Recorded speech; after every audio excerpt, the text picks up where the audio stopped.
Oh, wait. I should double check to see. Okay. Alright.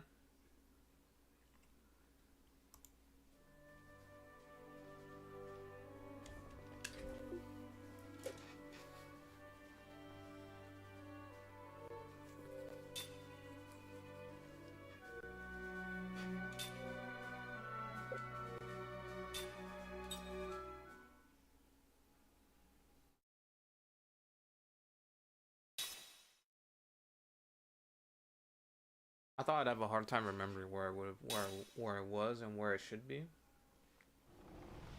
But not enough has happened this past week. It's been easy enough for me to remember.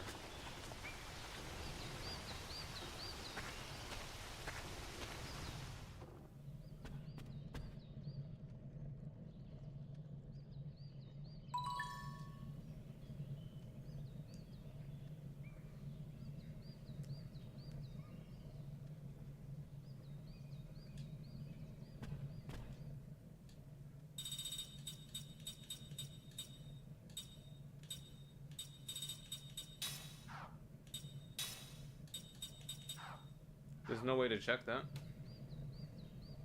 Black cave?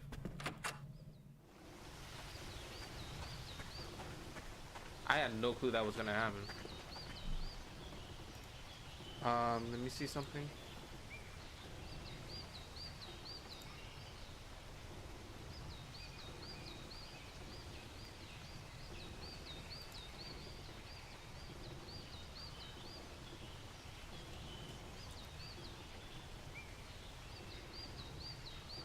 There you go.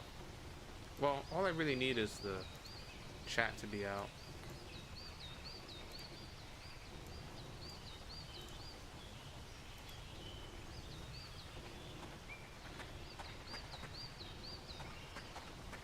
I had no clue that talking to that guy was gonna have that happen. I just like decided to just look around and see if anybody had new dialogue, and that guy, he just gave me a new objective, new thing to do.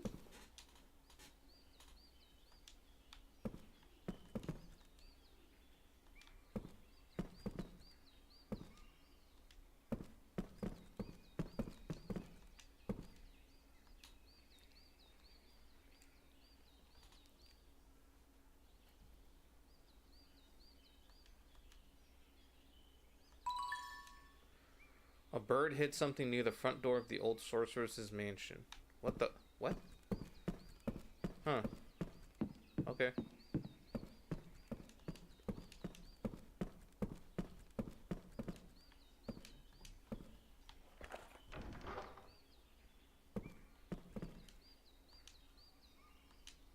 Oh, one of these guys?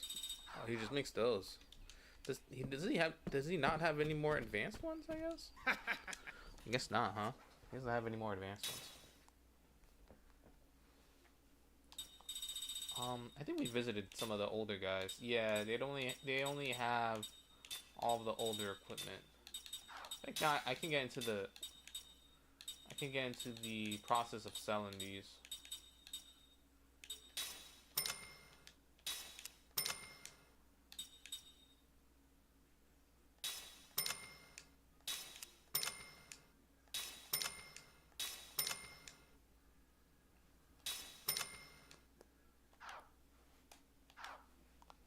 Got rid of all that. Get some extra moolah going. We did the prayer bead stuff with the Kellalons already.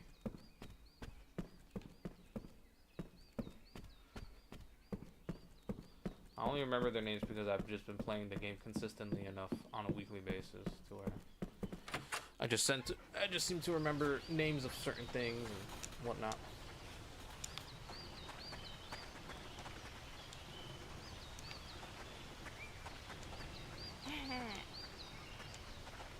I'm just curious if there's anybody else in the town that's gonna tell me something. I guess not. I did not check in with you. Alright. Well.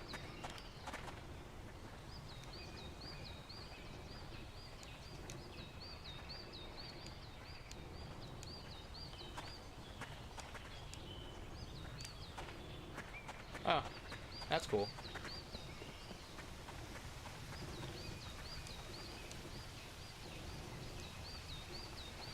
We did that already.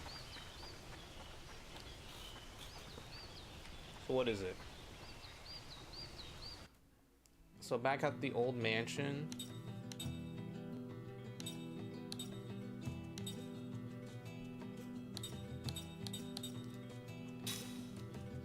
Right over here.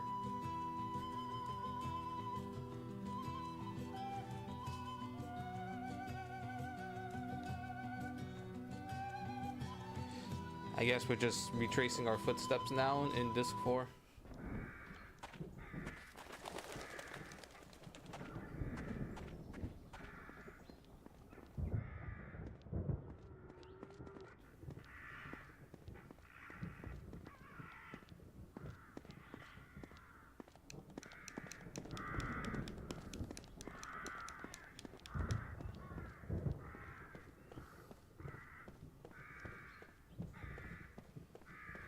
I was told there's something to be found here.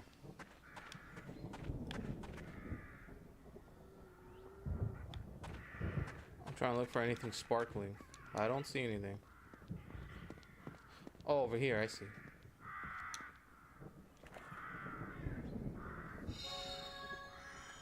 Virus. It's black magic?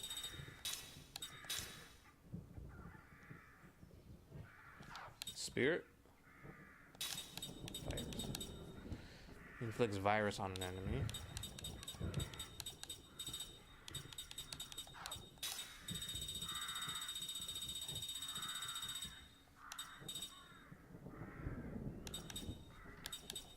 And that's for level 4 composite magic, which we don't have.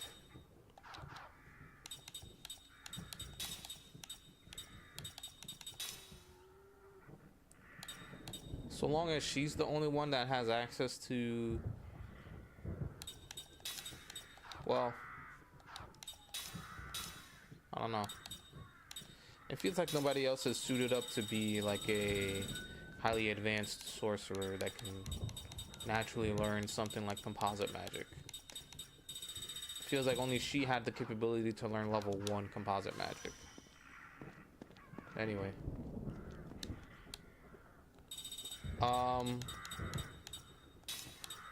Treasures. Object charged with magic energy lies in the Great Monster Meeting Hall in the Black Cave. Okay.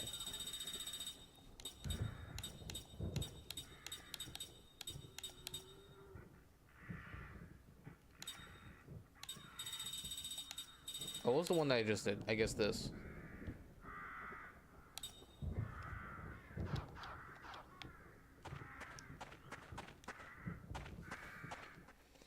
Black Cave. The meeting hall, right?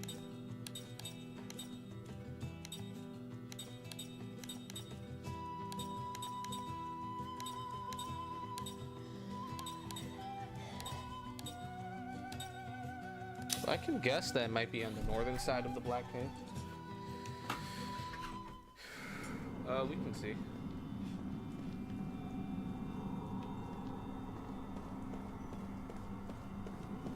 The meeting hall, I would assume it's here, right?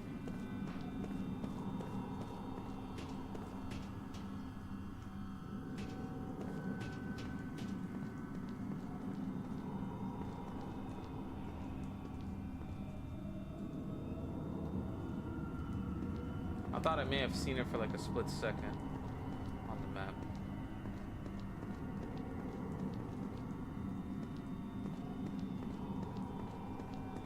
Oh, I think I see it. I see it glowing. Over here.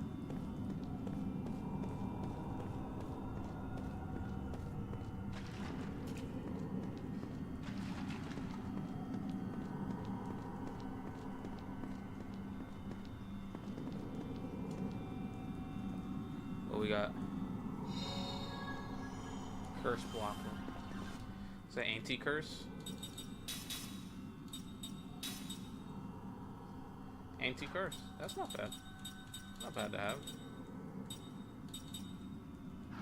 Alright, he never learned anti-freeze. I don't know if it's still applicable now, but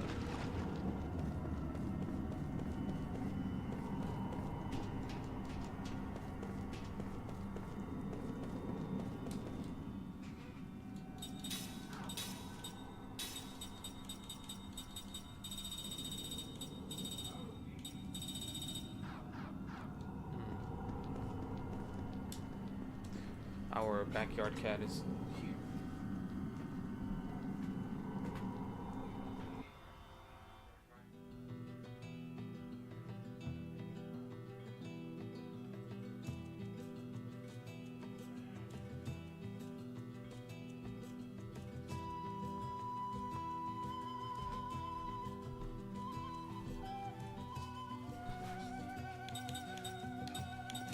Do I need to do anything? Do I need to talk to any more people in Tosca Village? Maybe.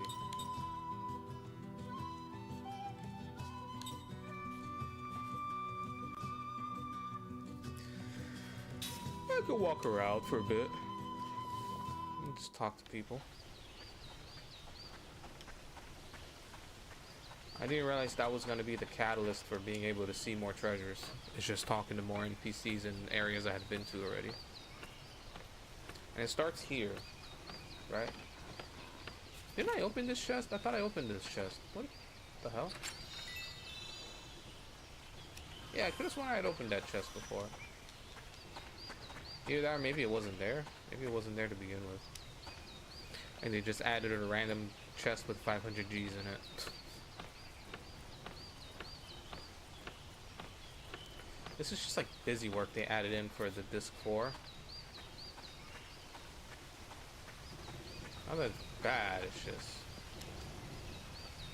It's clear they needed stuff for people to come back to for the last disc. It's just him.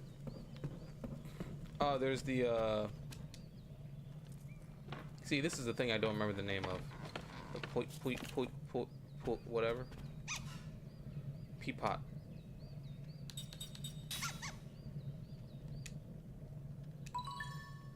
Okay. What do I have? Do I have healing medicine? Do I have mana herbs? I got 1 mana herb. 4 slot seeds. Do that. Oh, everybody's at 8 now. Oh, they're all at 8. The other 2 are not in the party, right? No, Sarah's in the party. Oh shit. Let me find out what other 2 can, what 2 things can I put on her? Who do we have? Yeah, we have you. Okay. There's not really much casting support she can do.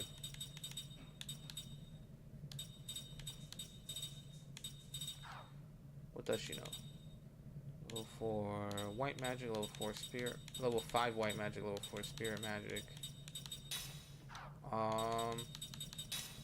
I have any anti-poison, anti-paralysis, anti-petrify? Let's do that for now. So she's learning level 6 black white magic so that we can free up a slot here. Her grandkid Mac has level 6 spirit magic. Don't know how important it is for her character to have spirit magic, but it's okay. I say the more the merrier.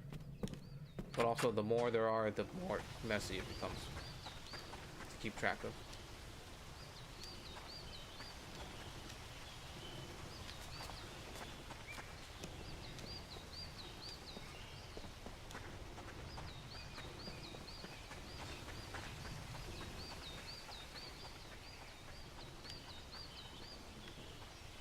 This is what we're doing.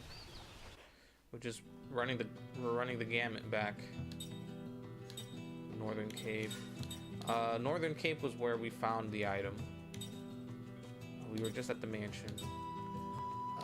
We just did the Black Cave stuff. City of Salmon.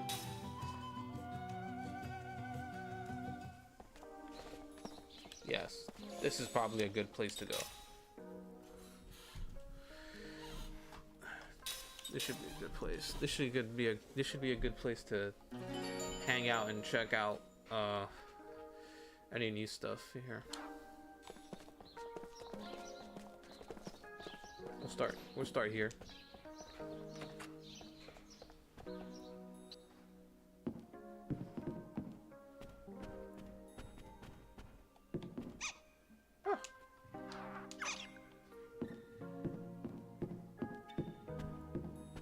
Oh, is this guy here, but his wife is not in the house?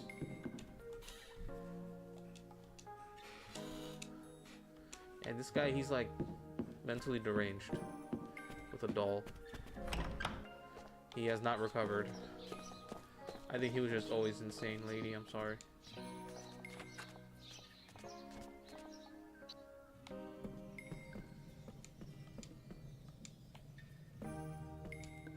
This is the end, right?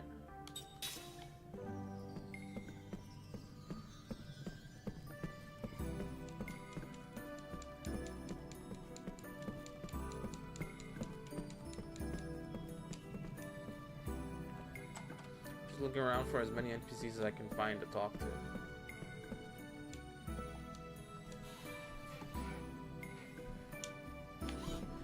I'm trying to think.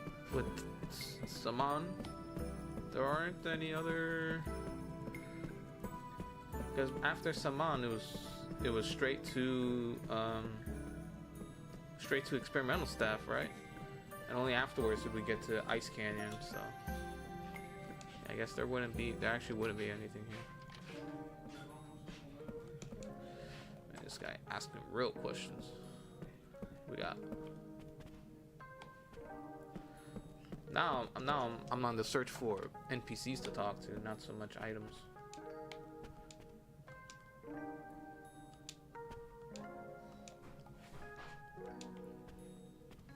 Sure.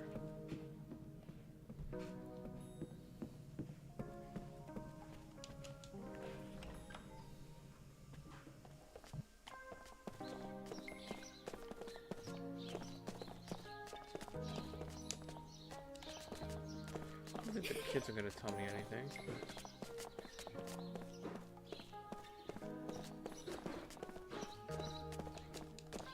The cars were talking before, and they had energy.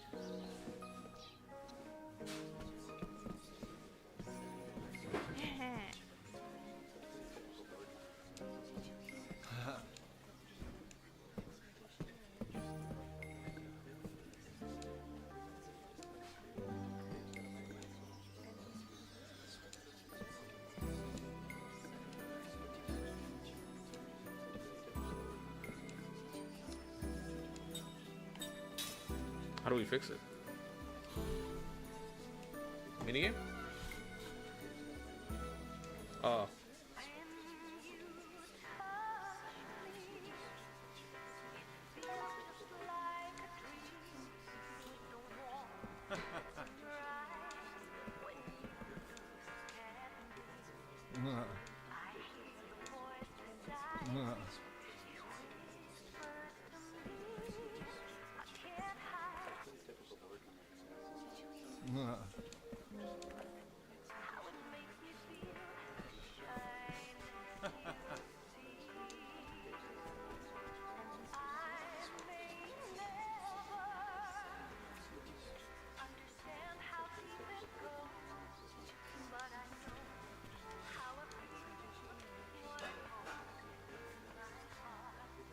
Two monster kings live in the Ice Canyon.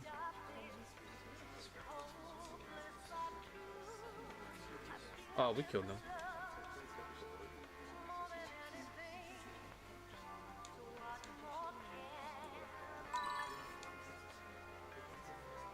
Monster King of the Ice Canyon hid something within the ice. You're telling me I didn't do that already?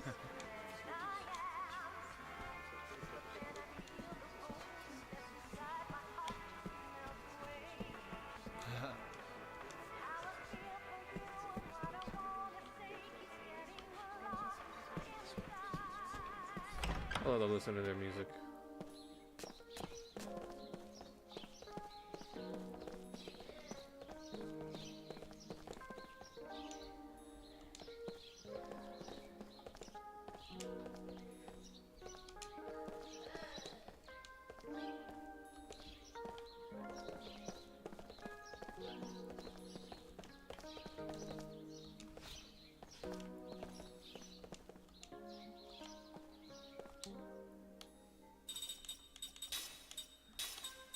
Oh yeah.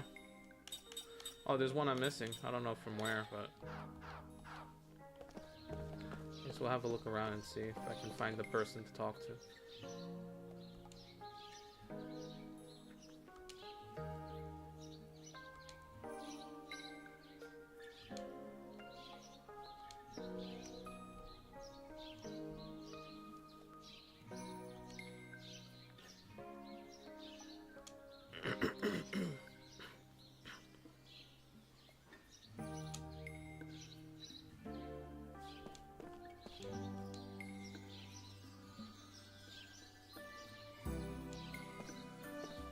Talking about this store?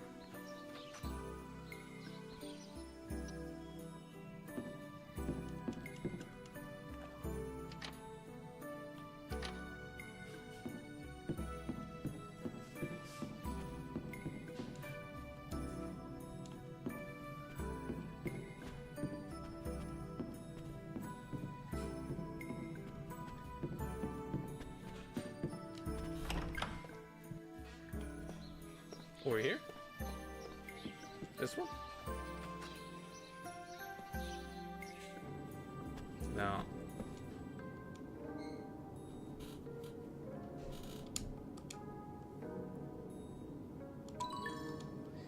Eastern tribe jewelry buried in the great ancient ruins. Okay, that is not that. Wow, okay.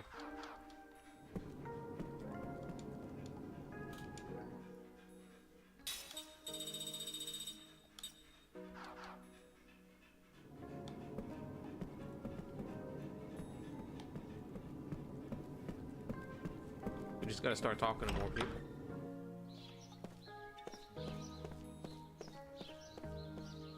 Maybe they meant this door? Not this one. Right over here, this one.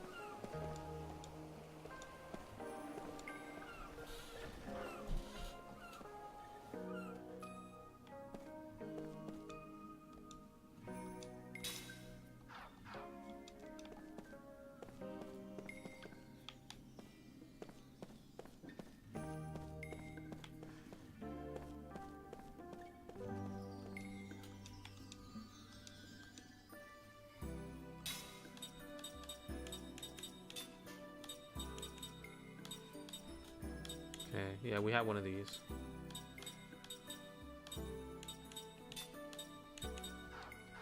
Yeah, there's some level of redundancy with mostly about learning new stuff.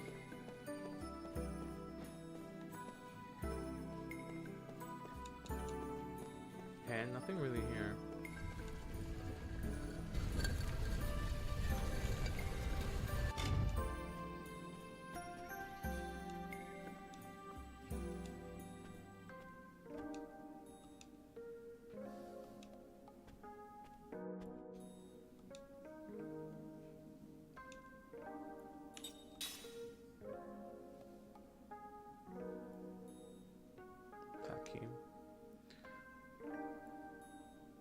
Huh.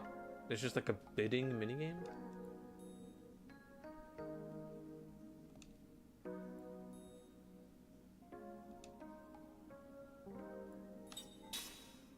I'll check that out in a bit.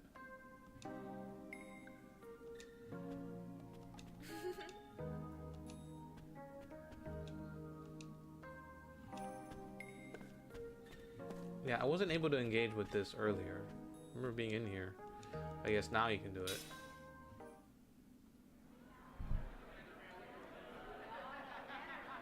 Nameplate? Highlands of Wool?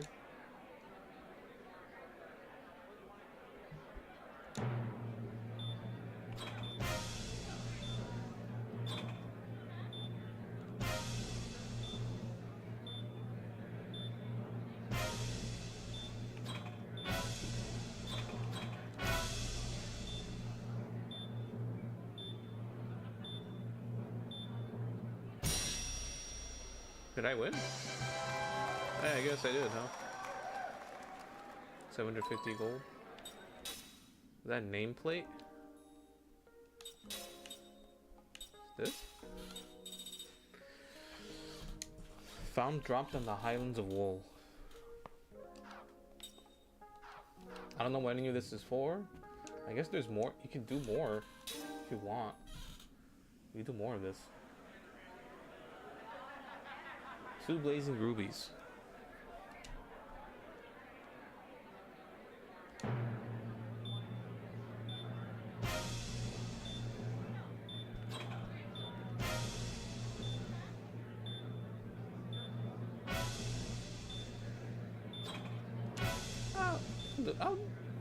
I'll bump it up.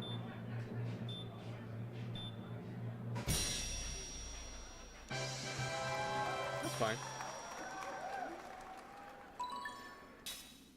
What else we got? Ambrosia. Ambrosia's pretty good. It's a healing item. The Ambrosia is the full heal on a character.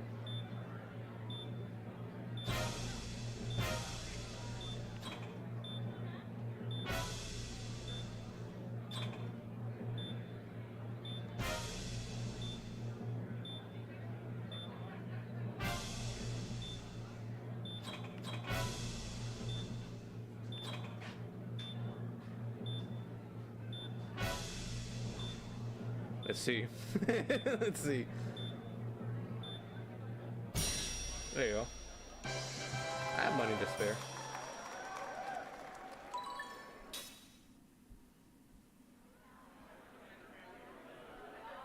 Healing medicine?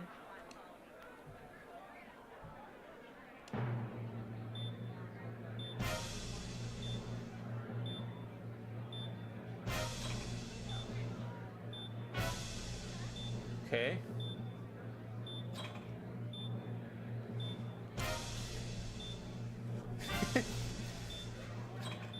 You're not taking it. You guys are like useless soldiers. Get out of here.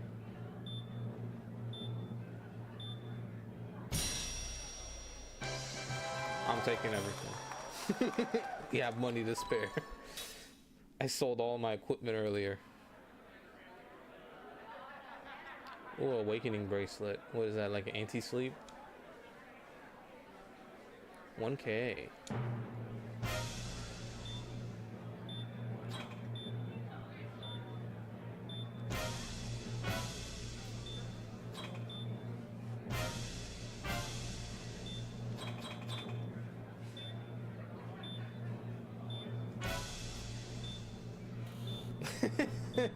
Well, I can see this getting way out of hand real quick.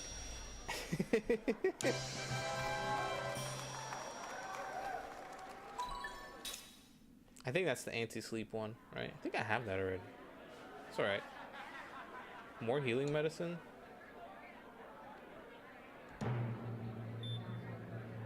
But one of these guards is here again. I don't want him to take it. Yeah, go. No.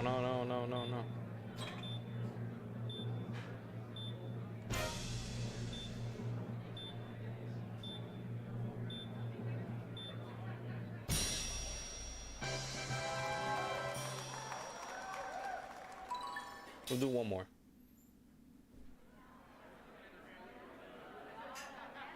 Mana Prime. I forgot. I forgot if this one fully heals mana or if it's something else.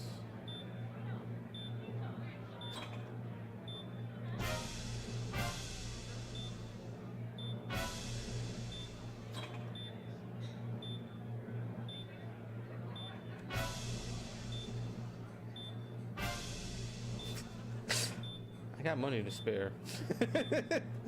I have money to spare.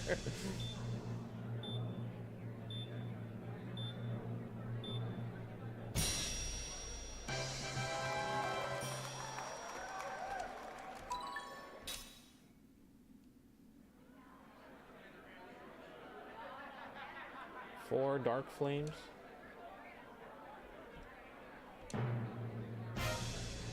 What the? Oh, we got a chicken in here? I definitely have to try to outbid the chicken. Oh shit. Uh-oh.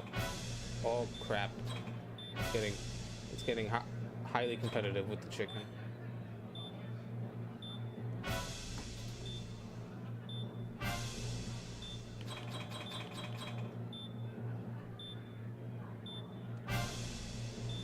Come on, chicken. You want to go for it? That's what I thought.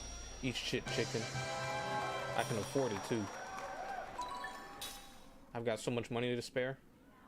I'm giving it all to this auction house. Oh, healing tanks are good. They recover a lot of HP. Not all of it, but a lot.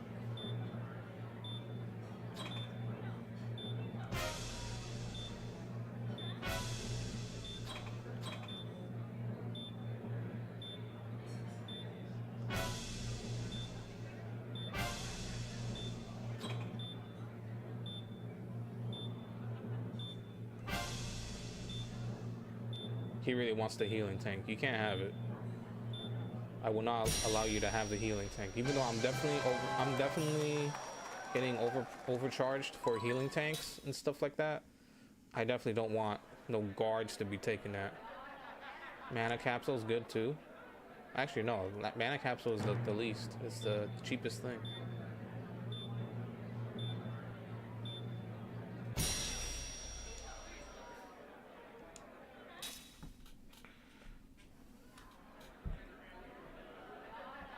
Blazing Ruby.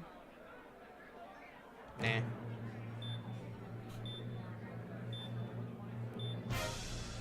Go ahead. I'm not interested. Go ahead. Get competitive with it.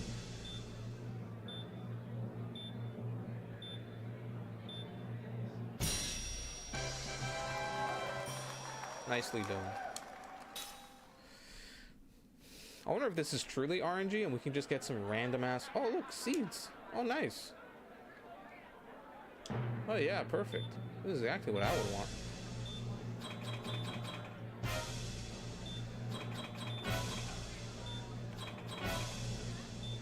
Really?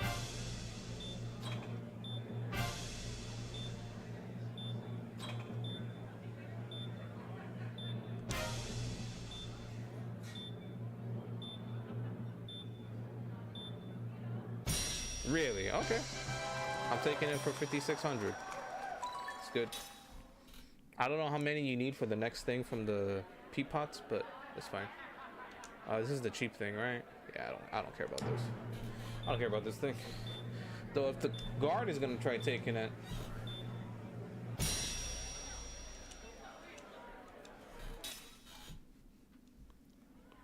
What else we got? Another mana capsule, huh?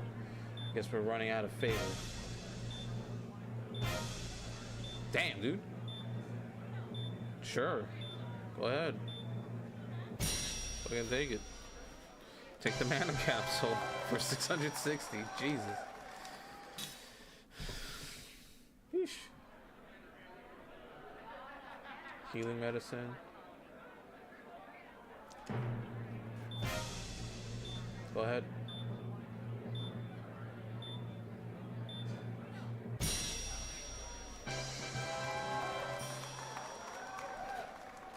I mean, he's got a cold, right? Makes sense. Healing potion. Yeah, it's a little better. It's a little better. I'll let these guys fight for it. If anybody's gonna fight for it. Nope, just him. I'm wondering what kind of stuff can actually show up here. If this is futile that I'm doing this, or if there actually is something to get out of doing the auction. The first thing was that nameplate thing, and that was a unique treasure sort of thing. I'm not letting the guards take anything. Yeah, there you go. Yeah. Do it. Take it from the guard. Don't let that guard win. That's it. My main goal, besides looking for specific stuff here, is not letting the guards win. 3 beast hide rasps.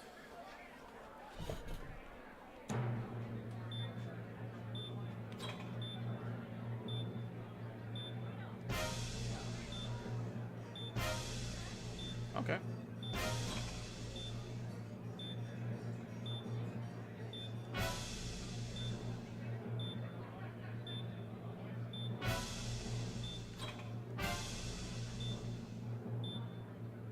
Try to be quick about this.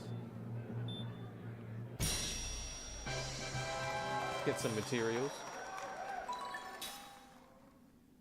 So waiting to see if there's going to be another unique item that shows up here. Yeah. I'll let these guys fight for if they want it. Yeah, go ahead. Man. Jeez, these guys, man. They overpay so much for these really cheap items that like aren't really all that great. This guy and the high roller. I guess this cold stuttering guy, I guess he's just kind of weird. Healing potion.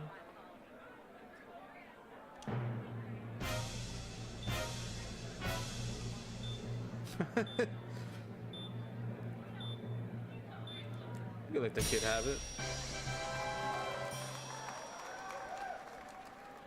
Whatever. Pay $4.20 for a potion. Mana capsule. Yeah, it seems like the kid really likes these healing items, huh? Yeah, you can take it if you want.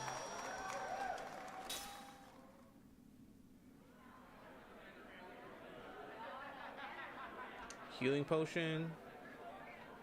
I see there's a guard here, so we'll see what happens. Sure.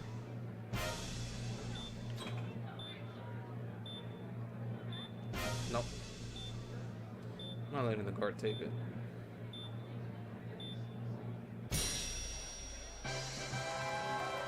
I will always take from the guards if I have to, or the soldiers, whatever it is, soldiers.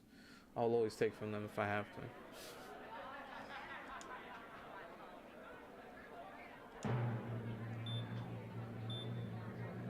These guys are high rollers, I know that. They don't care for the ruby though.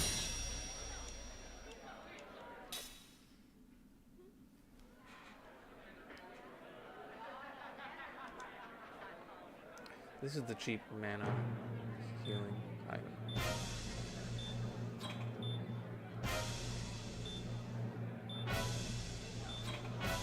Nope. Nope.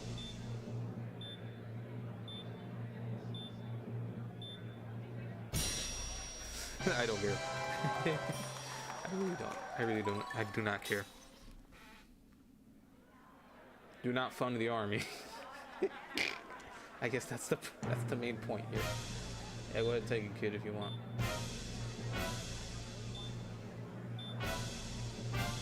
Yeah, take it. Take it from him, kid. Yeah, take it. Kid, he just really wants the ruby, you know? That's probably what it is. He likes how shiny it is and how red it is. Man, there hasn't been any good items in a minute. I wonder if they ran out of good items. I could probably look at a list of potential items to show up in the auction house in Lost Odyssey. I'll do 5 more, this one included.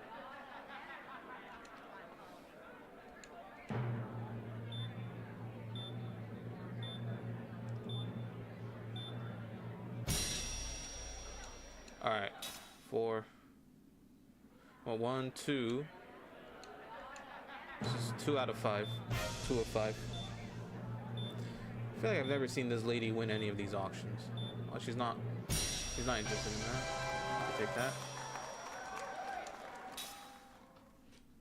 This is the 3rd item of 5. Yeah, most of these are all lower, like not nearly as important items.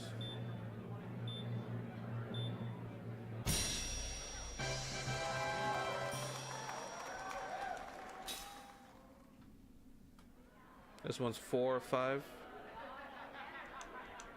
Man, nothing good. Okay.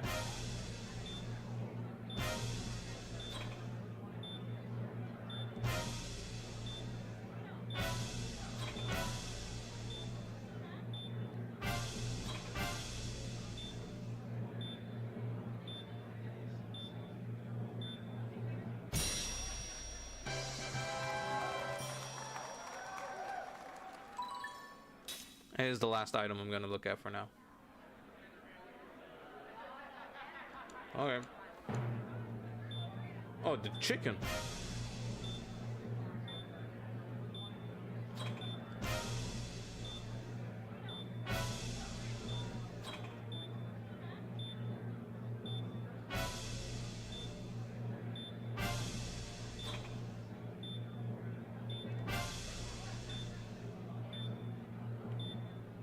That's the last bid I can make. Chicken did not want to bid on the... Was this Blazing Ruby? That's that. I think I lost more money overall. That's okay. I'll probably look into it later, what items can show up there. And I guess when? Because it could always be later that I'll see new stuff.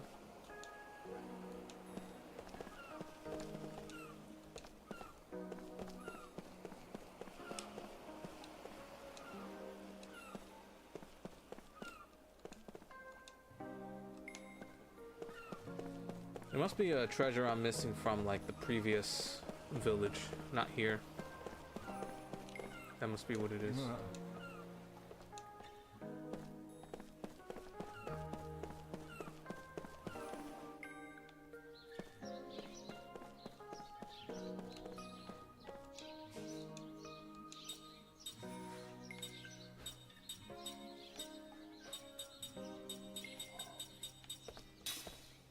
Let's say no.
Trying to mash A over here.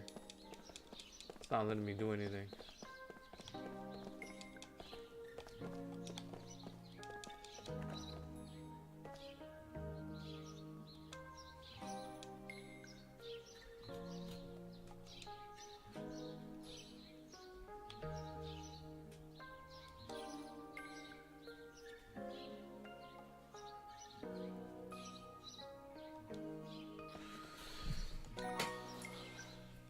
Hey, nice.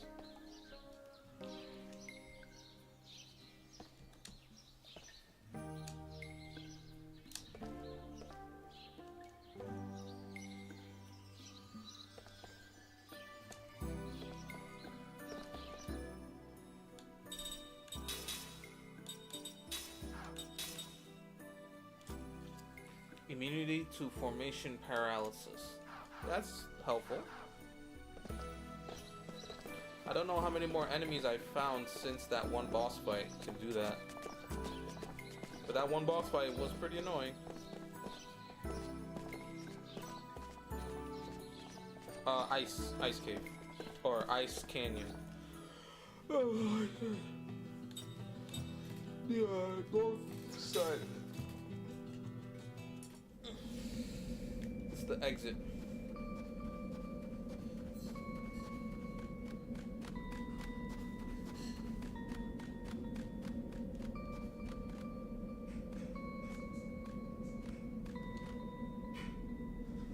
Ooh, nice. I didn't realize we were doing this. What the hell?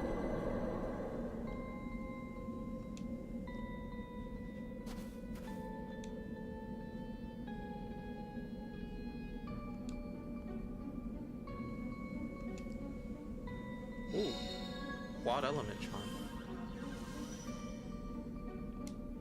What's that look like? Elements resistance up. Sounds pretty good. Sounds pretty good.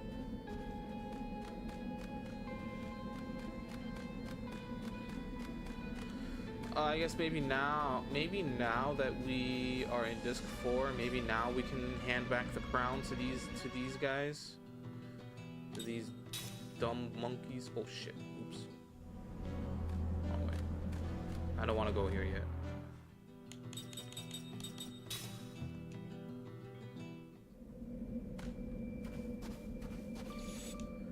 Let's see to it that maybe that's what we can do.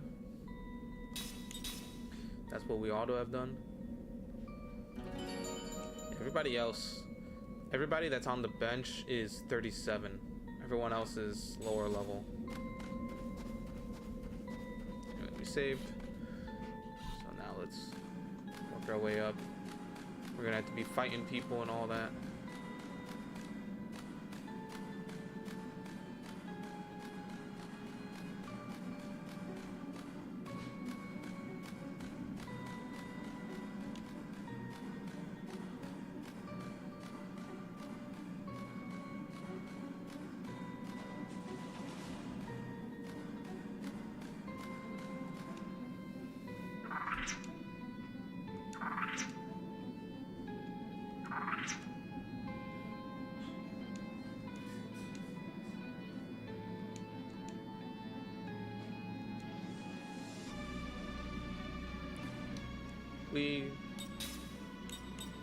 We have the crown. Where is it? We have the Elmling crown. Okay. Oh. It doesn't matter too much. Oh, you know what's gonna matter is us fighting.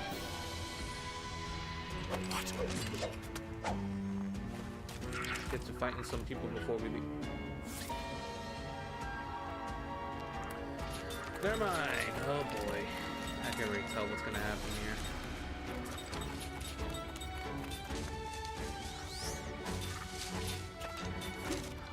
These guys are what? Yeah, that's what I should do. They are earth. So what? Water? No, not water. Wind.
Ah, shit. Okay.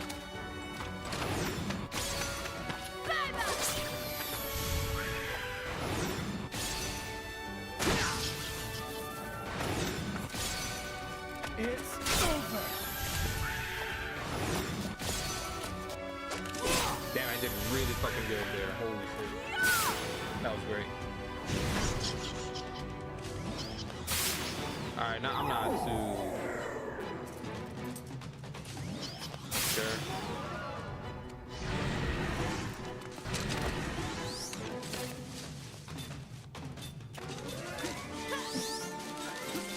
Let's see.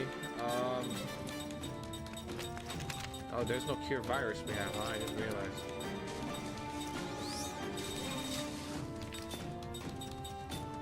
ground there.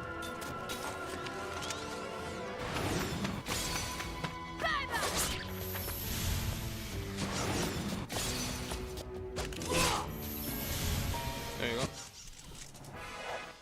I'm probably not gonna get that much SP from this because they're low level. Yeah. Seth. Turn tail, absorb magic, MP gift, anti-freeze. Well, we got enough SP to level up all those skills, at least. Who do we have in the party? Not Jansen. We have Sed and Tolton.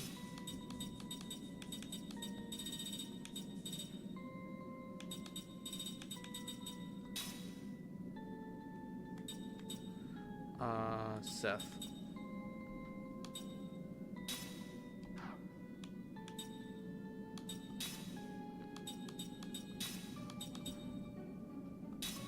Oh, she never learned taunt, huh? I could have thought she had learned taunt already. Really? No, she hasn't.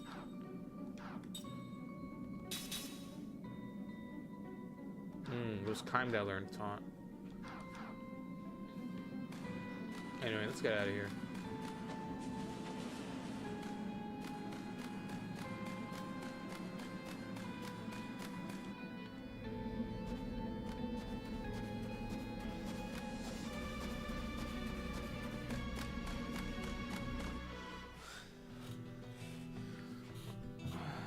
Okay.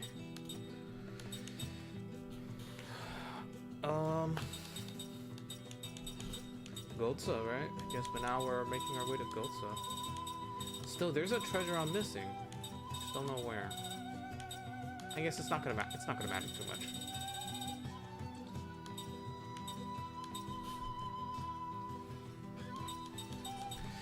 I see. Okay, I see. All right. Let's go to Gotsa. Let's. I need to mentally prepare myself for dreams. Oh. Jeez.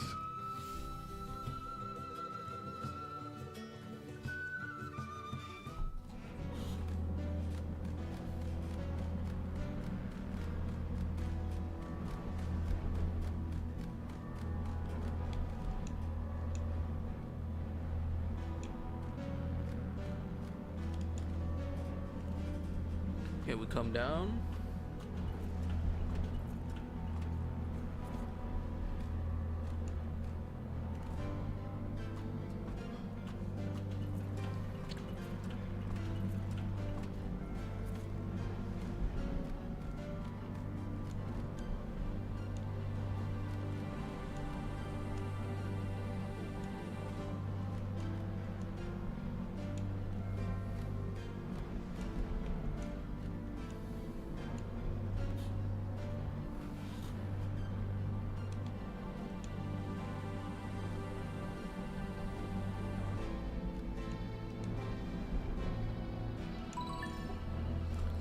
Ancient pirate treasure lies in the terrace cave on the Numara coastline.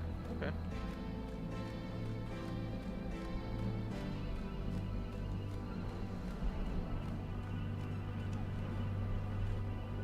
There's just a dog out here.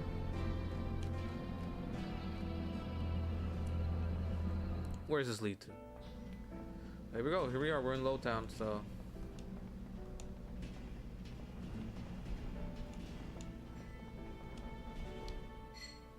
We're gonna be coming across the next story soon enough.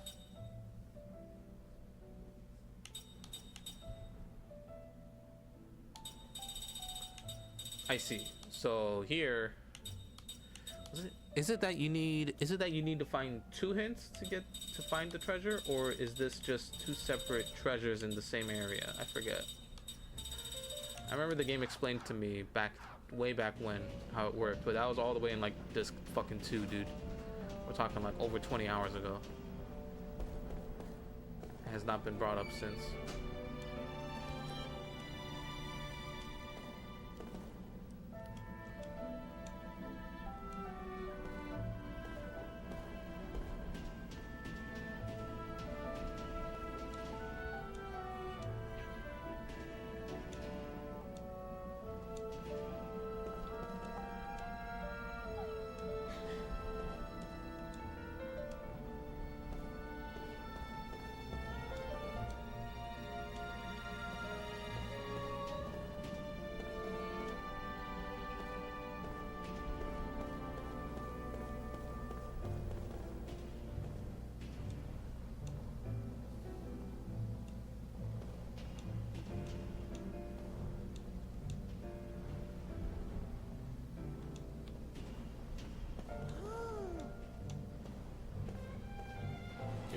kids.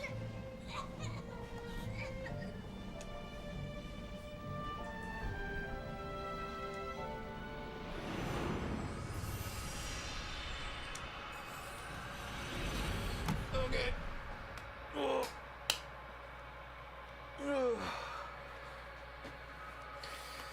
I gotta be mentally prepped.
Speaking of lives.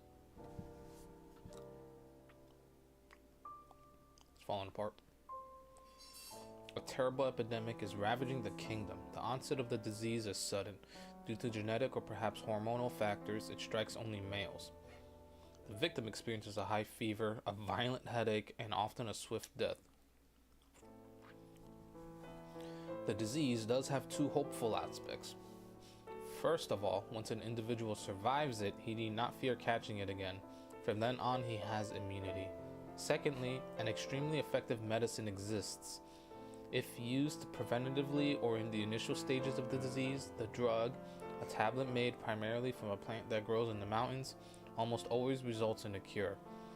Does this mean people can relax and that there's no need to worry? Unfortunately not, for an ironic twist of fate is something that life tends to thrust upon people all too often. The high altitude plant used to make the medicine that is so effective in prevention and early cure is extremely rare, verging on extinction. In other words, there is not enough medicine for all the kingdom's subjects, only for certain people.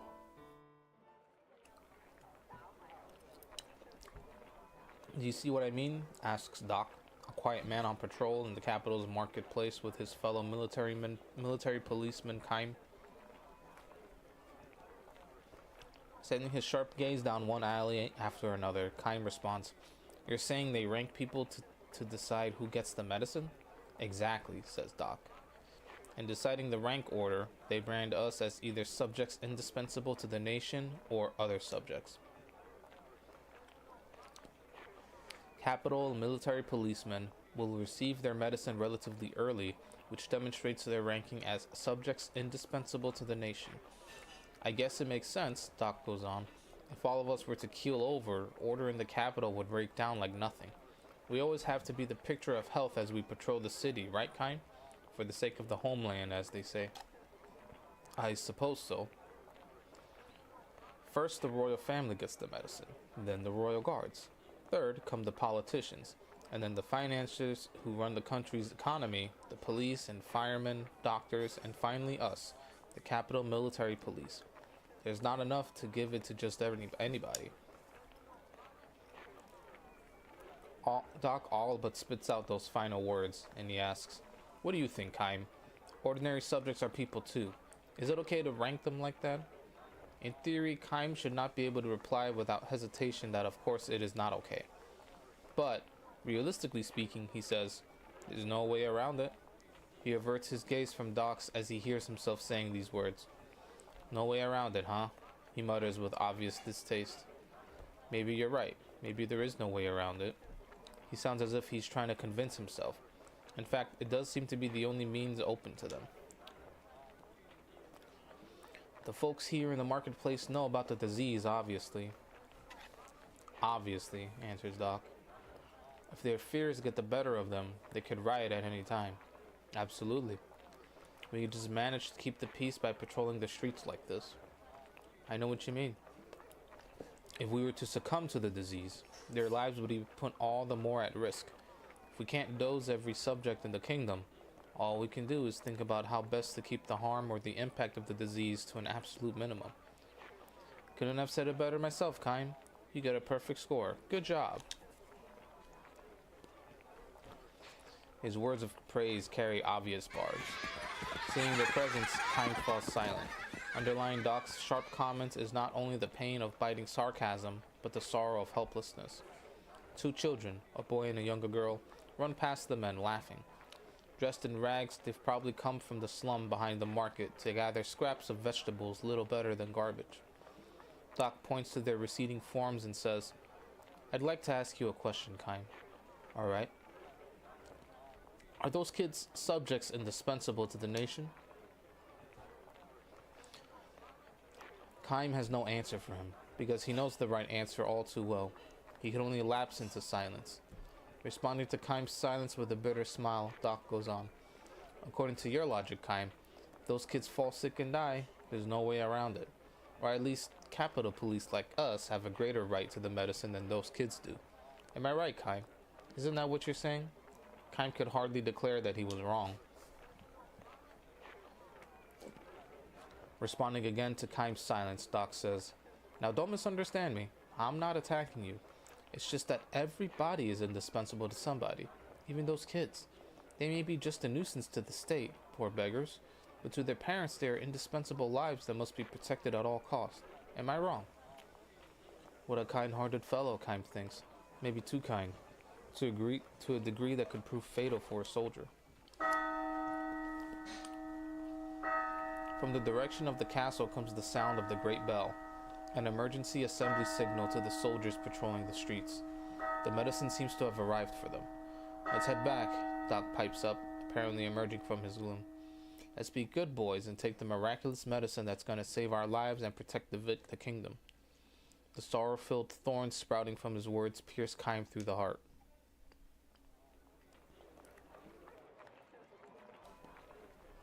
It's the following day when Doc tells Kaim of his plan to desert. "I'm only telling this to you, Kaim," he says when they're patrolling the marketplace again. "I know the punishment for desertion is harsh. I'm not sure I can make it all the way, and if I'm caught, I know I'll be court-martialed and executed." He has resigned himself to that possibility, he says, which is why he wants to make sure that Kaim knows the purpose of his desertion. "I'm not betraying the country or the army. I just have to deliver this." In his open palm lies the tablet that he was issued the day before. "You didn't take it?" Kaim asks, shocked. "No, I fooled them," he chuckles, immediately turning serious again and closing his open hand. "You're going to deliver this tablet?" "Uh-huh." Doc holds out his hand now, pointing towards the mountains south of the capital. "At the foot of those mountains is the village where I was born. My wife and son are there. He's just 5 years old and he's been sickly since the day he was born. If he gets the disease, it's all over for him. So you're going to give him the medicine. Do you think it's wrong of me to do that?"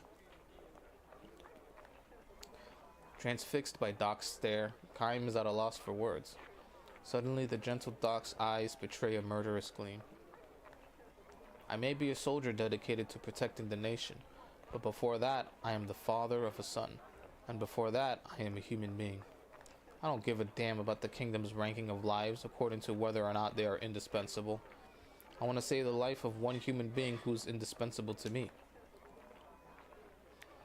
Doc's eyes take on added strength. They're bloodshot now, clear proof of his resolve. "If I leave now, I can be back in the barracks by roll call tomorrow morning. I'll leave home as soon as I give him the medicine, so I'm asking you to do me this one favor. Don't cause any commotion until then." "No, of course not, but I'm not sure I can make it, but I'm sure my boy will die if I just stay here. He'll put through if he has the medicine. If there's even the slightest possibility of that, I have no choice. I have to take a chance."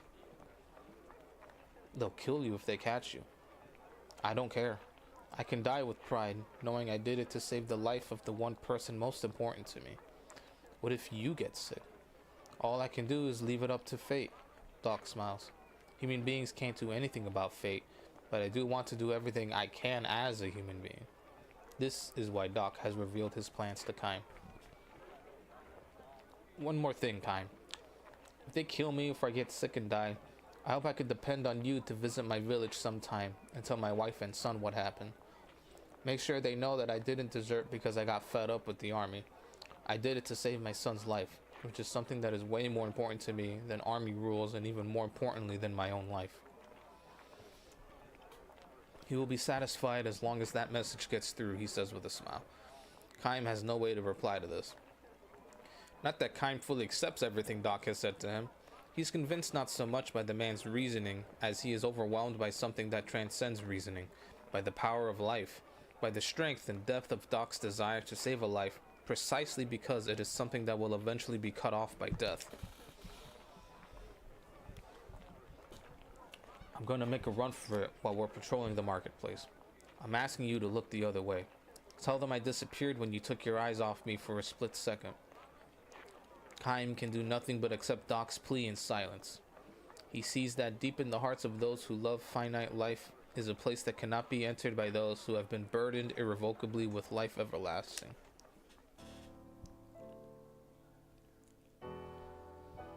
The two men reach the far end of the marketplace. "Alright then, sorry to put you through this," Doc says.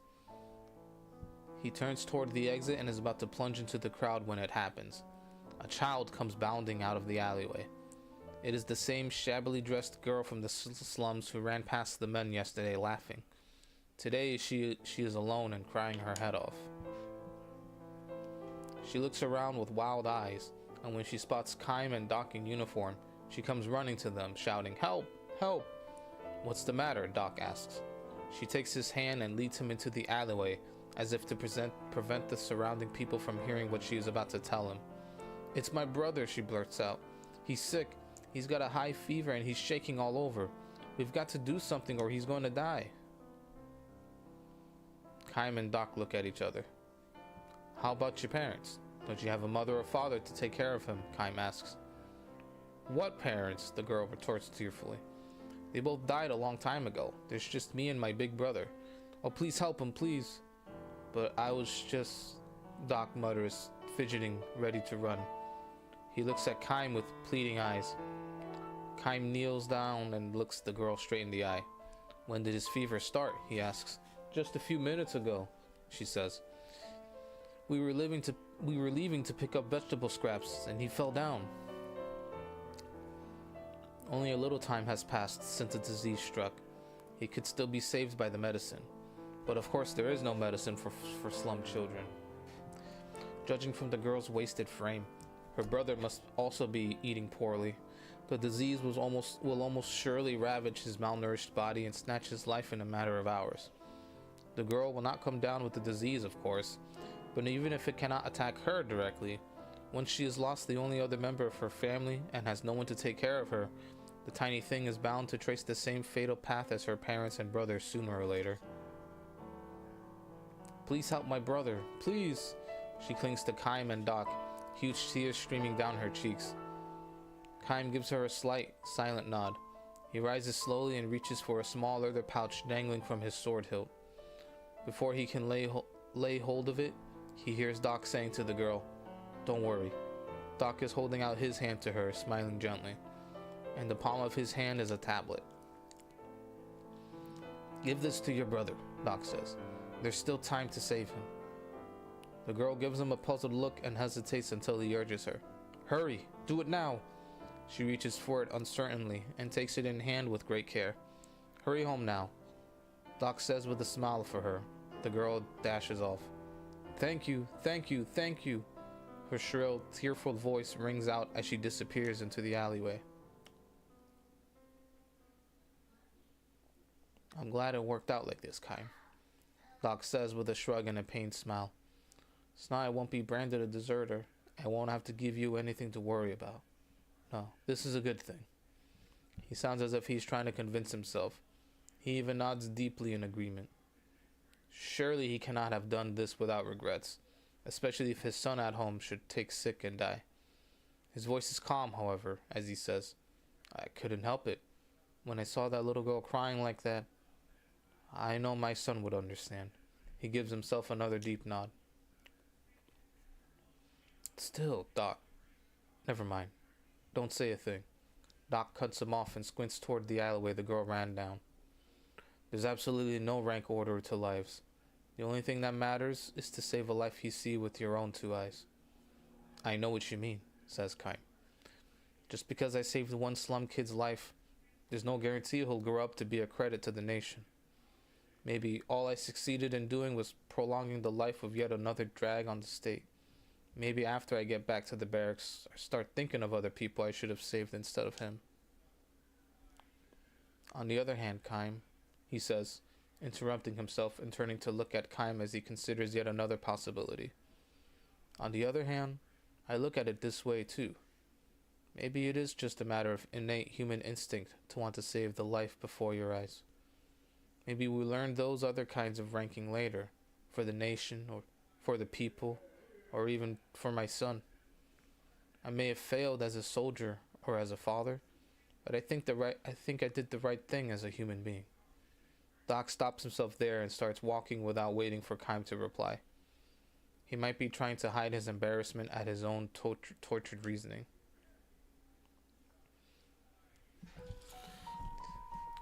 Seeing this, Kine produces a laugh and calls out to Doc as casually as if he were suggesting they go to the tavern for drinks. Hey, Doc. Uh-huh. You forgot this. Now Kine finishes what he interrupted before, reaching for the leather pouch tied to his sword hilt. From it, he takes a small pill. What? You mean I didn't take it? Incapable of losing his life to a disease, Kime had no use for the medicine to begin with. Of course he has no intention of telling Doc about that. Even if he were to try telling him that he has lived 1,000 years, it's not likely that Doc would take him seriously. You have a family, Doc. Lives you'd give anything to protect. That is a great thing. Now Kime holds out a hand with a tablet in it the way Doc did earlier to the girl.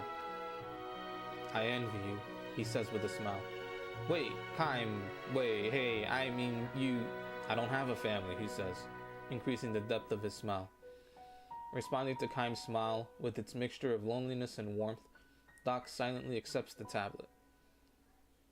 Well now, would you look at that beautiful blue sky, says Kime. I think I'll just stand here for a while, looking up at it, not thinking about anything at all. This might be a good time for you to run home to your son. Kime does as he says, looking up at the sky. Before long, he hears the sound of footsteps running across the stone pavement. Make sure you come back alive, Doc, Kime mutters. Kime strolls along, looking up at the blue sky, until he disappears into the marketplace crowd. Alright, not too bad. That's what's up.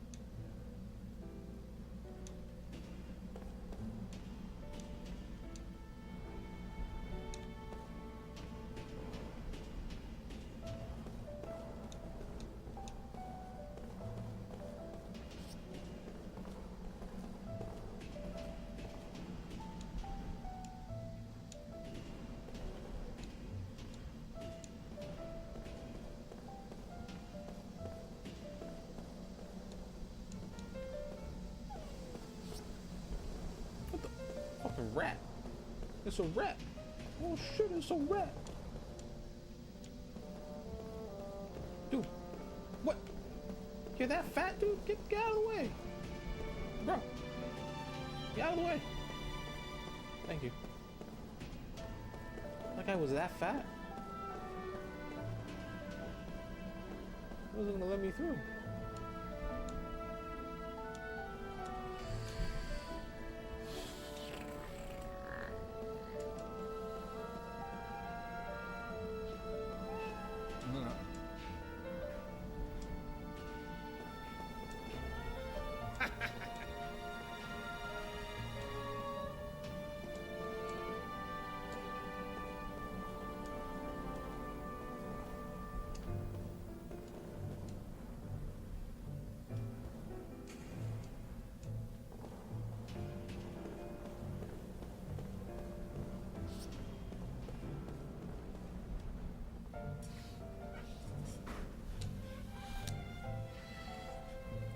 About anything anymore. This is the dog people, right?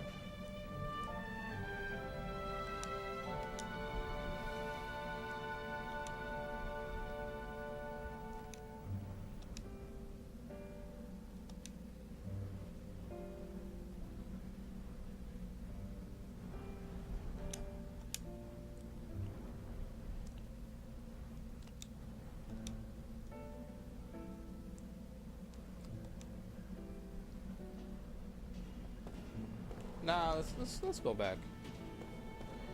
We'll probably get to work on that right away.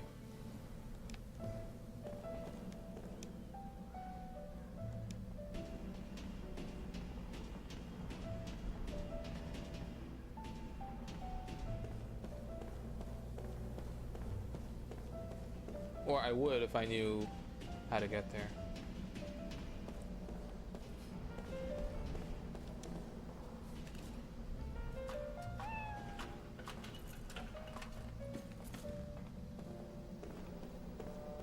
Was there something here before? Maybe there's gonna be a treasure here at some point? I don't know.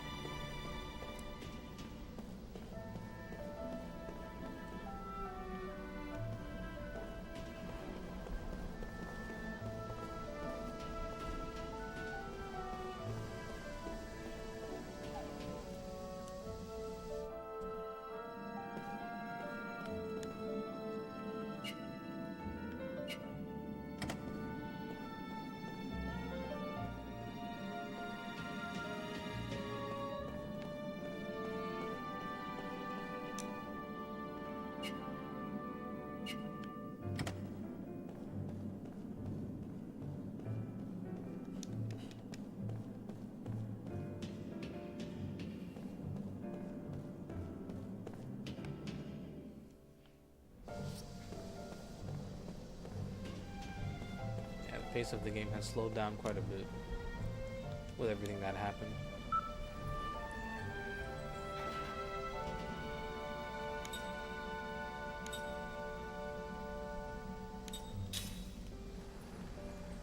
Let's go check in with as many NPCs I can find around here first.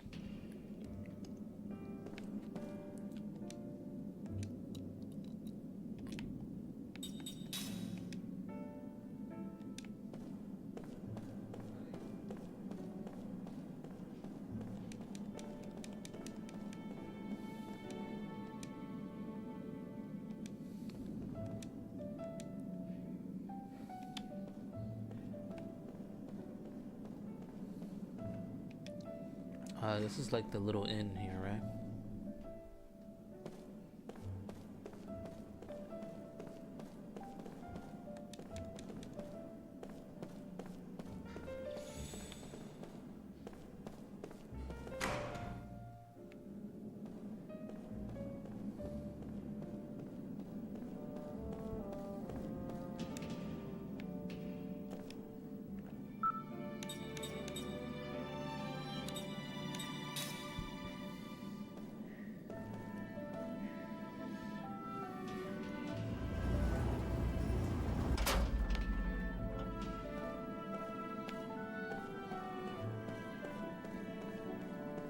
This is the gambling place.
Yeah, give you 1,000.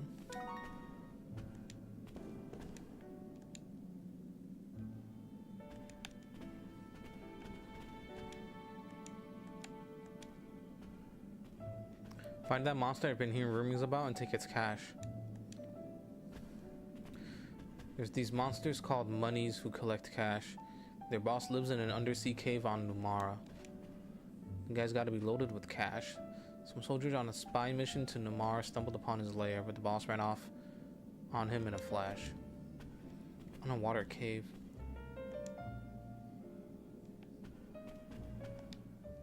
I'm shocked that the game did not point me anywhere. Okay. I'm probably gonna forget about that. It didn't mark anything for me.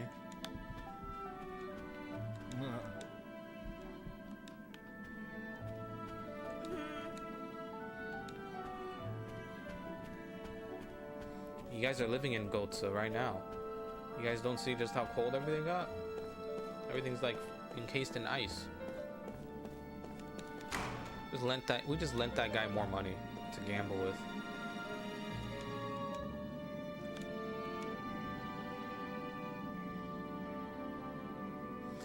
He dropped something near the entrance of Tulou Town and can't find it anywhere.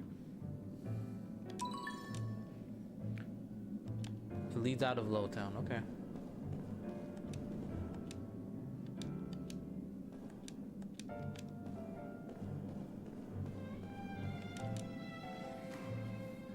Let's visit the shop.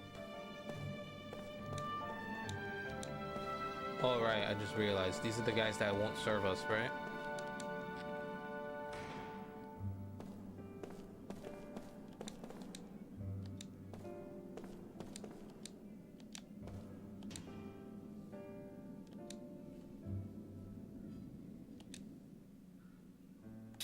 Well, what do you have? You got crap. That's what you have. Why the hell would I buy anything from you?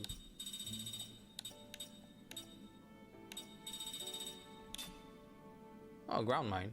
You don't have this yet. Here you go.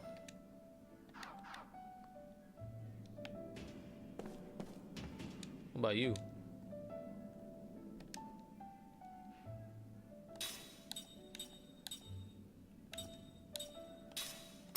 Okay.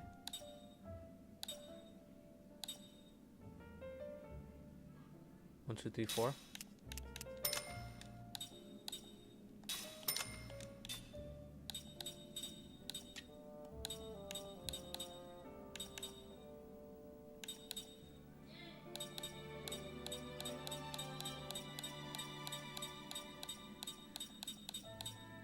Huh. Damn. It's pretty good stuff. Let's go equip the...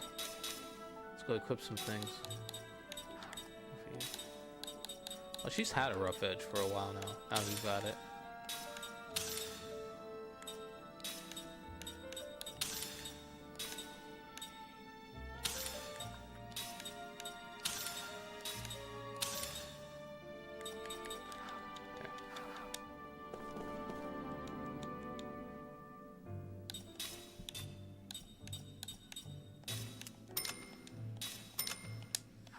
It's not letting me sell the items that are exclusive to some of the characters. Also, I just noticed this. What the hell is this? Oh, this guy's here. Oh yeah. Oh yeah, I have been in here. Yeah. I read that book. I wonder if his inventory of rings he can make upgrade. I wonder if it updates based off of what new rings you end up getting.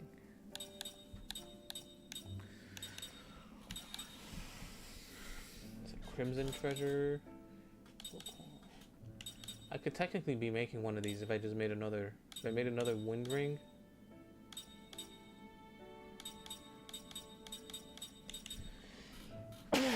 Sorry.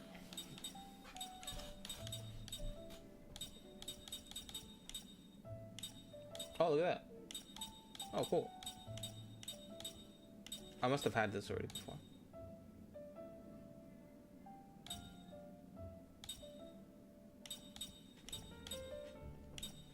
Huh. I can make one of these too. Any other new ones? Poison effect 2.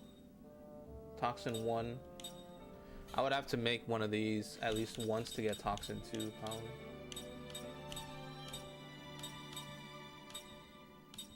Oh wow. Frequently causes blind.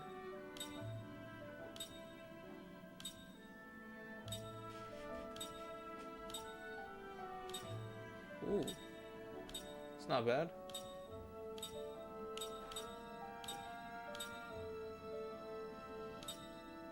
Ah, that. I might grab this. Frequently steal items from enemies. That's pretty good. Oh, what's this? Occasionally steals rare items from enemies. It's not bad. It's pretty good.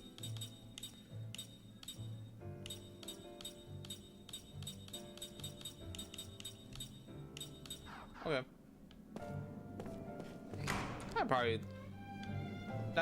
That's for sure one of those things I'll end up looking up. Like, what are the actual best rings to grab for things, to do things. Let's finally check out this area. I remember seeing this here when I first came back here, and I was like, I'm not gonna do this until everybody's back, because it looked like it was like an underground arena sort of thing going on. So I'm gonna look. I'm gonna check this out.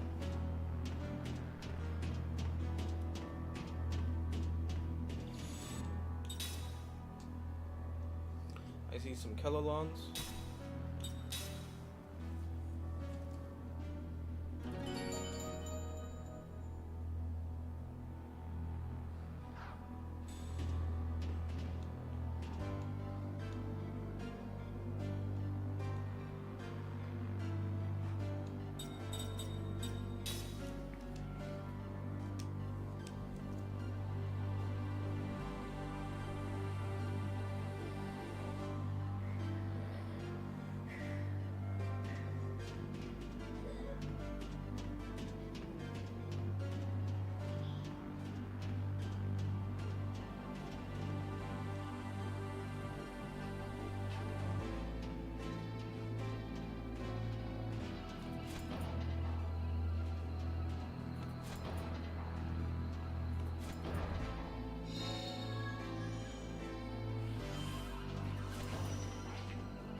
We did extensive research. We found they like them thick. They like them real thick. That's what we're gonna do with Thighs McGee. Miss Thighs.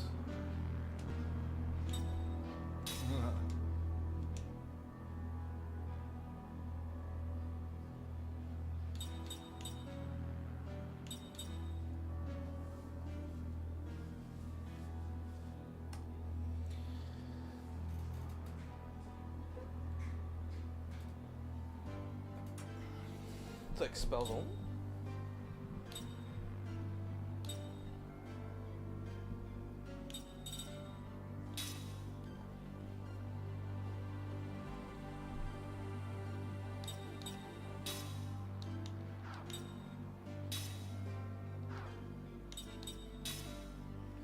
Let's see how this goes. How many Kelolons could we possibly? Out of my way.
Okay. I see.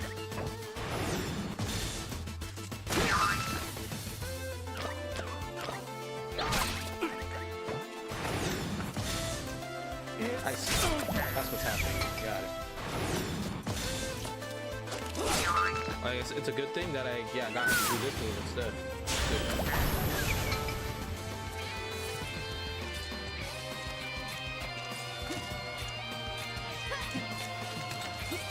Let's make sure in case anybody else shows up, we have him getting healed this turn.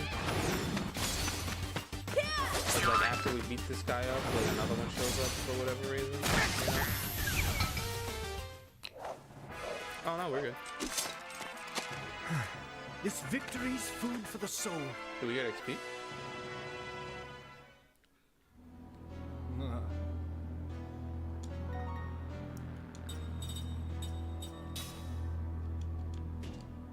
Am I still damaged? I am not. No one's this perfect.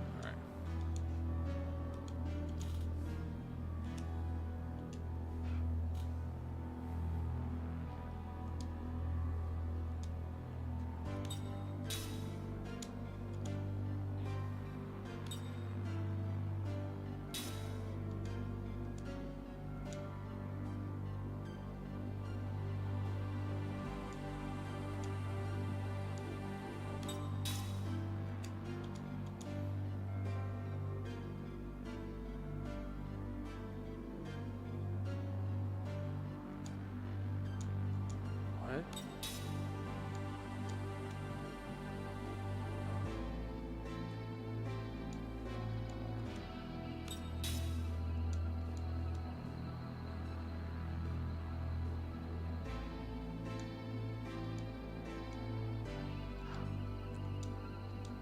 okay.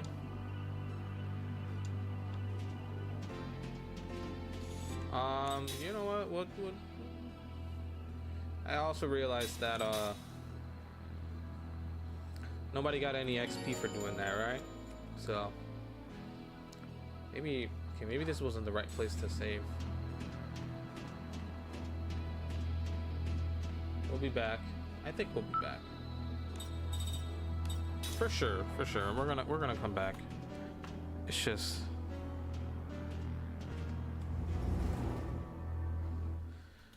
I'm still trying to get a feel for this. I'm still trying to get a feel for the pacing of this disc.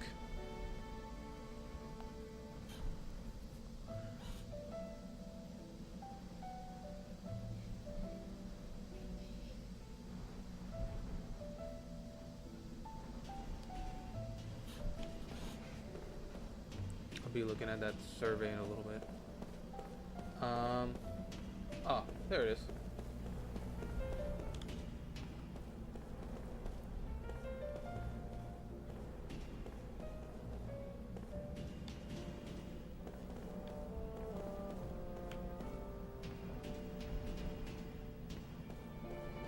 There it is.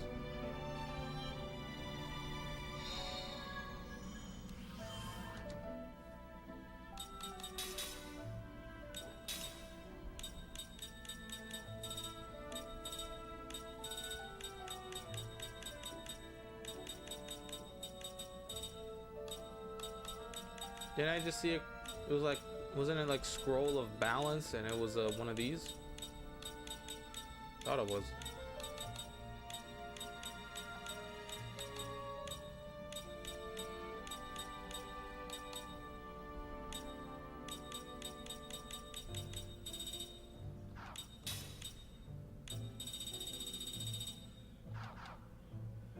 Can I look in here?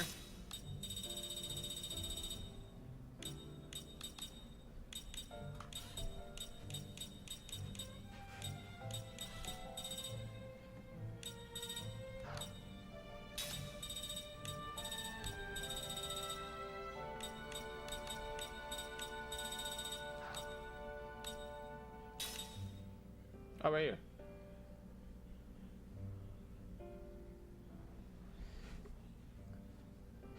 Scroll of bounce. Slot hit. Inflicts damage on one enemy depending on your ally's empty skill slots. Huh? What? Can you be more specific?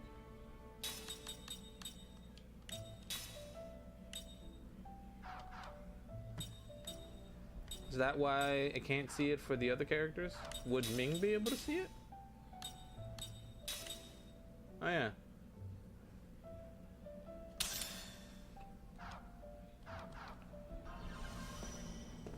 I don't really understand, but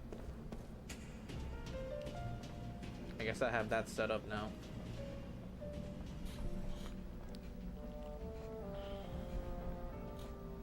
I was trying to look here. Yeah, I wanted to see where is the... Is this what I'm doing? Am I going...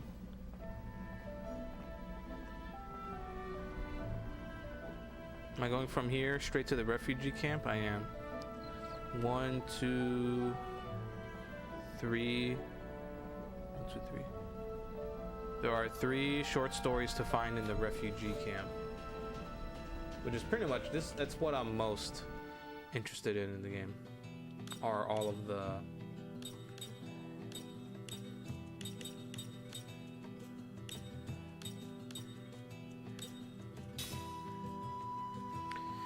short stories. That's what I'm trying to do still.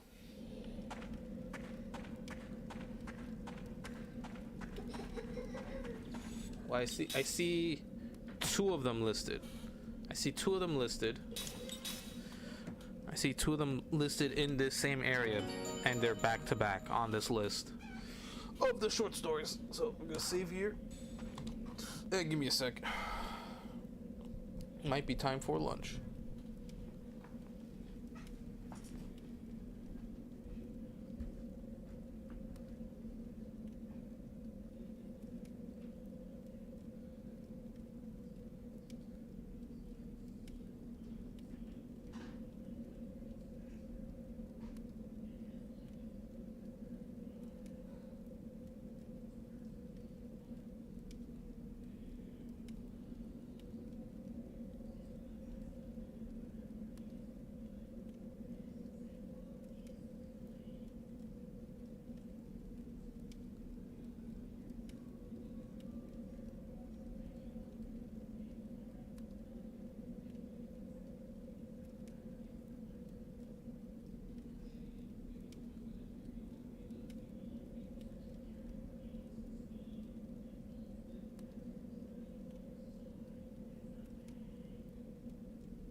shit always slaps, never misses, dude.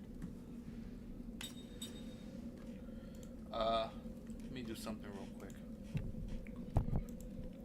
Let me just look at what the hell this email was. Okay.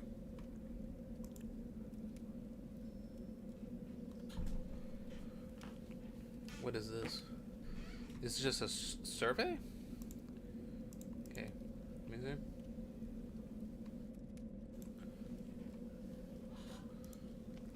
Will they let me from here through here? Will they? You'd think they would. There we go.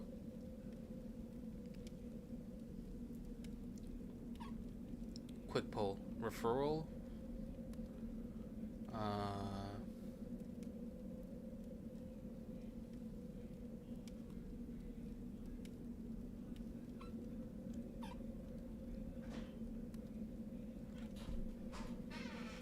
Hold on.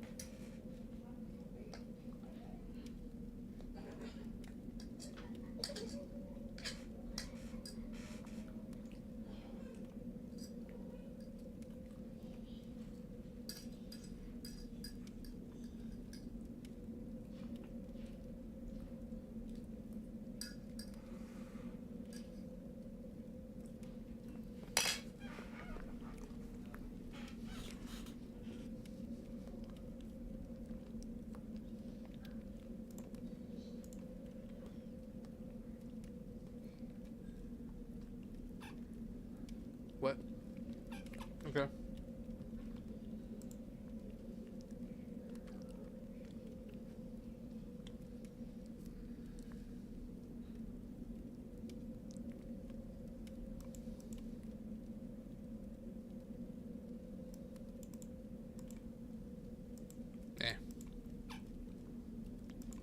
If I could, I would just remove this, cancel it.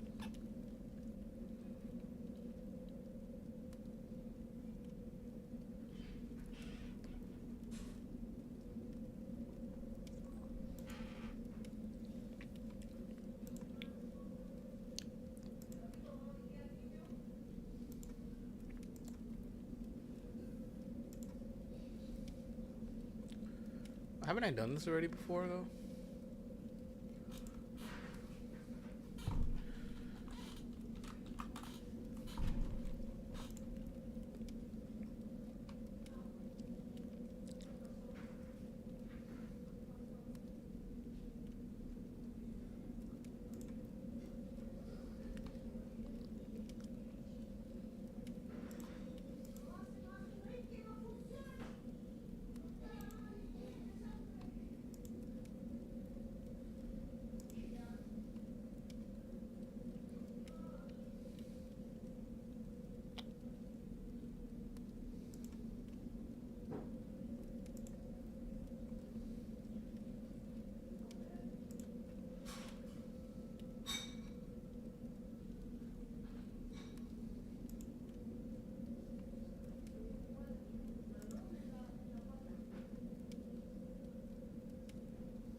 I think I've done this before.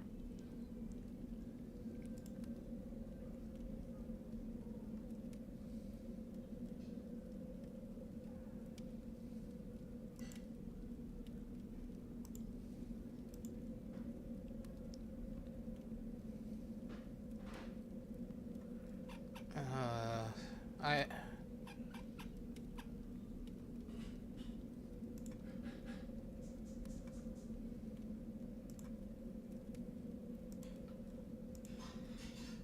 Is that it? Oh. Is that it? Is that all it was? Oh. Made it sound like it was. What? Okay.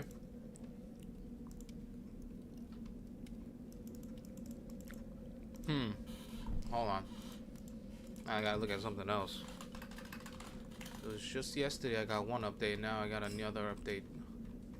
Literally a day after. Shit looking like...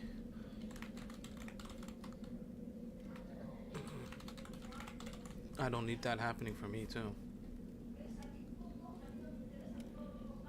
What's going on? What's going on here?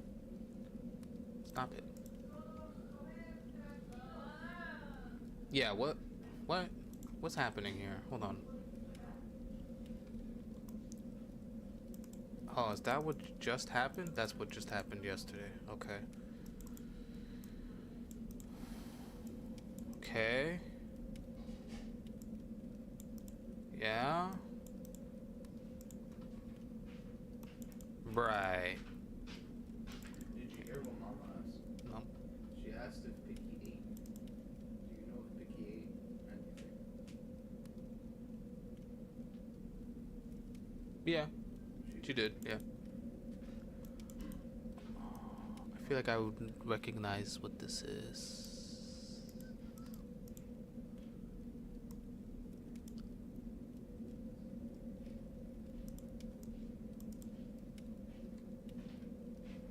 I'm trying to remember what this is. This had to have been something important. We went from here to here. And I gotta think, what was this for? Okay, I probably have some idea of what that was. Still.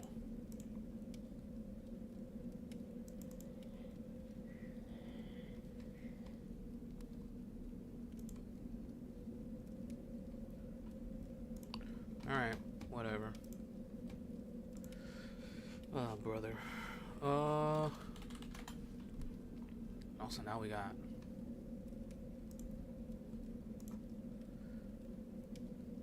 I had no luck this past week, so I'm just gonna have this stuff just consistently roll through. This past week was just not good. And also yesterday, just not good. Not good for my fucking sanity, rather.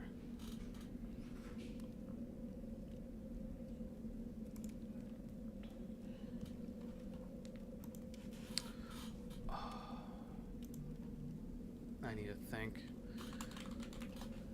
Have they done anything else for me? It's been like over a week. No. Man. What is this?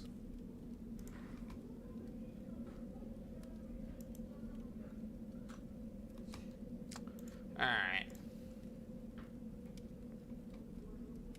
Let me, clearly you're not doing anything.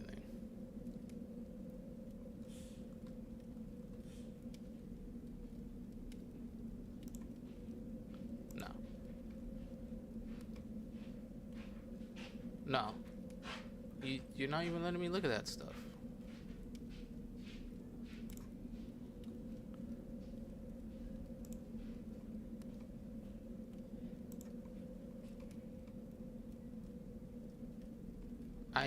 I've done this, and I've done all that. Get out of here.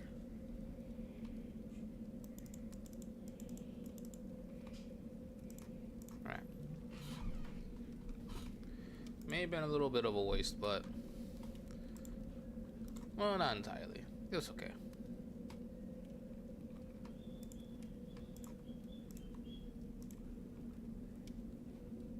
Nah, it's fine.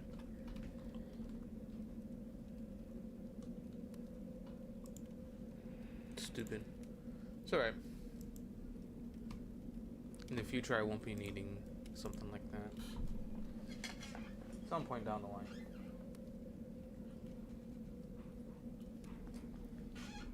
It did the most that it could do. I'm not that good with world records. Really not.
Oh, we can just rest.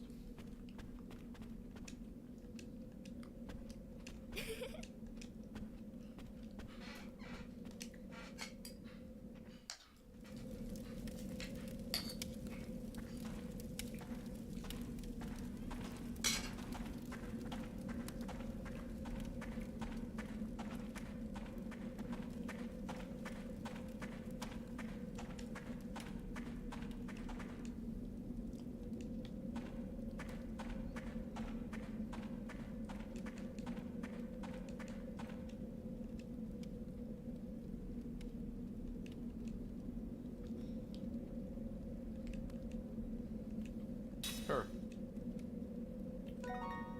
Sonya.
Oh, nice.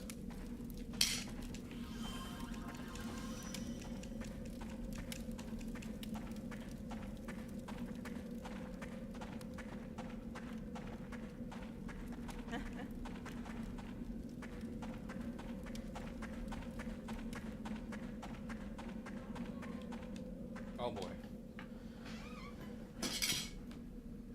Can't eat these.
Maybe it's story progression locked.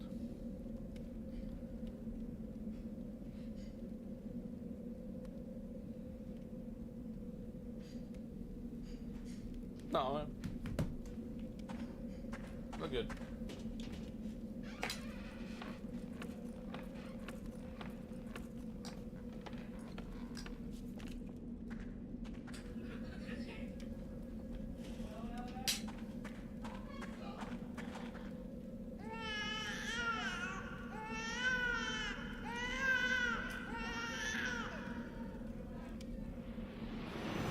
That was kind of random.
Yes.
Okay, yeah, tomorrow. Tomorrow looks like a lot of snow, apparently. Like a lot of snow.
Oh, I can put it in the black screen like that. All right, that's good. Hold on. All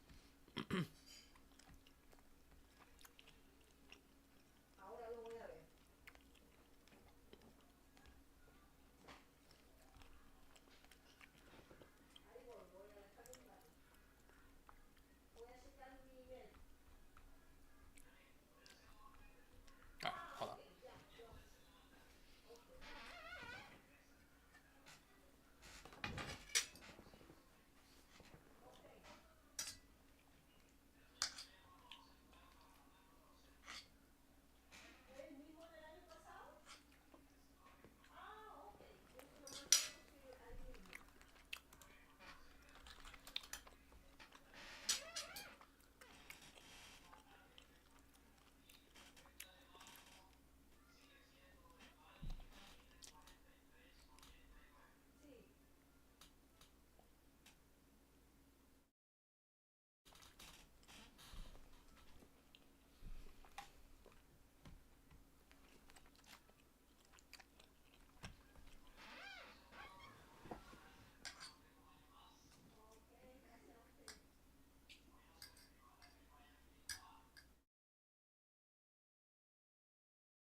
The video doesn't want to load. I just want to see the video. What the hell? I liked it, but I don't actually know what. I don't actually know. That's all.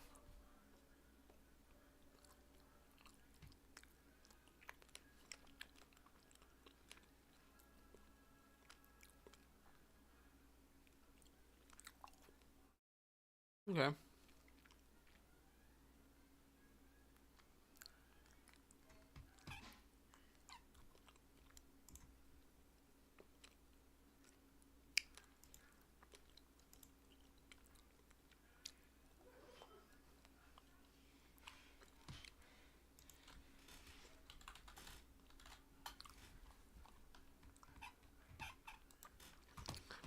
What are the PS2 games called in the Atelier series? Or originally Atlas? I know nowadays it's not Atlas behind them. Atelier Iris.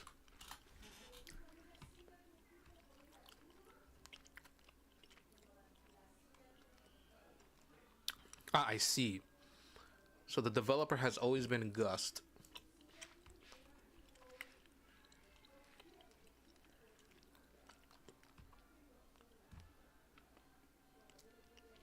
Yeah.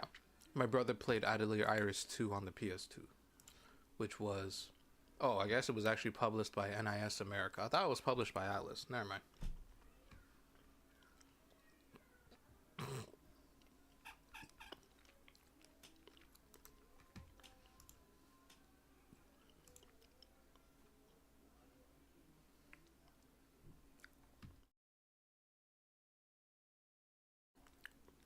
These are like ARPGs.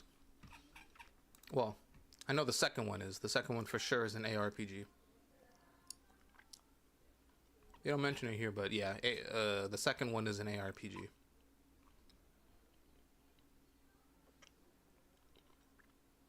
Oh.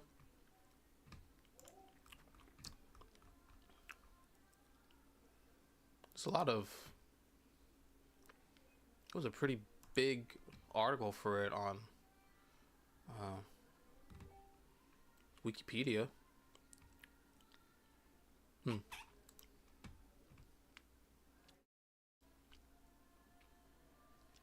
Yeah, there's just a lot of Ateliers in their history.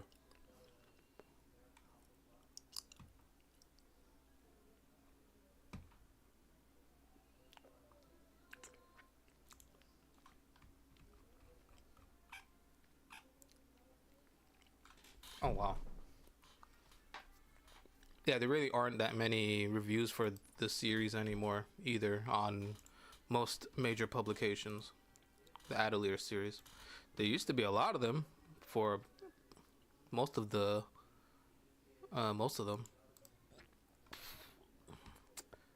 Yeah, I think that just shows they don't. Most major Western publications don't care much for these mostly Japanese series.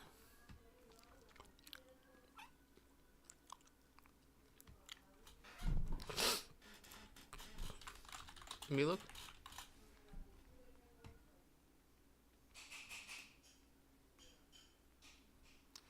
I think the major reason why most people don't know, most people don't tend to know too much globally about the games. I'm just curious. Who was here on this? Okay. Yeah. I wouldn't even consider Destructoid a major outlet anymore. Are they even still around? Is Destructoid still around?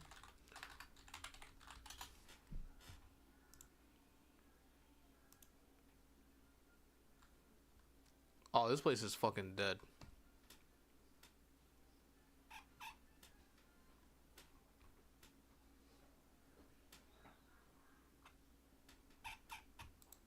Meh. Anyway, most of the major publications don't care much about this series anymore. I'm I'd be hard pressed to include Destructoid on the list of major publications nowadays. It is Western. It is a Western-based one, but I don't know. They're not as notable or notorious as an IGN or a GameSpot or PC Gamer, Eurogamer.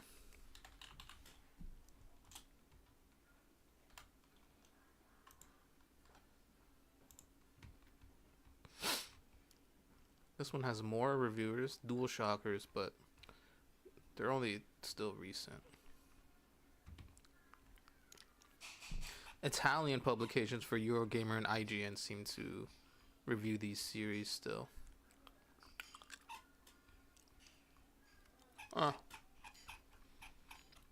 Yeah, the West is not really gonna care that much about these games, or at least from a critical standpoint. From a critic standpoint, they won't care about these games too much anymore.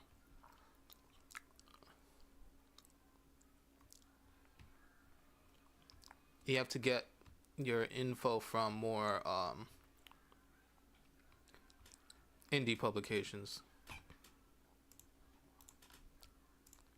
for that stuff. That's why I can't. That's why it's taken forever for me to come back to Lost Odyssey, because I had no clue that it was.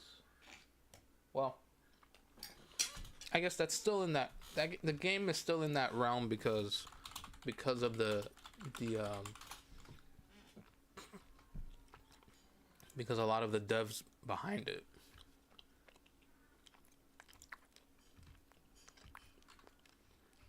Let me just take a look. Let me take a look at who's been here reviewing this, who's reviewed this game in the past. Game Informer, okay, 8.5.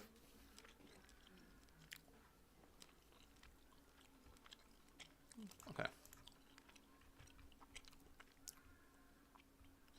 Okay, IGN.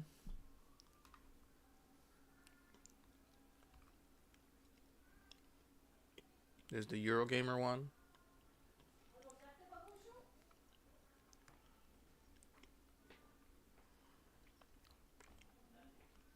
GameSpot 7.5. Yeah, not sure what I would sit with the game at this point yet, but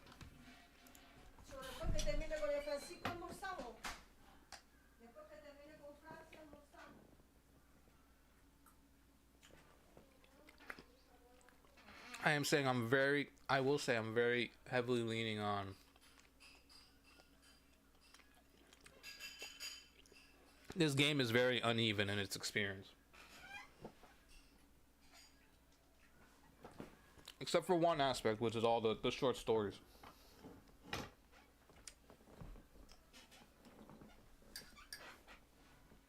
I'd be hard pressed to think of another better way a game has come up with to help people relate more to a notoriously monotone, stoic main character like Kaim.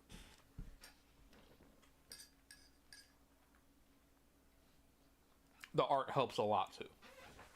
It's not generic anime, generic Eastern style anime or chibi. There's no chibiness to it or like traditional anime flair. Very Asian. It's very Asian. It's more Asian than it is anime.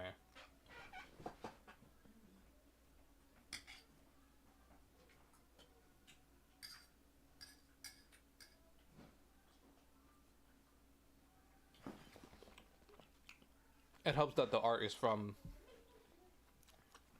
Inoue?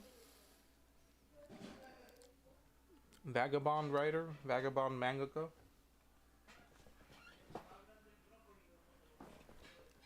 Which I fucking love Vagabond.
desayuno, mierda. Ya, ya, uy, desayuné, desayuné, desayuné.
Let me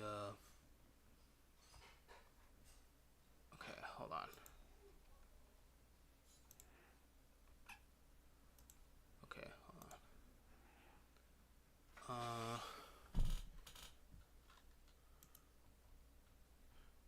Where would this be?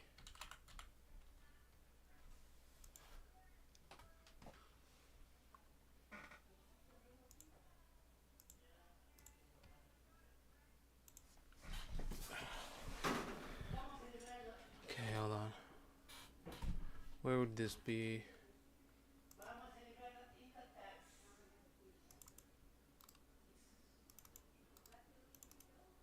Nope.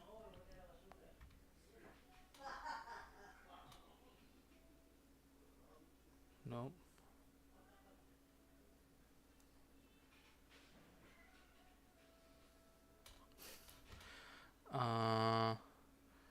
Oh yeah, I actually don't see it anywhere here.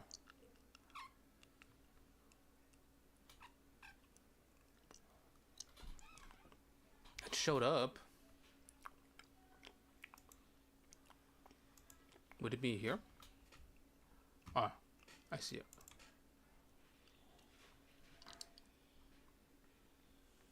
Is it this? It's this, isn't it? Yes, it is. It's this. What's this? Okay, that's me. How about this?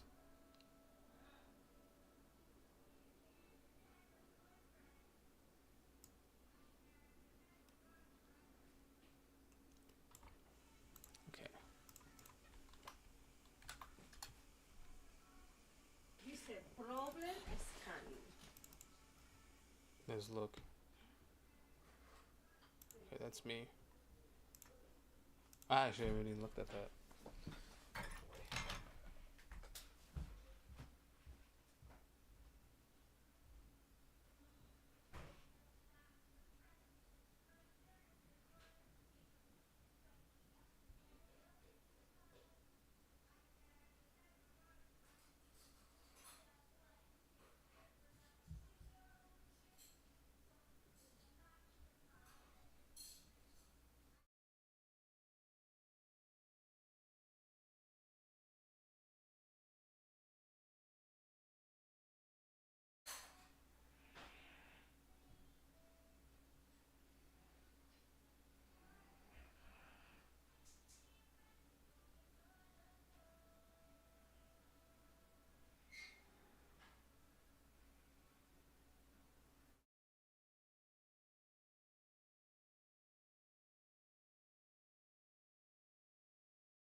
Okay.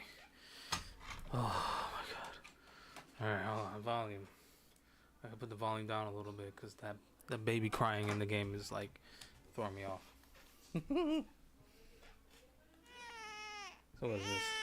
The village closest to Haven. Wow. In this village ringed by jagged mountains, the women give birth to many children. 5 or 6 is not uncommon. Just the other day, the wife of the village headman gave birth to her 10th child. What do you think that is? The young fellow asks the traveler, looking down at the snow-blanketed village. Kaim cocks his head in search of an answer. Meanwhile, the young man takes something like a piece of crystal candy from a small leather pouch. He pops it into his mouth and says with a laugh, because they die right away. The children. Uh-huh. Hardly anybody grows up to be an adult. Most kids die after 5 or 6 short summers. Look at the village headman's wife.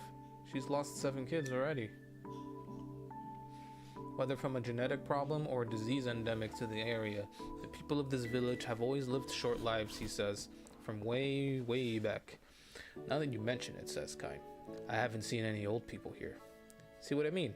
A few decades ago, I'm told, one person lived to be 50. People say that's the oldest anyone ever got in the whole history of the village. This is why we give birth to lots of kids. Give birth to a lot and lose a lot. If just one of them lives into adulthood, though, the family line is saved and the village history continues. You see my point? The young man is 16, as is his wife. Their first child is due to be born any day now, literally today or tomorrow. The young man crunches down on the candy in his mouth. Let's get going, he says, and around his wrists he winds the ropes he uses to pull the sled.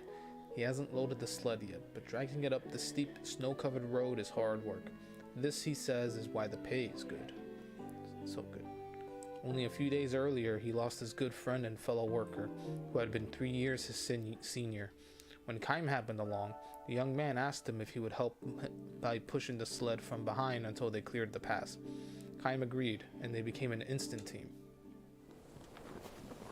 Kaim circles around to the back of the sled and asks, You don't have any animals to pull the sled? Afraid not, says the young man. I know it's strange, but our horses and cattle and donkeys all die young. You can spend a lot of money at the town market buying an animal, and it'll keel over before it's done a lick of work. Finally, the best way is for us humans to plow the fields and pull the sleds ourselves. The arms with which the young man himself is pulling his sled are massive, and he forges through the road's snowy cover with powerful steps. His fellow worker was stronger still, he says. He taught me how to pull the sled, how to set rabbit traps, how to build a fire.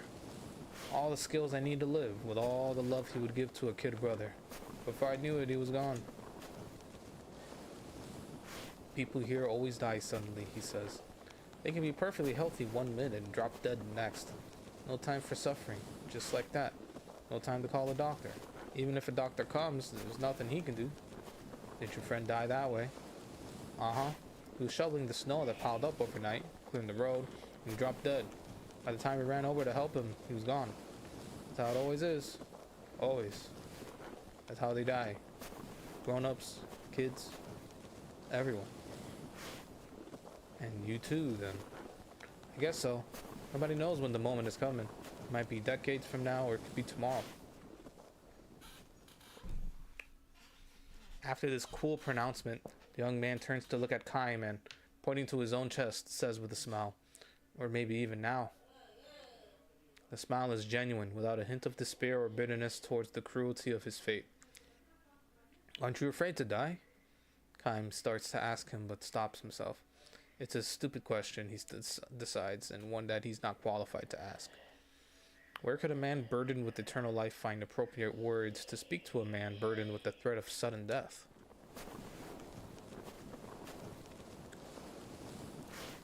Kaim and the young man keep dragging the sled up the steep mountain path. Their destination is the lake beyond the path. The young man's job calls for him to cut ice from the surface of the frozen lake and transport it back to the village. We in the village call the lake the Spring of Life. If you trace the source of the water that bubbles out of the ground here and there in the village, you always wind up at the Spring of Life. Kaim nods silently. The ice from the Spring of Life takes forever to melt. That's why, look, you can even do this. Again, the young man takes a piece of the crystal candy, or rather ice, from his leather pouch and puts it in his mouth. It gives you energy. It's indispensable when doing hard work or for pregnant women or infants. Just put a piece in your mouth and it gives you instant strength. The young man offers a piece to Kaim, who nods again in silence. We're really not supposed to give any to outsiders, but you're special, because I'm putting you to work. If I give it to you, though, I want you to help me load the ice on the sled. I can handle it by myself on the way back. Kaim silently accepts the ice from the young man, who assures him it tastes good, too, and watches him smiling. Kaim averts his gaze somewhat and puts the piece in his mouth. The ice should be nothing but frozen water, but it has a mild sweetness, just as Kaim expected. He spits it out when the young man is not looking. Poison. I know that taste, thinks Kaim. The village people are used to this taste, so they think nothing of it. Without a doubt, though, there's poison in the ice. The long flow of time smooths over the wounds inflicted by history. The permanently snow-capped peaks make people forget the existence of the wide world on the other side. The young man calls this lake the Spring of Life, for those who lived far beyond the mountains, at the source of the river that feeds the lake, used to know it as the Pit of Death. Long, long ago, several hundred years ago, the entire area around the river's source was polluted with a poisonous metallic outflow from a mine. The river was filled with dead fish floating belly up, and the poisonous gas that rose like a mist from the ground killed both the earthbound animals and the birds in the sky. The forests withered, and the lively town that had grown up with the development of the mine became a deserted ruin.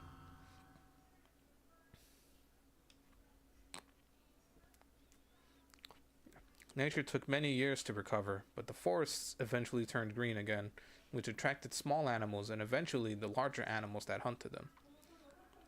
People, however, never came back, and there was no one left to hand down the story of the tragedy that occurred at the river's source deep in the mountains.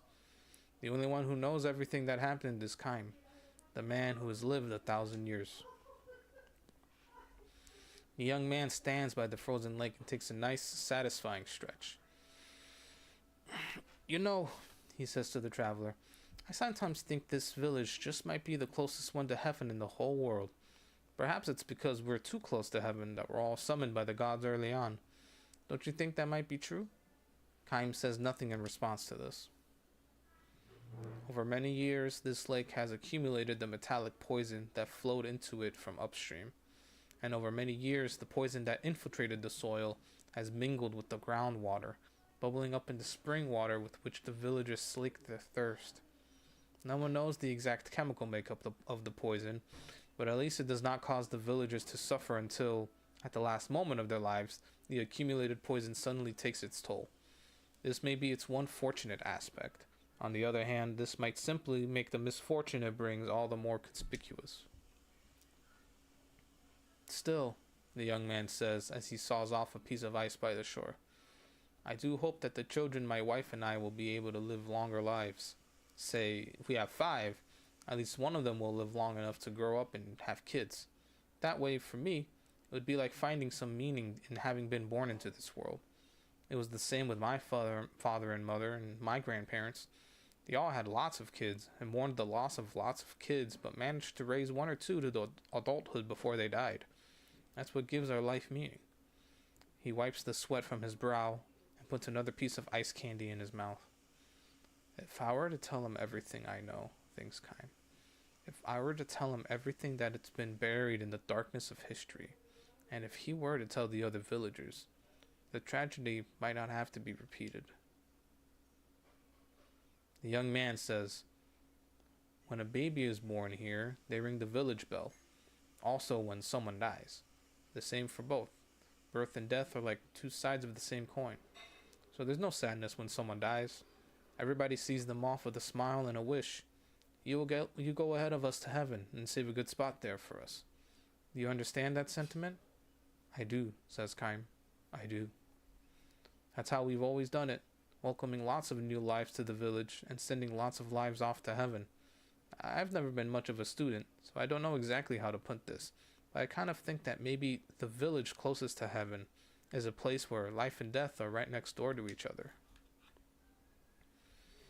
The young man gives Kaim an embarrassed smile at the sound of his own words. Maybe it's because I'm about to have a kid of my own that I'm starting to think about these complicated things. No, that's fine. I see exactly what you mean, Kaim says. The moment the words leave his mouth, a bell sounds from the foot of the hill. Several long, slow rings. That's it, exclaims the young man. My child has been born. He dips his head and says again, as if savoring the sound of his own words, my child. While the bell is rung likewise for births and deaths, the young man says the sound in each case is subtly different. When a young villager learns to tell the two apart, he or she is considered to be an adult. I hope this one lives a long time, the young man says, choking with the flood of emotions that show on his face, but then he goes on as if to negate his own hopes for the future. Either way, whether it lives a long time or not, my child has now been born into this world. That's all that matters. I'm so happy. So happy.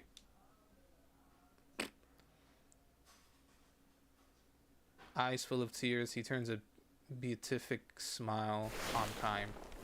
And then, still smiling, he collapses where he stands.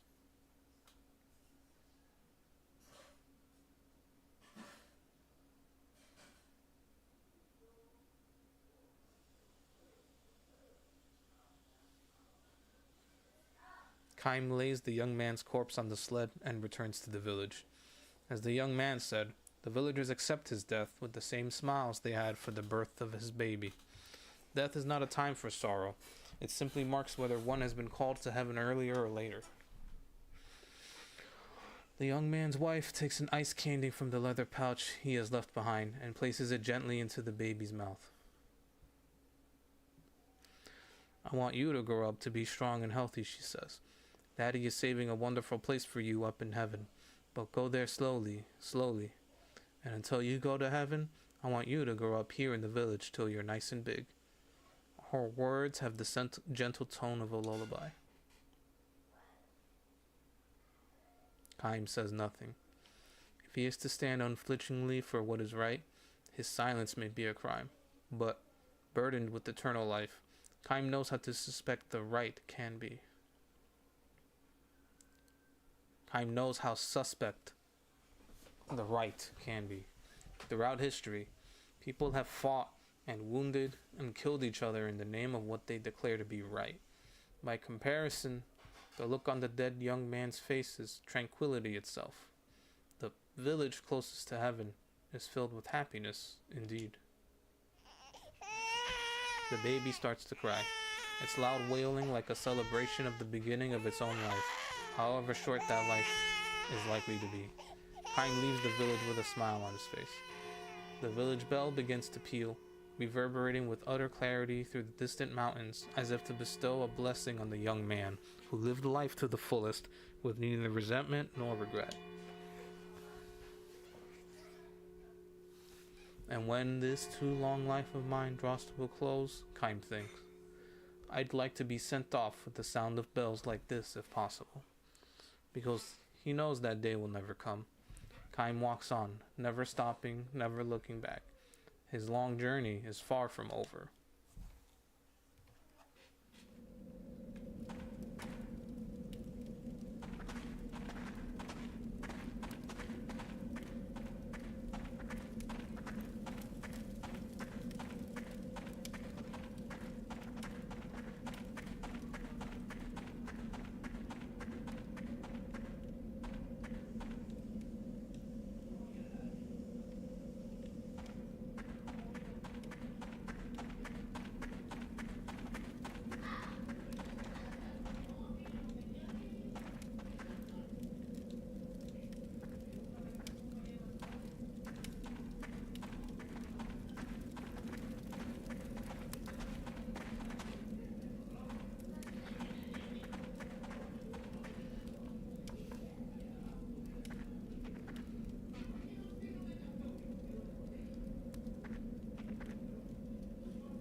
Let's do it.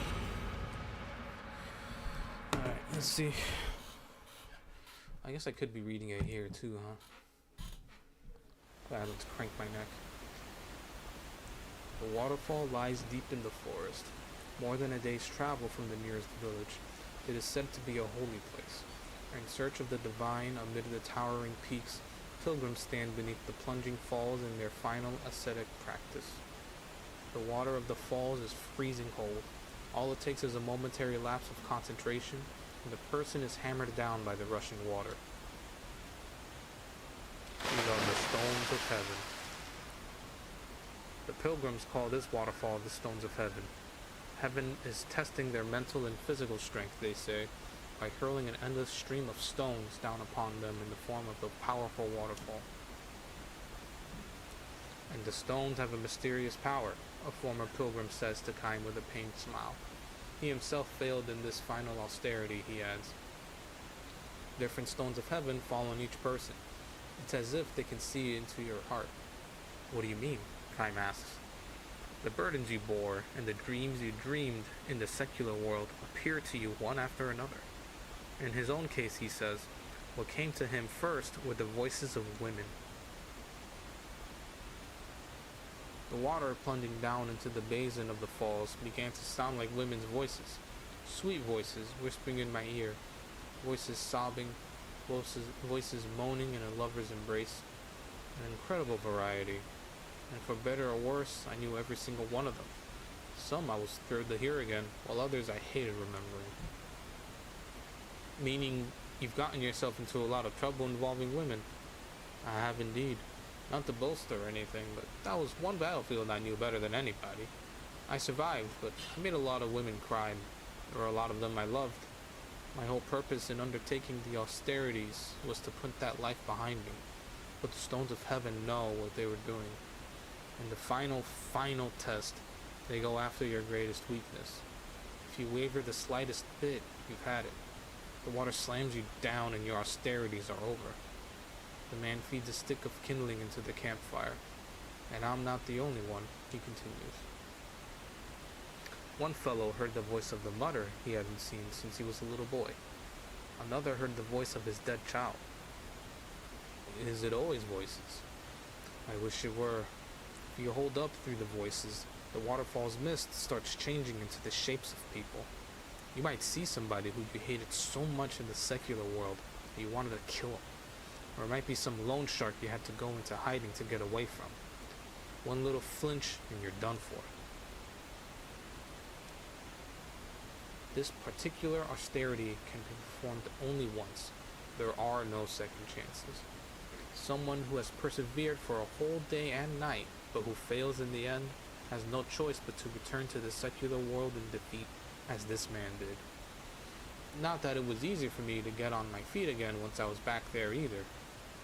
The man chuckles and calls out to a young pilgrim, or more precisely, to a young man who was a pilgrim until a few moments ago, but who has just now dragged himself up to the lip of the basin in utter dejection. Hey young fellow, the campfire is over here. I've got liquor to warm up your insides, and some fresh grilled meat. Get a little of that in your stomach, and you'll have the strength to make it down to the village. The man now makes his living as master of the tea house by the waterfall. Of course, pilgrims undergoing austerities carry no money with them, but the man is not expecting to become rich doing this work. For bodies chilled by long hours of pounding under the waterfall, he provides a warming fire, food and drink, sometimes even money to tide them over when they first go down to the village. Payment can be made at any time. The men can bring him the money after they have started to take in earnings again from jobs they find in the secular world. He sets no dates for repayment. He takes no IOUs. He says he's fine with that. Aren't there some who don't pay at all? Kaim asks. Of course there are, the man says, matter-of-factly. I think of my running this tea house as another kind of discipline for myself. Another kind of discipline. That's right. The stones of heaven will accept only the strongest pilgrims, the ones unperturbed by anything. The role I want to play is to accept the ones who were broken by the stones of heaven, the weak human beings. I want to go on accepting the weakest of the weak, the kind who not only succumb to the stones of heaven, but who even fail to pay for their food and drink afterwards. That is your kind of discipline. Exactly. Makes for a hard living, that's for sure. I thought I was prepared to deal with cheats and weaklings, but there are a lot more of those than I ever bargained for, he declares with a hearty laugh.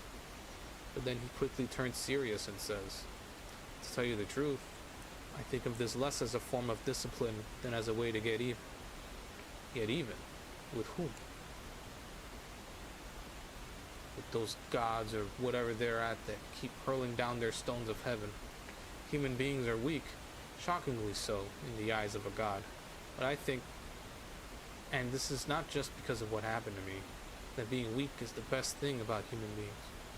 Weakness can make us cunning, but can also make us kind. Weakness can torment us, but it can just as easily be our salvation. Don't you see? If the gods are hurling down their stones of heaven just to make people aware of their own weakness, just to make us savor our own powerlessness, then I'd just as soon drop my trousers and moon them. I'll slap my bare butt and say to them, I'm not like you. I'm not going to punish human beings for being weak. I accept them for what they are, weakness and all. The man feeds a new piece of kindling to the fire and says with a shy shrug, I guess I got carried away. Kime smiles and shakes his head as if to say, not at all. Tell me though, the man goes on. I see you're a traveler. You don't seem to be a pilgrim. You're right, I'm not, Kime says. I was trying to cross over the pass and took the wrong road. Well then, as long as you're here, why not give the stones of heaven a try? It'll be something to talk about. No thanks, Kime says, smiling. What's the matter? Afraid they're gonna show you whatever it is that shakes you up. The man smiles and nods. Can't say I blame you though. The man is mistaken about Kime. He's not the least bit afraid of such a thing. What scares him is the opposite prospect, that of not being shaken up. Of encountering in himself a person unmoved by anything at all. Anyway, it'd be suicide to jump into the waterfall without preparation. How's that? It's freezing cold for one thing. There's even colder water bubbling up from a spring in the basin. Even the most well-conditioned person has to be careful and take time to accustom himself to the low temperature. If you go in all at once, it can stop your heart. The man jerks his chin in the direction of the falls as if to say, look at them. Two new pilgrims are preparing themselves for the challenge of the stones of heaven. The men appear to be brothers. The older one kneels at the edge of the basin, splashing himself and massaging the cold water into his skin from foot to heart level. The younger brother is too impatient for that. He wants to jump right under the falls. The elder brother cautions him and takes all the time he needs to accustom himself to the water's coldness. He exudes the quiet power of one who has withstood the most rigorous training.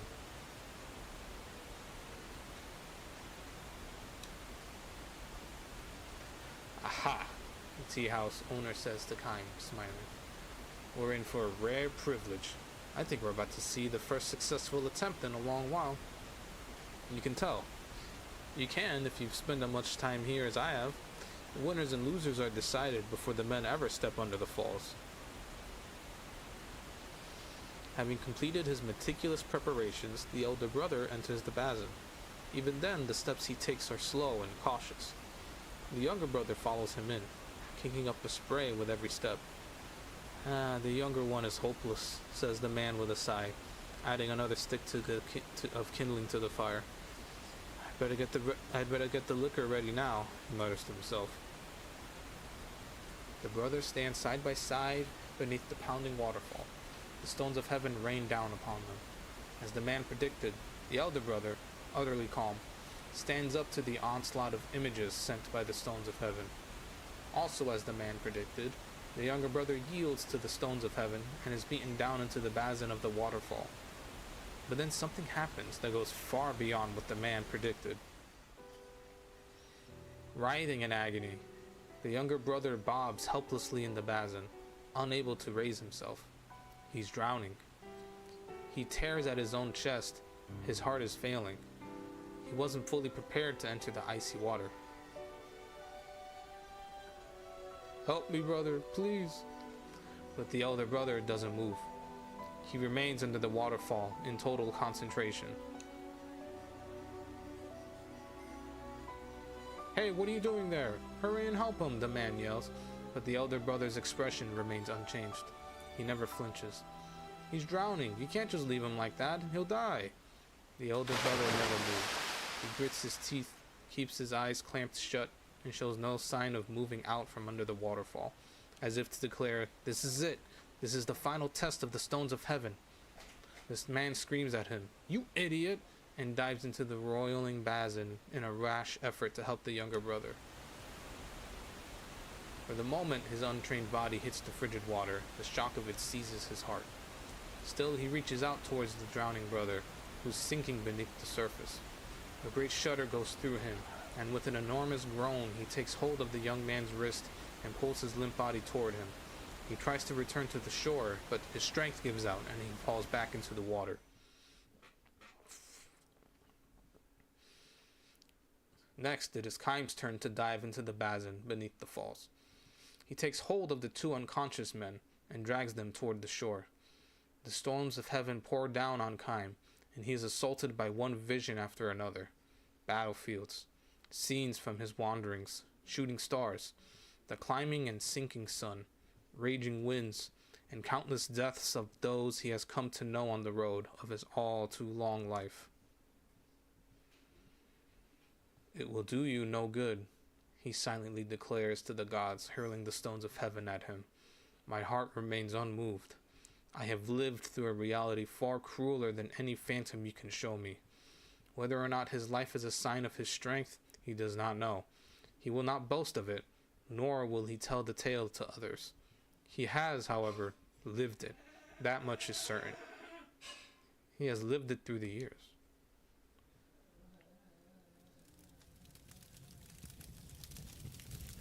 Kaim climbs onto the shore and lays the limp bodies of the tea house master and the younger brother beside the fire. As he warms himself, he thinks, the gods who hurl the stones of heaven are inferior gods. If they could truly see into everything, they would never have been foolish enough to show Kaim scenes from his past. But what would disturb him most of all would be the unwelcome sight of moments from his own limitless future. And if they were to ask him one simple question, "For what purpose were you born?" his knees would buckle in an instant.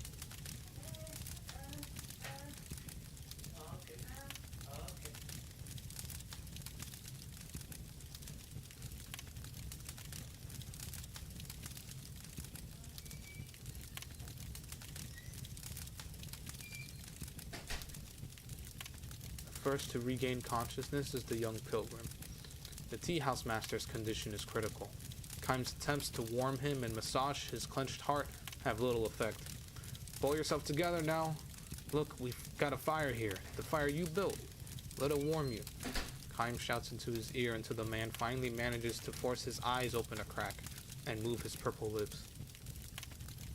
Is he alright?" "Sure, he's fine.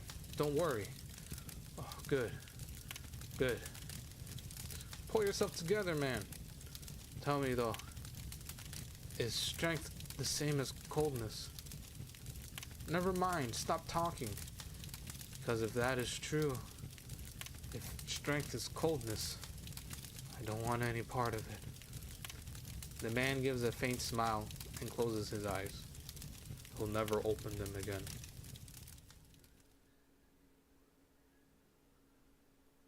Human beings are weak and fragile. All it takes for a person to die is for a fist-sized organ to stop beating. Human kindness, on the other hand, may derive from everyone's profound awareness of the fragility of life. Facing the tea house master's lifeless corpse, the younger brother hangs his head and cries. This weak man, defeated by the stones of heaven, sheds heartfelt tears for the man who saved his life. His strong elder brother, meanwhile, is still being pounded by the waterfall, unfazed by the stones of heaven. Surely his strength will be recognized by the gods, and he will bring his ascetic training to perfect completion. Still, Kaim finds the tear-stained face on the younger brother beautiful in a way the stronger elder brothers can never be, and he wishes that he himself could be moved like the younger man. There was an unmatched nobility in the last smile of the tea house master, who gave up his life to save that of a complete stranger. Kaim wishes that he too could experience such feelings. And what of my own face? Living through 1,000 years of life is not strength, yet burdened with the life he cannot lose. Will Kaim ever be able to change weakness into kindness? This he cannot tell. He can only live, unknowing. He can only walk on. He can only continue his journey. Kaim looks at his reflection in the basin of the waterfall. On the water's heaving surface, he sees the trembling face of a lonely wanderer.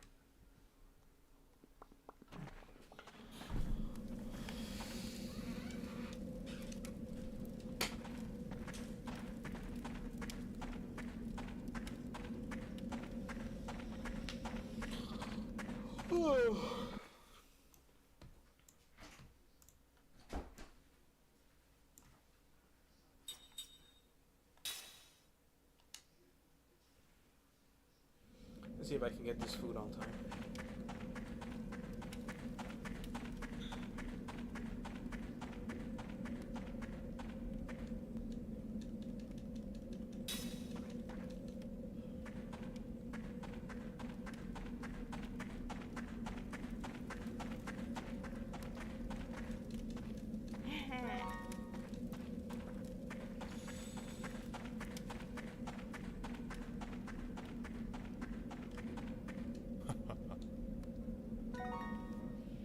Spike a seed.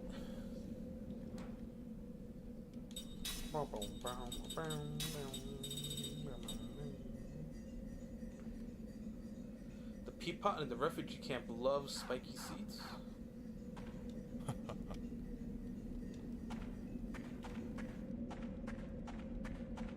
Where's the peapot here?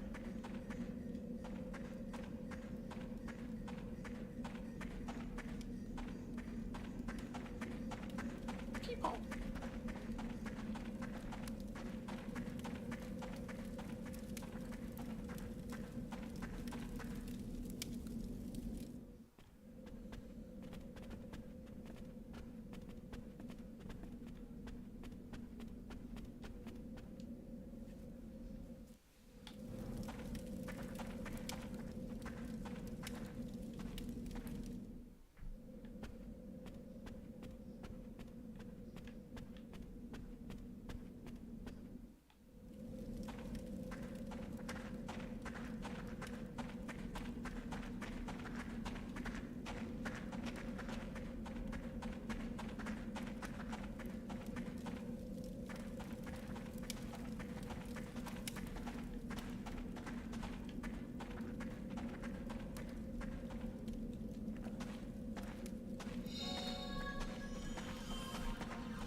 Oh shit. Uh-oh. There was another one.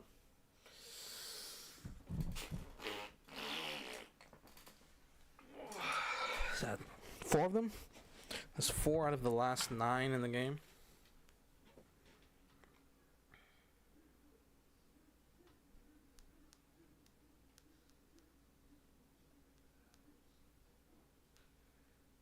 I guess that's all of the ones.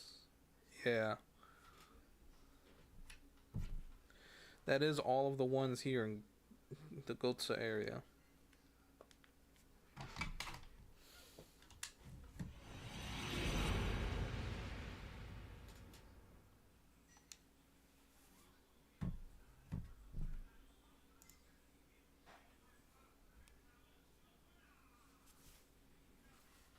Signpost. I'll be gone soon, Henri says. So it makes no difference, a life like this. She smiles with some effort, puts a gray tablet on her tongue, and swallows it. Oh, uh-oh.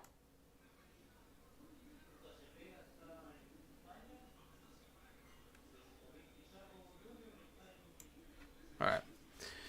Use or possession of this drug by ordinary people is prohibited by law and strictly controlled. The person taking it feels as if every bone in his or her body is melting. All the anxieties and cares of life vanish as the individual wanders in the space between languor and pleasure. Why don't you take one too? Henri pulls another tablet from her leather pouch and holds it out to Kaim, who's standing by her bed. Coward, she says with a grim smile when he shakes his head in silence. And then she places the second tablet on her tongue. How many pills does that make today? Kaim asks. I forget. With empty eyes, Henri stares into space and sighs. This is an addiction, a serious one.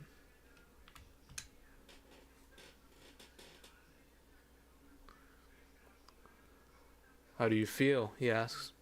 Not bad, she says. Very happy. She gives him a smile. It's deeper and softer than her earlier smile, though maybe too deep and too soft. It appears to be a smile of ultimate bliss, but for that very reason, it also has a frightening quality that sends chills up his spine.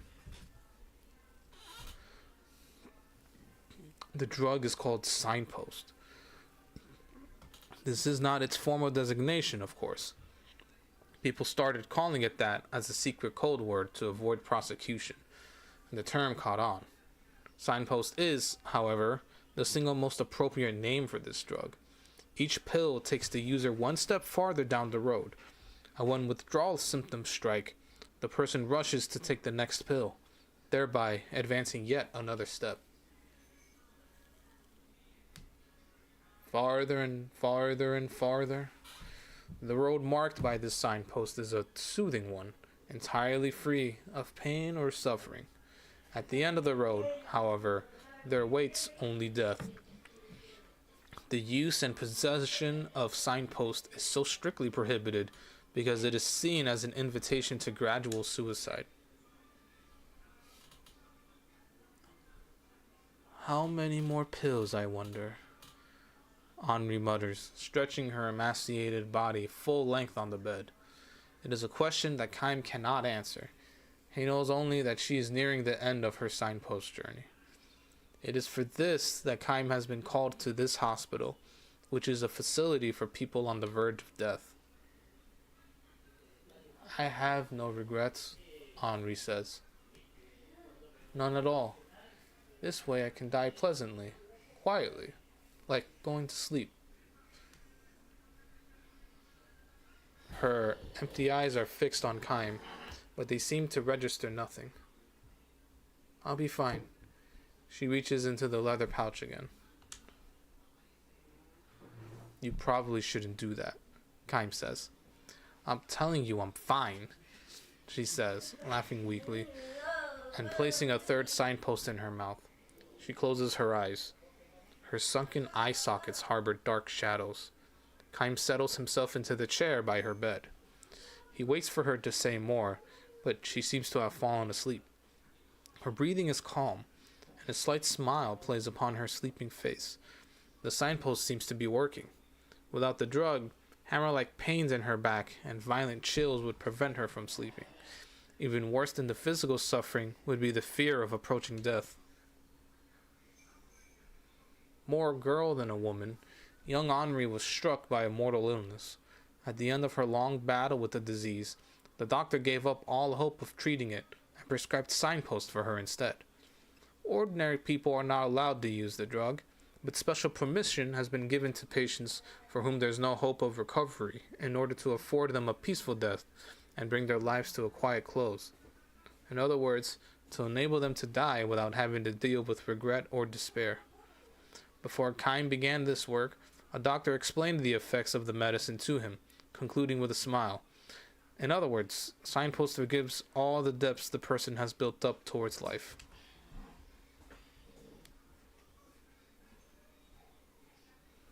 Henri wakens. After she has confirmed Keim's presence at her bedside, she says, "You don't have to worry," and closes her eyes again, smiling. "I'm fine. I think I can go on just like this." So she knows there are other possibilities. In certain rare cases, signposts can have undesirable side effects. Sometimes at the very end, when the person is just beginning to slide into the abyss of death, there can be an attack of nightmares. The patient experiences a literal death agony. Even though signpost has provided such a wonderfully tranquil departure on the person's final journey, every last bit of tranquility can be swept away on the cusp of death. Worse still, some patients conclude their hallucinatory episode with a frenzied physical outburst. They might have barely enough strength to breathe until, tormented by the nightmares, they lash out violently enough to break the bed or even strangle the caregiver in attendance. Such can be the mysteries of the human body, or more so, the human heart.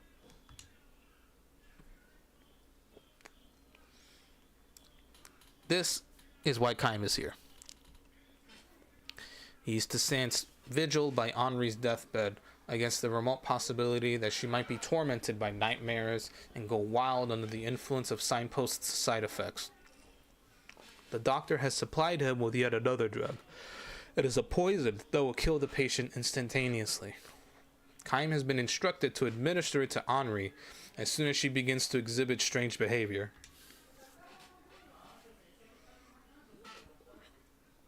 "Believe me, this is a humane measure," the doctor said. "Not murder by any means." The face of a patient who has suffered the drug's side effects is truly grotesque, not something that anyone could stand to look at. A person's death should never be that excruciating. This is a final kindness to give the person a quiet, peaceful ending. Keim was not entirely convinced by the doctor's rationale. Neither, however, was he able to bring himself to take issue with it. Now he can only hope that, led by her signpost, Henri will be able to pass her final moments in peace. Some part of her inner self might be paralyzed at the moment, and her empty eyes might never regain their former gleam, but if she's happy that way, it's nothing that anyone has the right to deny her. Waking again, Henri reaches for another signpost, but drops the leather pouch. "Sorry, but would you pick it up for me?" she asks Keim. She no longer has the strength even to hold the pouch. Her final moments are closing in. Keim lifts the pouch from the floor, but when she asks him to put a tablet in her mouth, he hesitates a moment before complying.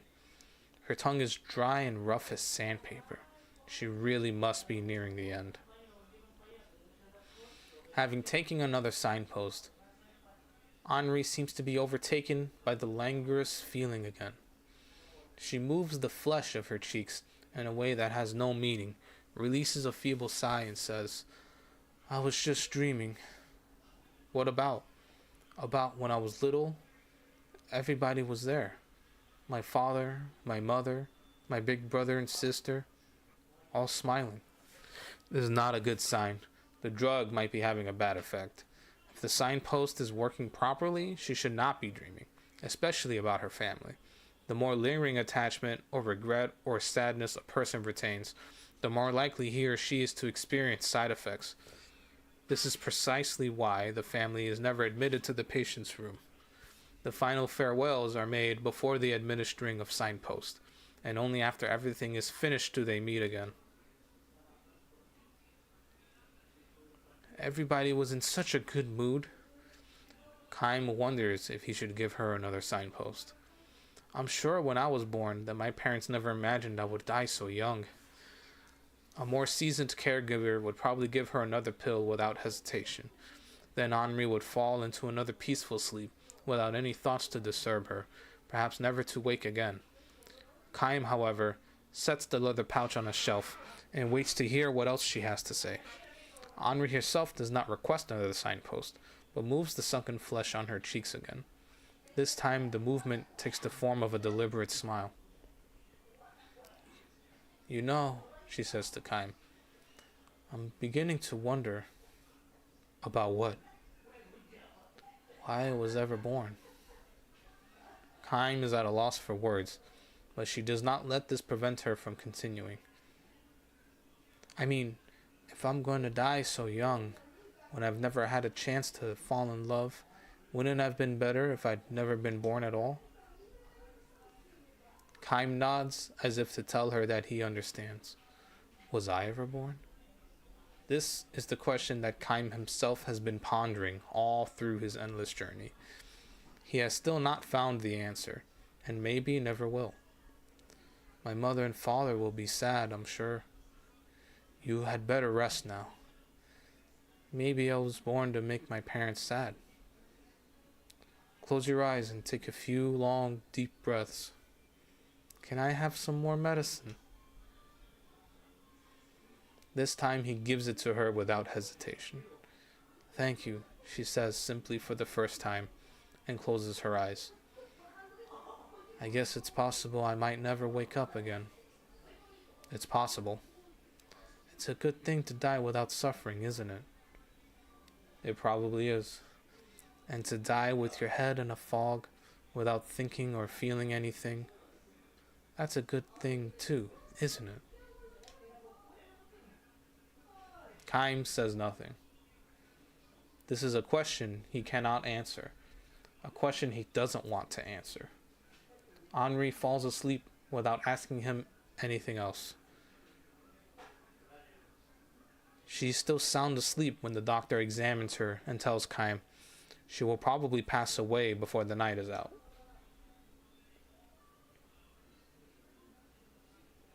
It is late that night, close to dawn, when Henri begins to suffer.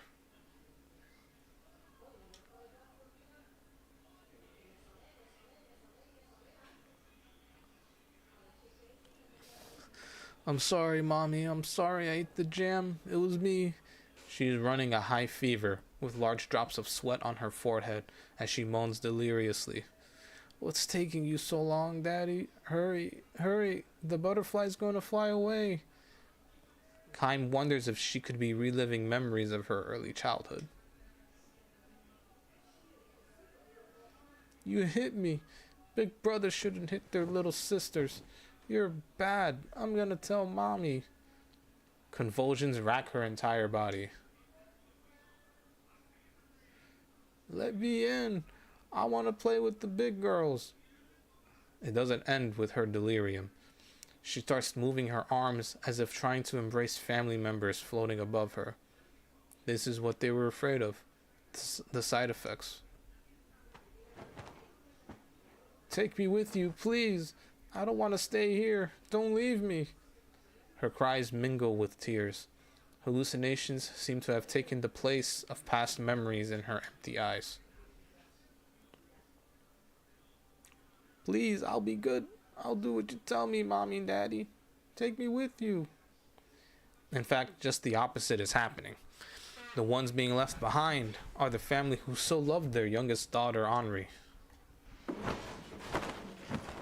Don't leave me alone. Mommy, Daddy, come back, please.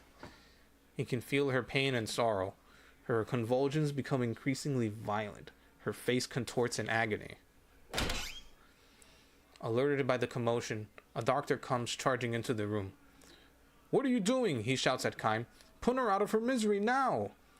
Kaim knows what he should do. This is what he was hired for. The poison that will prevent Henri from suffering any more is within easy reach. What he takes hold of, softly, however, is not the poison, but the hands that Henri stretches out into empty space. What are you doing? The doctor shouts at him. Stop it! This is in direct violation of your duties. You're fired. Kaim turns toward the fuming doctor and says simply, Be quiet, please. What in the hell are you... But the doctor breaks off his shouting when he catches sight of the look on Henri's face. She is smiling.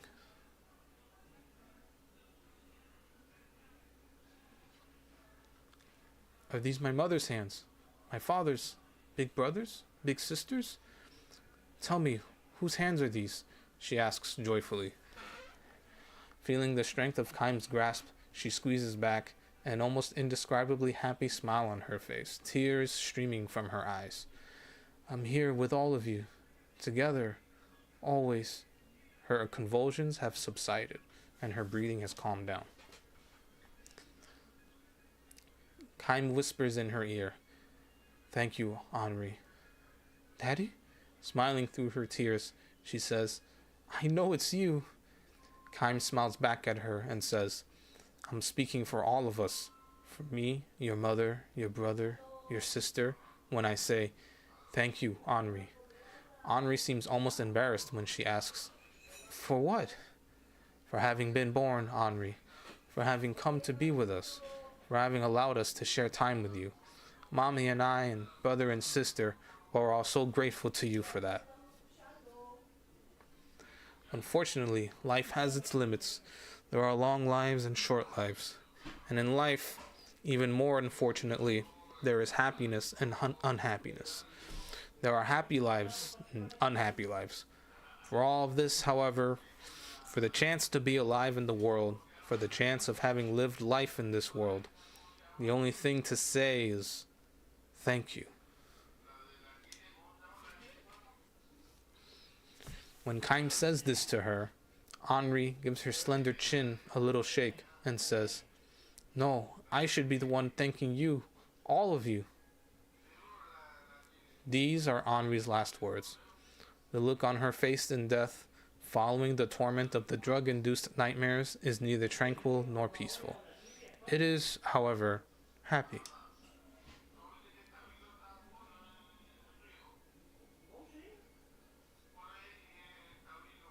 "Are you really leaving us?"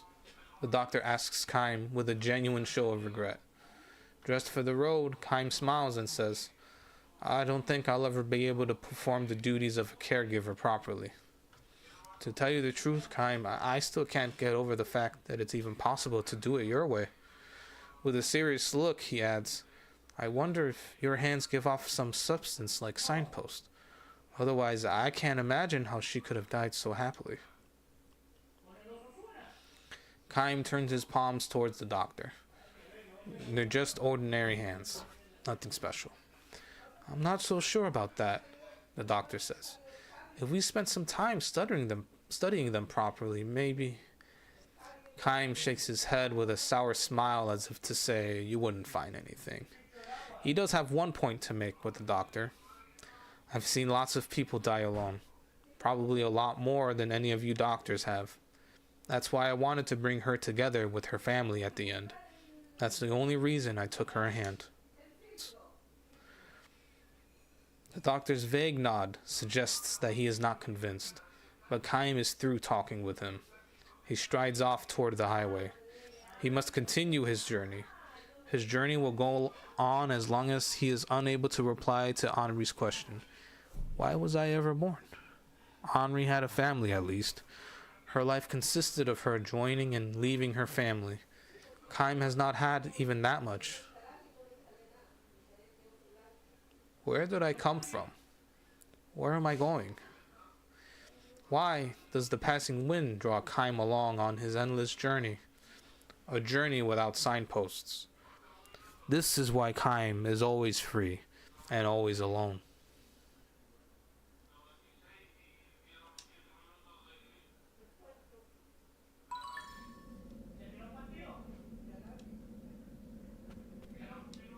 We found something.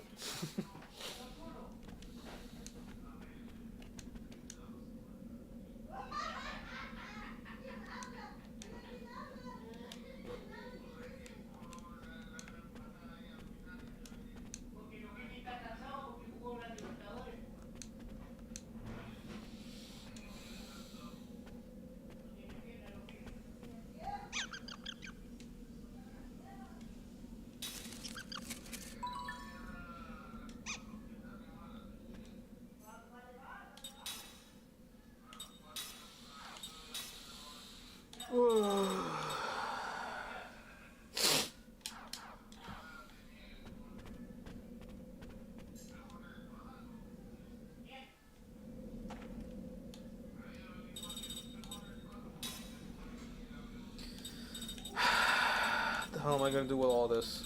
All this that we're carrying now. What are we doing with all this?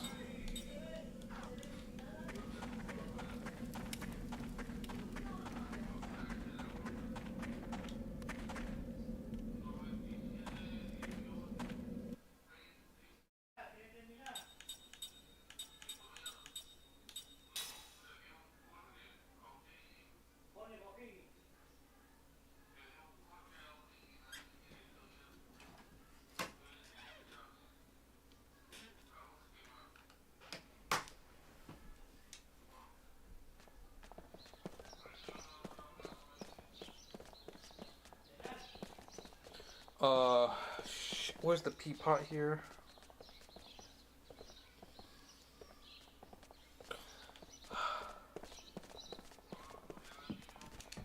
Just try all the buildings. Try all the buildings. Try the buildings and find out where the fuck this pea pot is. Where the pea pot? I genuinely do not know what the fuck happened to the music in the game. I have no idea why there's no music playing now. Maybe there's audio bugs in the game. There isn't so much visual or gameplay bugs. Maybe it's just for the most part audio bugs. People.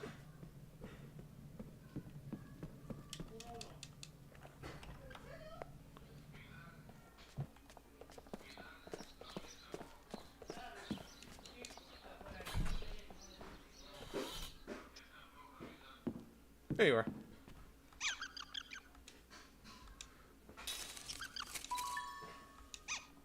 Oh boy. I have to make the whole trip around all of the other pea pots.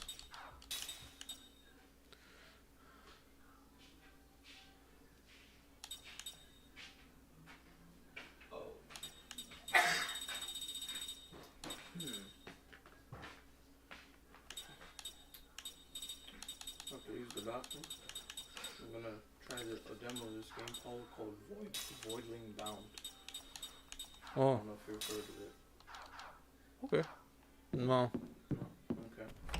So, it's kind of like if you ever wanted to play Pokemon, but play as like the creatures and be able to customize how they look and how they evolve.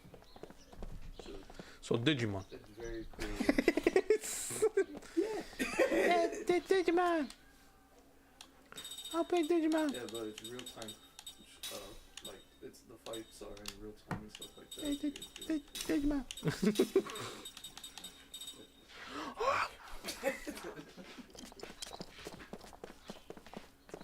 Yeah, I'm gonna try the demo.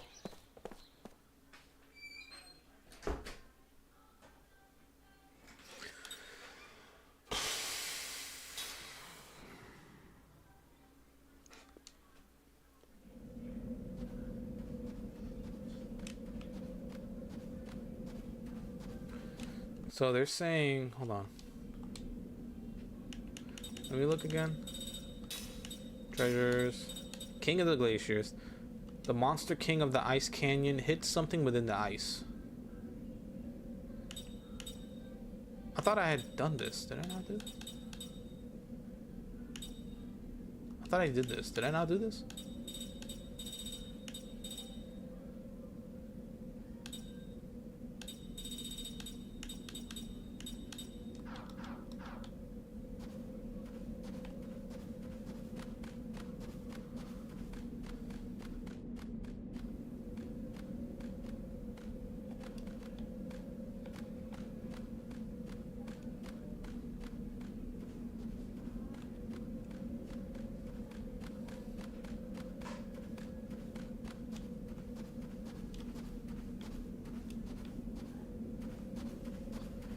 Could it be on the previous map? Oh, it's a little hard to see here. I'm gonna have to get closer to the... Oh, let me just look here on the stream.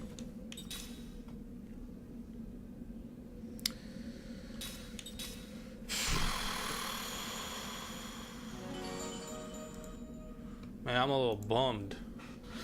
Bummed out from all the fucking... Once again, the short stories. They be fucking my shit up, you know?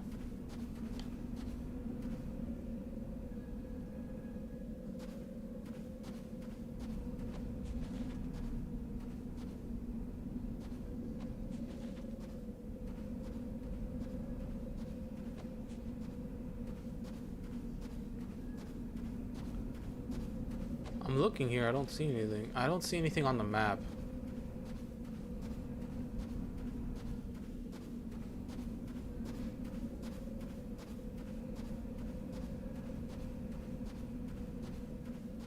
There's nothing lighting up on the map. I don't know what happened to the music. I'll be real. Don't overdo it.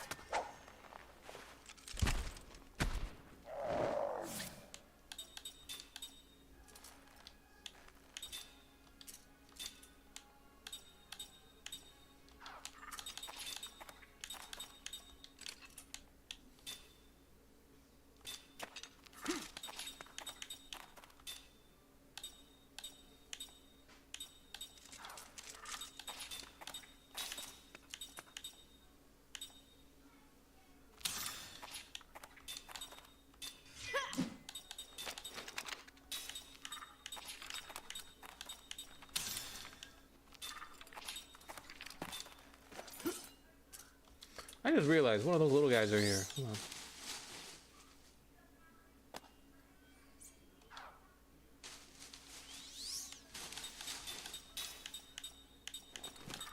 It's very weird the game being this quiet.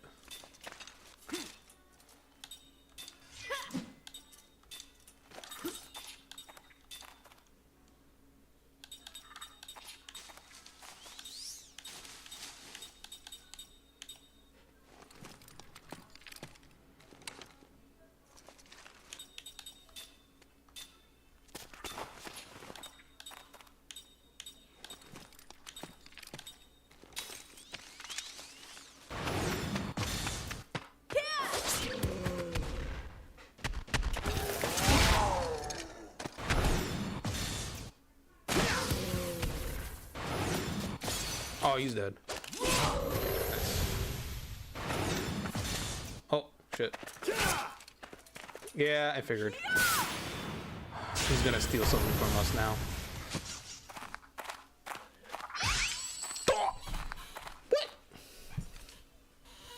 What? Motherfucker. Well, now we gotta go fuck this shit up. A perfect battle.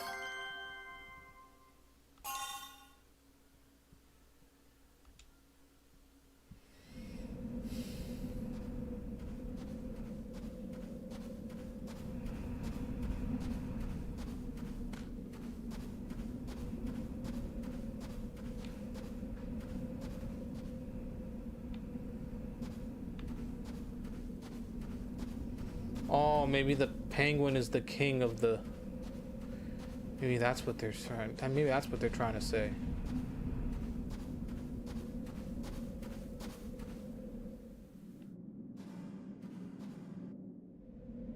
That might be what they're trying to say.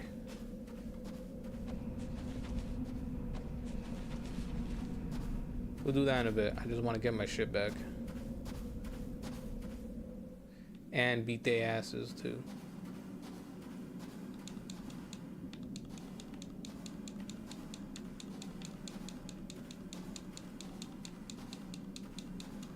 What?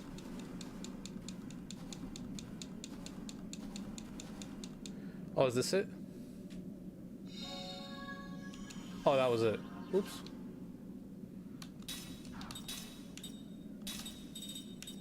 Oh, yep, that was that. Never mind.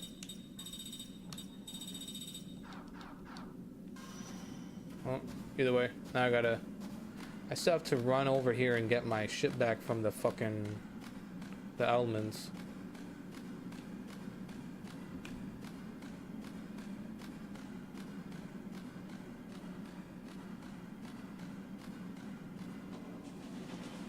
Get your asses over here. I gotta beat them up. I'm about to beat your asses.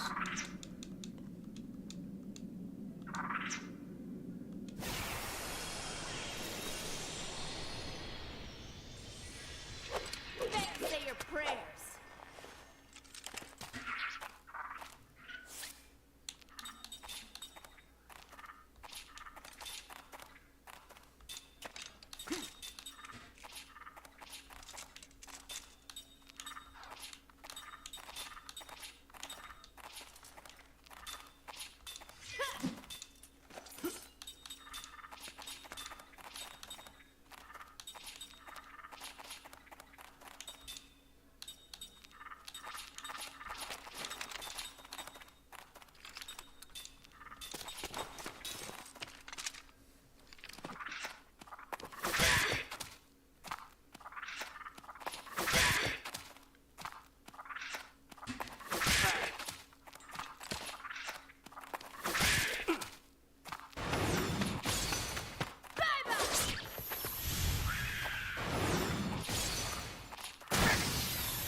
It's over.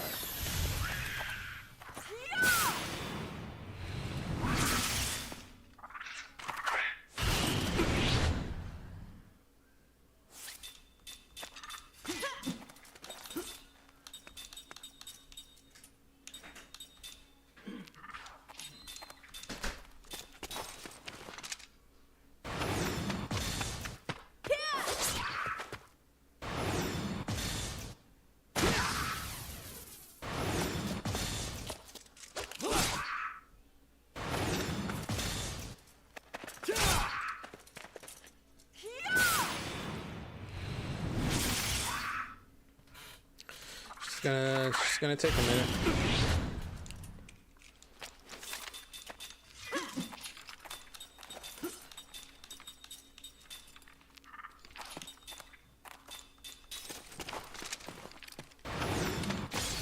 It's very awkward without any music playing.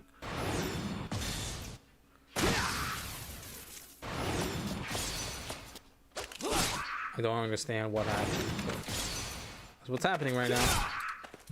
What's happening is that there's no music playing.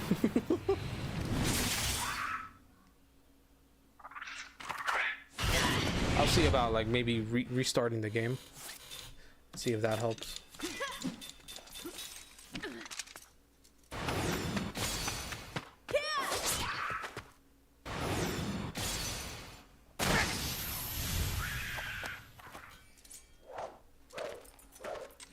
Get our stuff back. See your face again.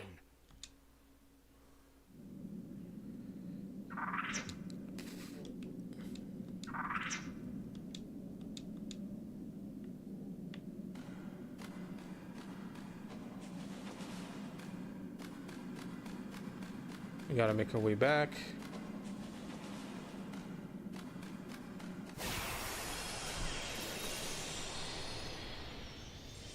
Let's take him now. Lord have mercy. Oh, brother.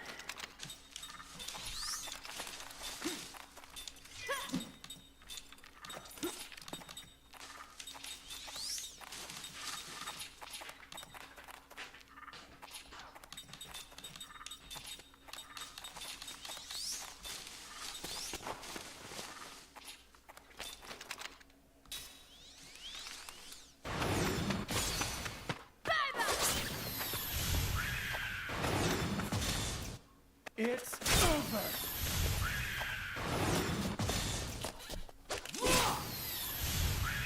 I'm out of here.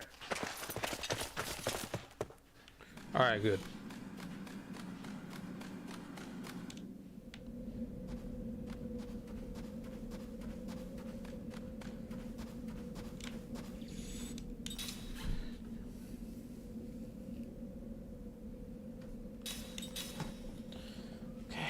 All right. And drink some water.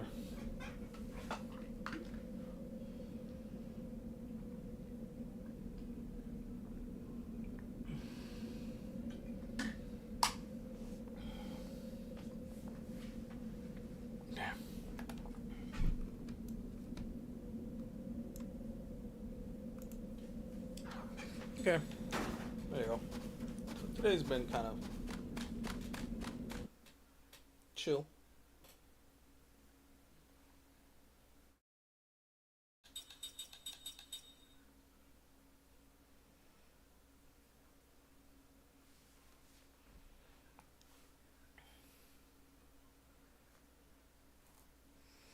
Apparently there's a boss fight hunt that I could do here, right? On the frozen trail.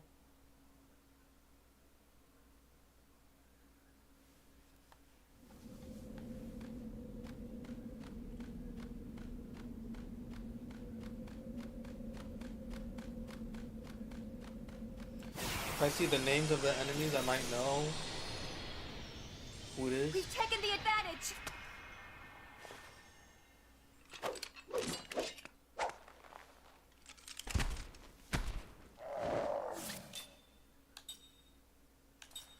It's not either of these two, I'll say that much.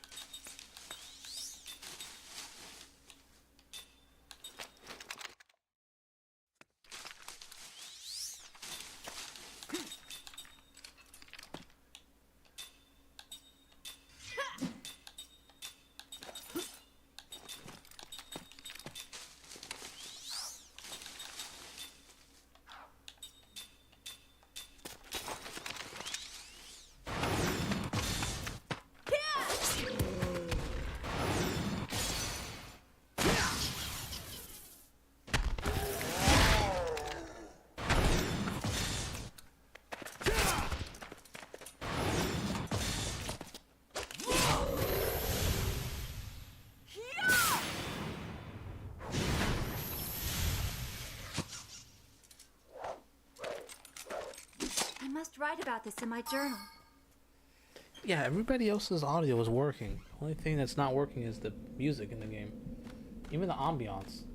The ambiance sound is still working. This place sucks. Give me What the a hell break. is this? Okay. You see the name of these guys? Okay. We're not thinking about these guys.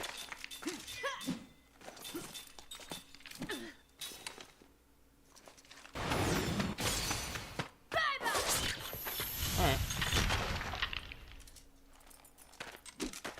It's another before enemy you type look, apparently I that's always around say. here that you have to be on the lookout for. Hey, there you go.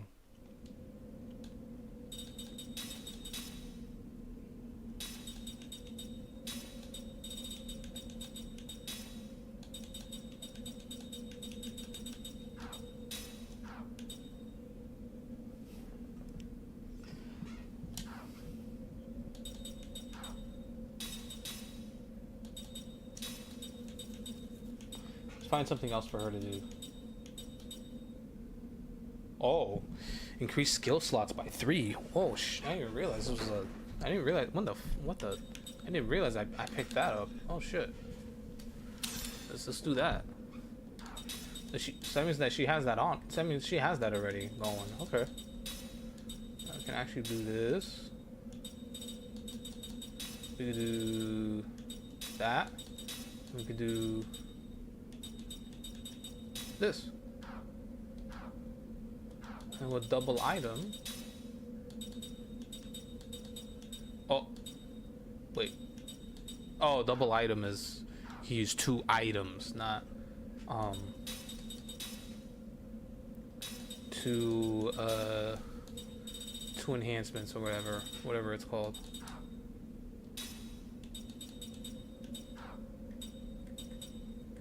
What's it called? 2 accessories, yeah. Anyway.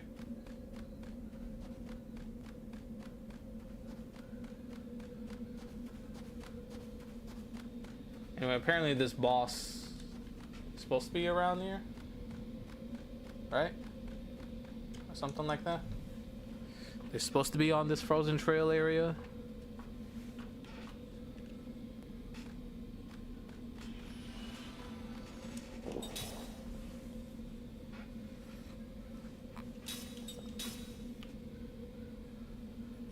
I still have a save file from all the way from disc 2.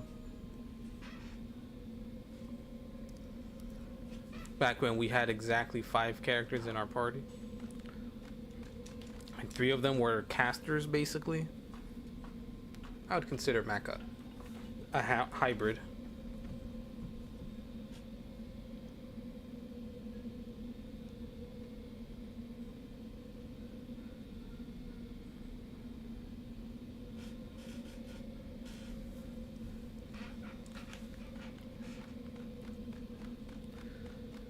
Such a somber Saturday, huh? And tomorrow it's supposed to be snowing again. We're back to snow tomorrow. Crazy. We just got done with snowstorms and cold fronts. Either way, there's supposed to be like a boss type enemy around here, right? That the game told me to be on the lookout for.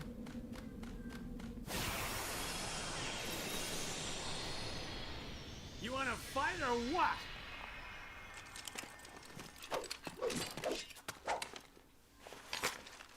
Not this guy.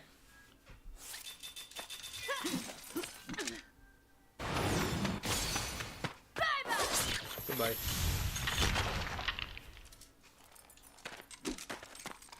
That's not who we're looking for. We're trying to look for somebody else, apparently. That apparently exists around here. Particular enemy type that has the capability to call out like its boss form. The boss form of that enemy.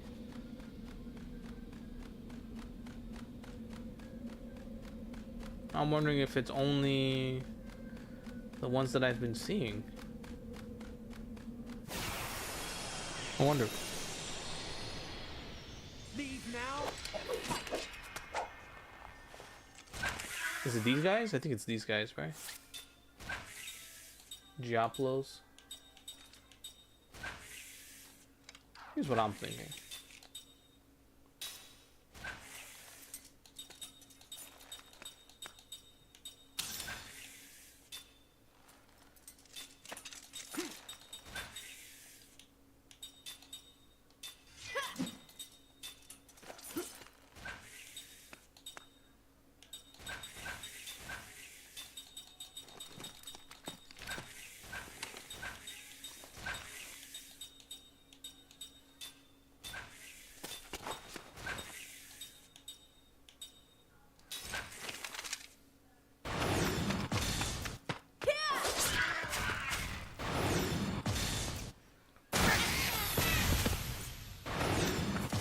Oh.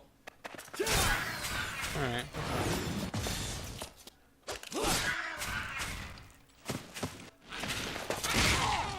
No damage.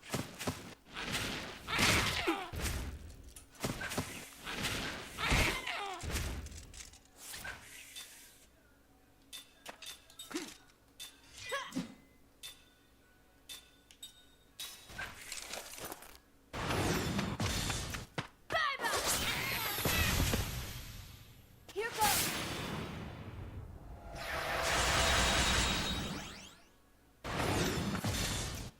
It's over. It's this guy, right?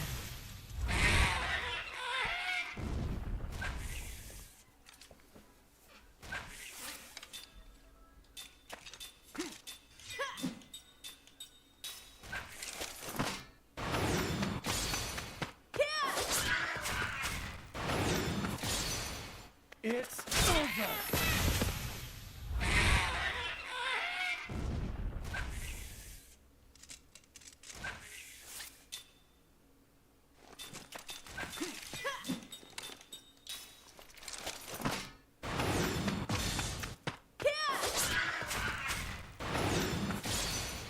It's So long as the prince does not miss, we should be good for be able to get this boss out.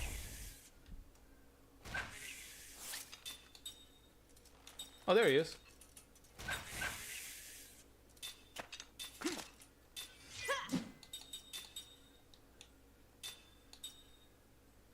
It's fire, so we can hit him with some Aquara.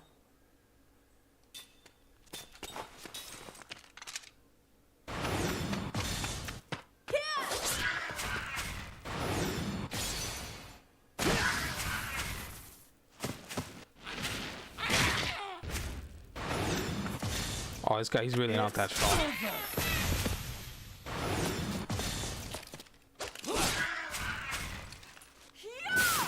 Oh, he's fucking dead. That's the one we needed to get, right? I think. I did it! A perfect battle! Dawn Lapless Claws. Yep. Hey, he's 34? Before Sarah? How? Oh, whatever.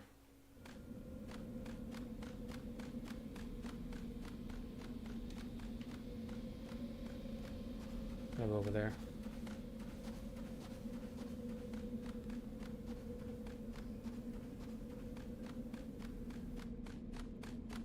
Meow.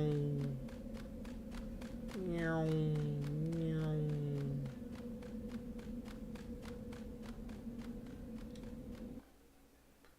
Refugee camp. Oh, okay.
Here, die. Ah. I thought somebody wanted the claw. Did they not want the claw of the enemy that I killed?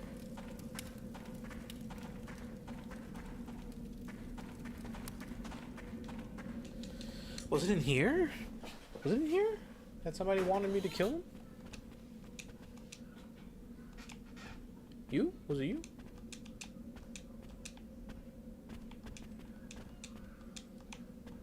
No. Huh.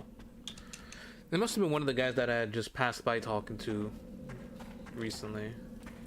And I think that I just didn't get any rewards from them for doing that. Okay. I think that's that for the refugee camp.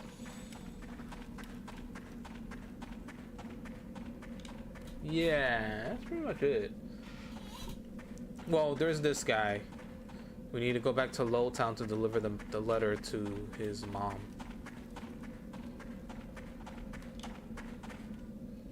So I guess we're gonna go to Lowtown. Hey, come on, get out of here, Kime.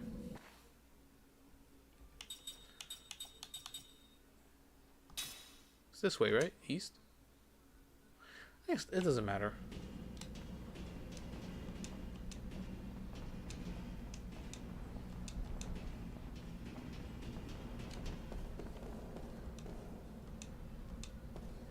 Sonya, right? His mom's name is Sonya.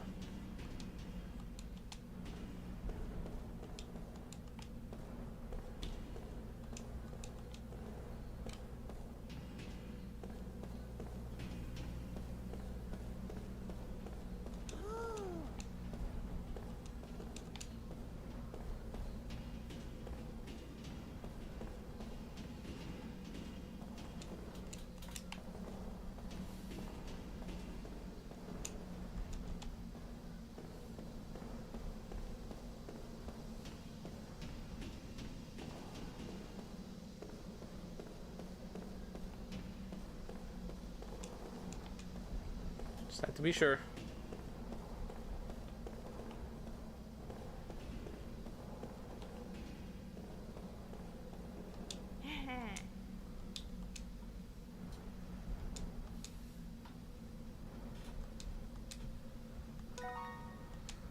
Oh, we got a black belt.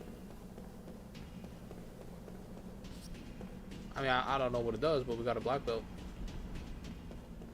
That's pretty cool. That's cool. Kime is still looking at. What the hell? What the hell was Kime looking at?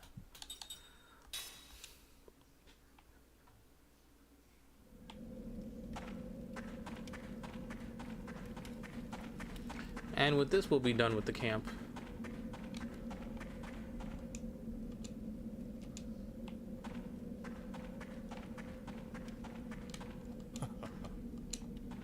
Yep, that's that.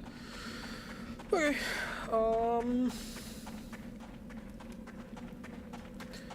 Is it time we get it back onto the ship? Finally?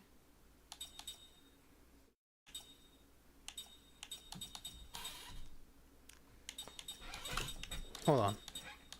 I just realized these two things are here. The crashed magic train site and the burning limestone cave.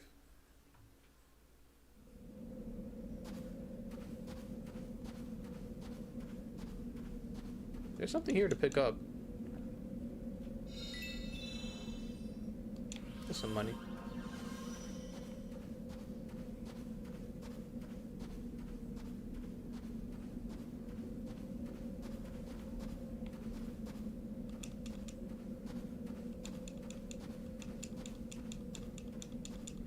If I have to guess, there's gonna be a treasure around here too at some point. Just not right now because I haven't found the clues to it.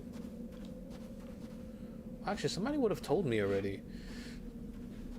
I don't imagine somebody in Ura would be like, oh yeah, I heard about this stuff you can find over there where the ice is. So how the fuck would you know about that? You're all the way over here. You're in a completely separate country.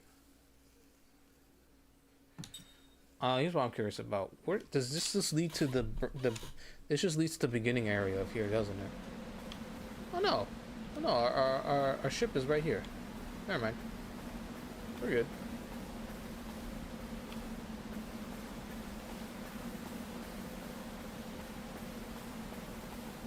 Yeah, this is what I wanted. I wanted to get back onto the ship for realsies and start exploring.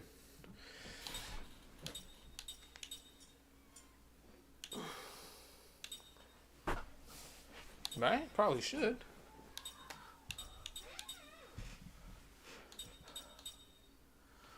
This must be... whatever. I'm not gonna think about it. I don't have access to these two areas right now.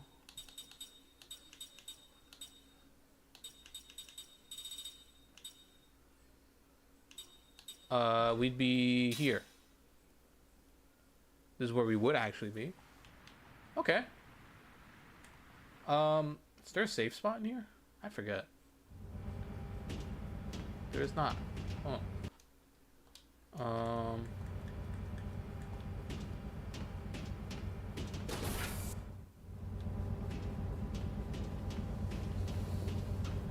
Huh.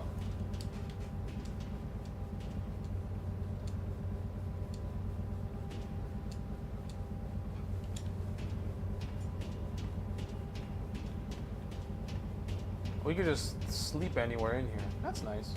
Where's the safe spot, though? Is there a safe spot? The fuck is this? What the hell is the point of this room?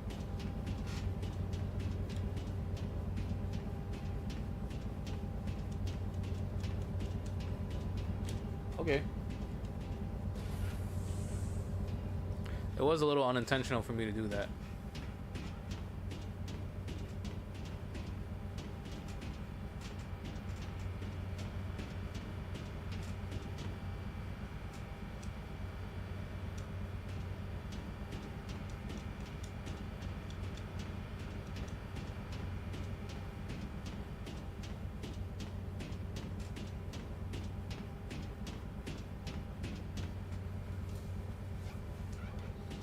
Well, we can't.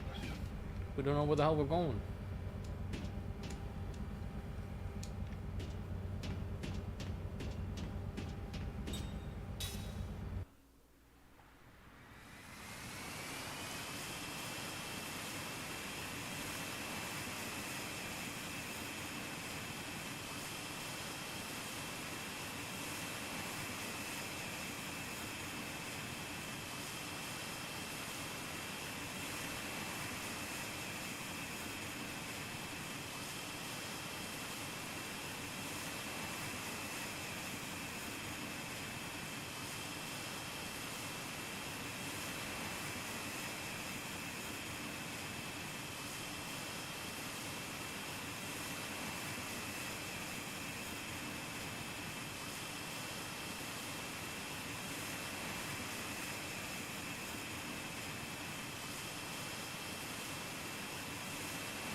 I'm pretty sure going underwater doesn't actually do anything besides just be aesthetically making sense.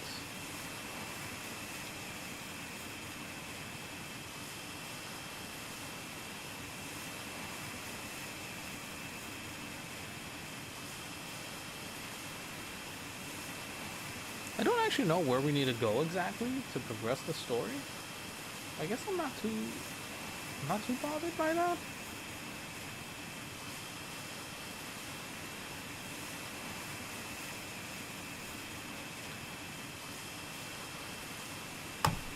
This is kind of a nothing world map. At least in terms of exploration.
What is this? Oh, is that this?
She's maxed out, Mama.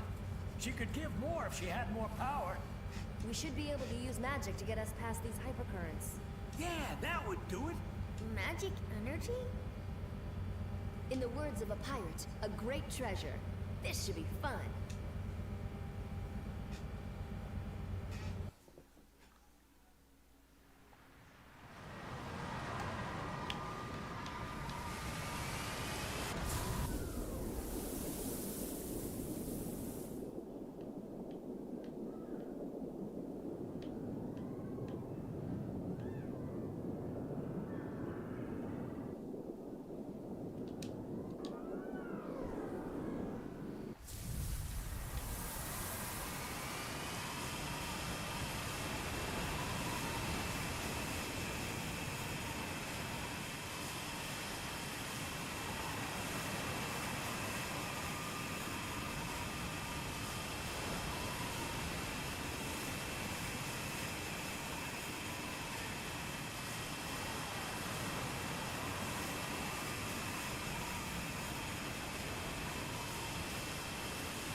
It looks like there's a spot I can land there. You just go all the way.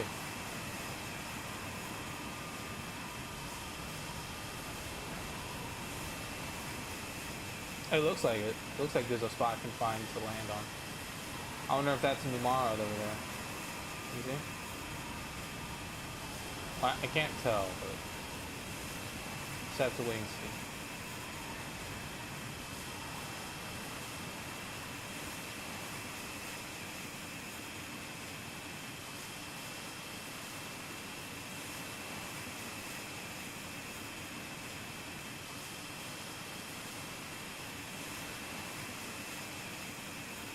Oh no, I can't actually. That's actually above us.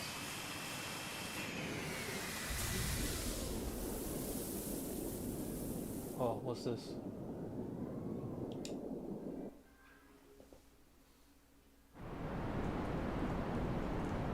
Oh, what the hell? Oh, terrace cave.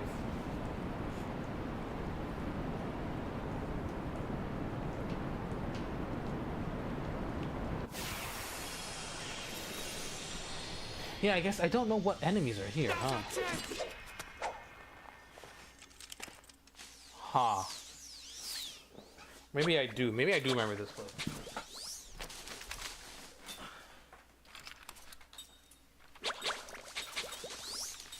Nope, never mind. I don't know what the fuck this place is. They're all hardened.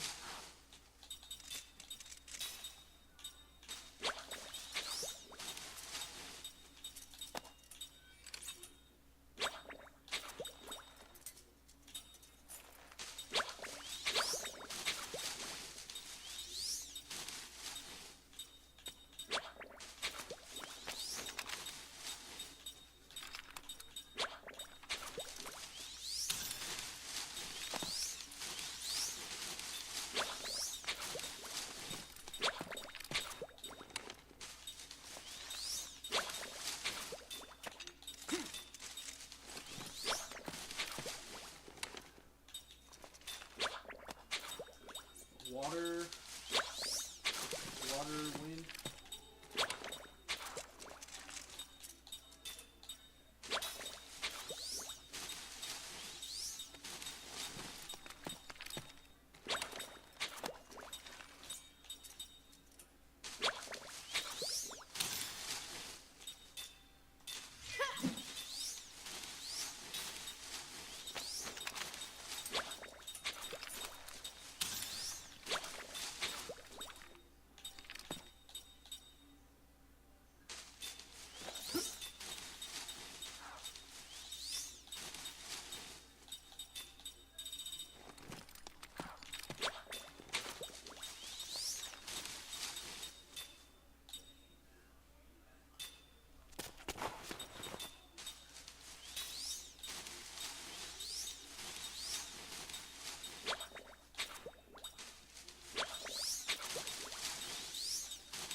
Might be here. I don't think I need to be here right now. I feel like I might need to level up a little bit.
Better brace yourself. Ooh, that.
Okay.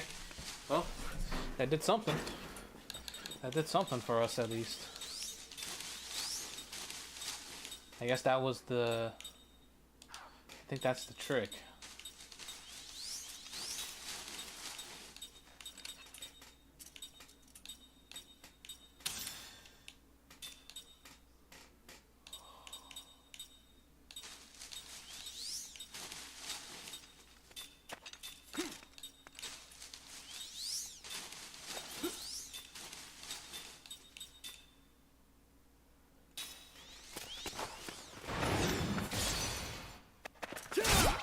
Damn. Why does he not do a lot of damage? That's what I'm wondering. Dead? Okay, one of them dead. Okay, it's gonna miss these three because they have anti-petrify on. I think that's why. Yeah, okay. That's fine.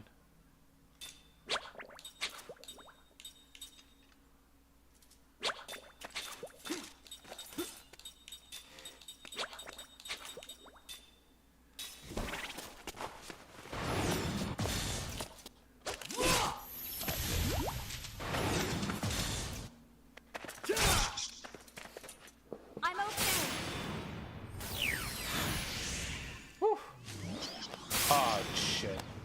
That's no good.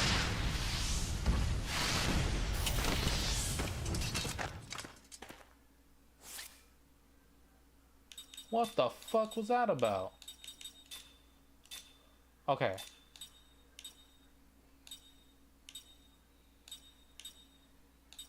This guy's about to cast, right?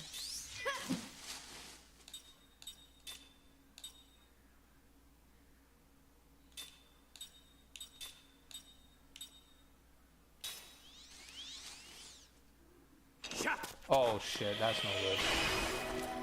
They're gonna die anyway. Ah shit.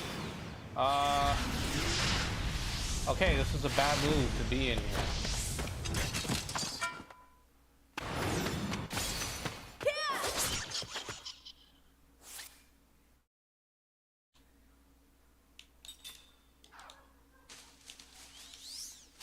Shit. Yeah, no, I figured. Okay. No. I don't care where the fuck it left me off last. I don't care where the fuck I was last. I don't care. I definitely do not want that on my conscience, knowing that that's what happened when I got over there. Those guys were serious. I need the right team comp for that, and what I have right now is a bunch of fucking baloney heads that are so far behind from everyone else that busted their ass just to get them back into the party, you know? I guess I'll just have to see. Okay. So this is where this would be like. That means I still haven't fought the Laplace boss. Okay. There's black belt, right?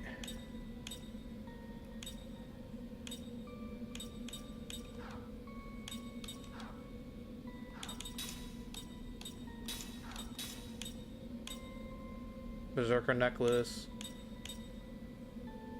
There's a black belt that I need to get.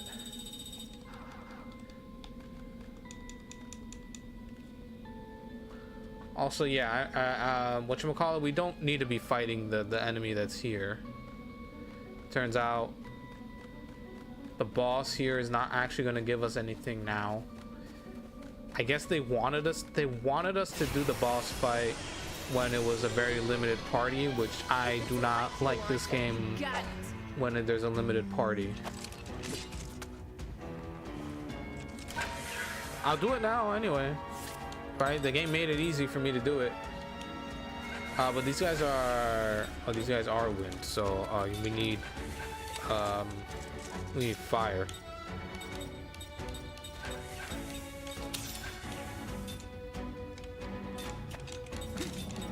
You using your beast killer? Okay. I think he is too, right? Yeah, he is.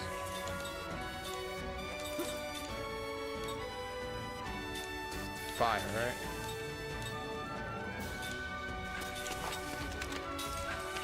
Just do that. Oh shit. Okay. I did not kill him. I didn't kill him either.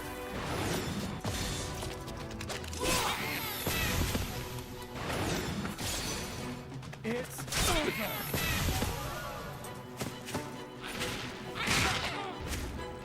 Okay. Dead. Now we just...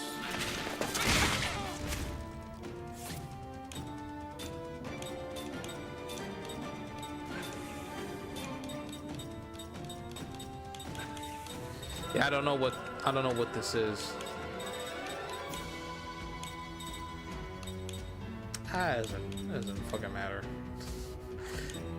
Doesn't matter.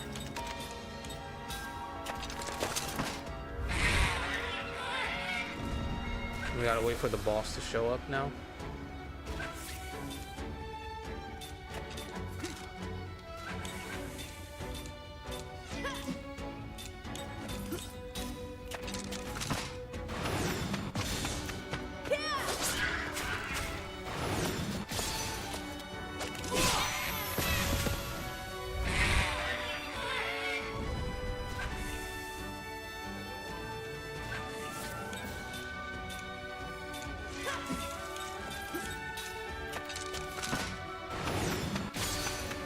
Oh shit. Okay. That's good. I think now's the time where this guy shows up. Yep, there he is. He is okay.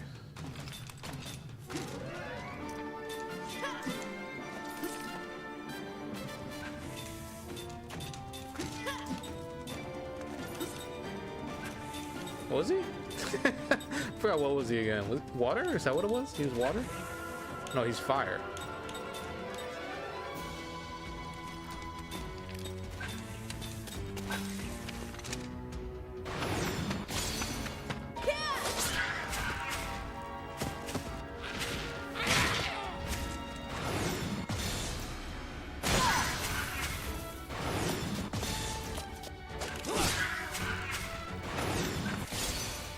It's over. Okay.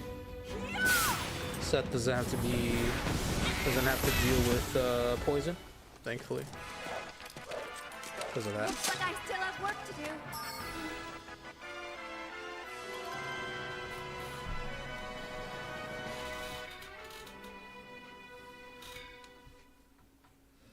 Yeah, I might go back into the cave that's here with all the fumes and all of that. We did get a lot of levels from doing that with the limited party, so we might just work on that.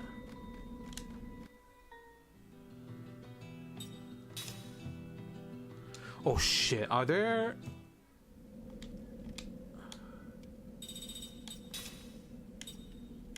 Okay, no, we're good.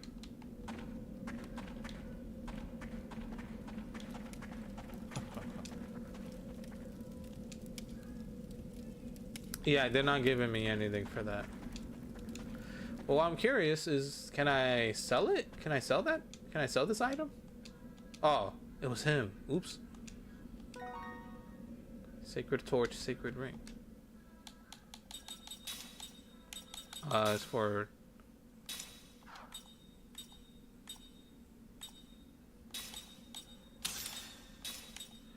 You can wear this for... Actually, no, don't wear that for now. Don't wear that. 'Cause you're not even in the party right now. Do you have any new stuff for us? It was just that? Okay.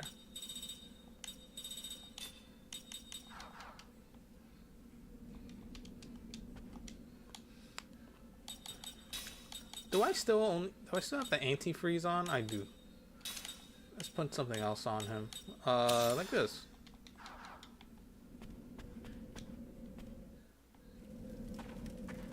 This guy over here. Now we gotta do this. We gotta do this again. Oh, we have to deliver the letter again too? Yeah. Alright. Well, this is gonna be fast. Because I remember where all these things are. There's two of them down here. There's one behind there's one behind the tarp there.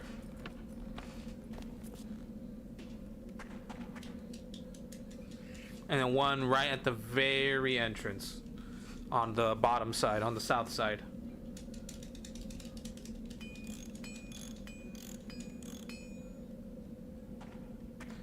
One. Here's two.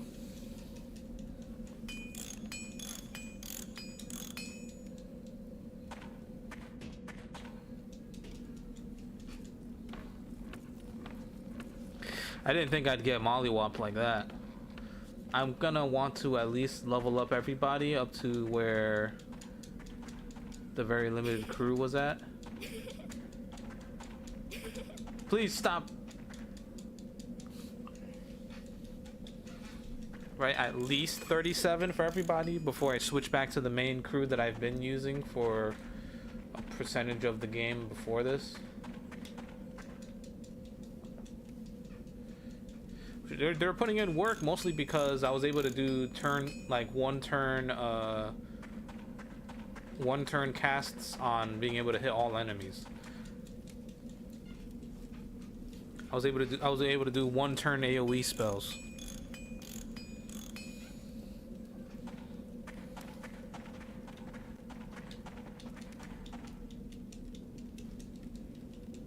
So 1, 2, 3,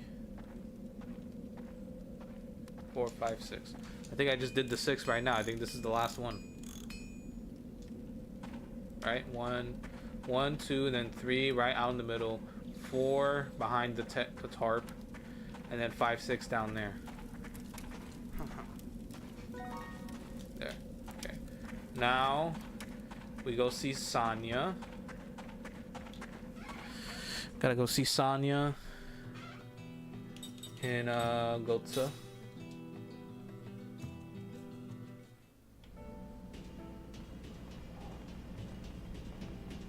I feel like I remember where she's at. She's like over here.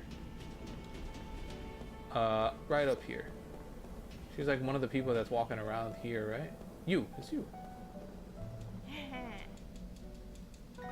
That's the one thing. I didn't check to see what Black Belt actually does.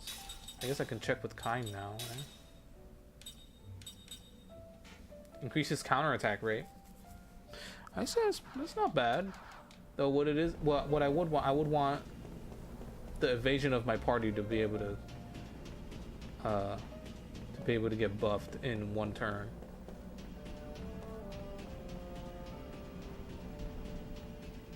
Okay.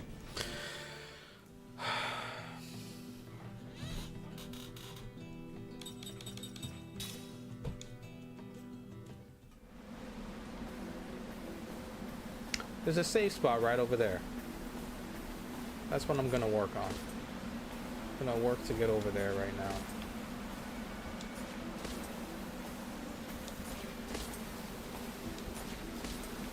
We'll save there. And I'm gonna work on leveling up here. In this area. Just because these enemies were... I remember for a while, like, I was struggling with the guys here. With the crew. Now with a full party and with most of the people that I'm more comfortable with, I'm thinking the guys here are going to be pretty easy to deal with. So Kaim is still just 34, you know, and everybody on the bench currently is 37. Those are the 4 that I had to run through this area with. Basically mostly just casters. Mac is a hybrid, but like, look at his health pool. His health pool even compared to Sed's, you know? Not great. I gotta pee.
We saved, right?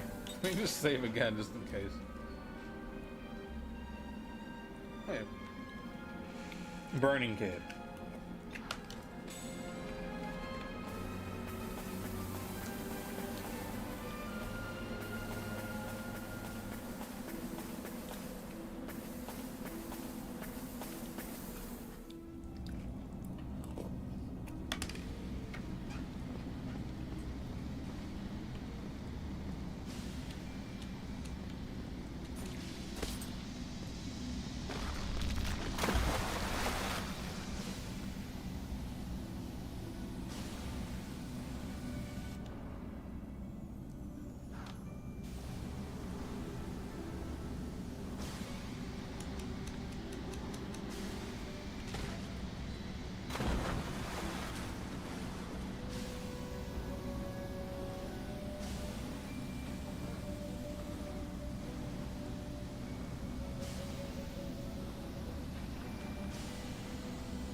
Not too smart, eh?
It's over.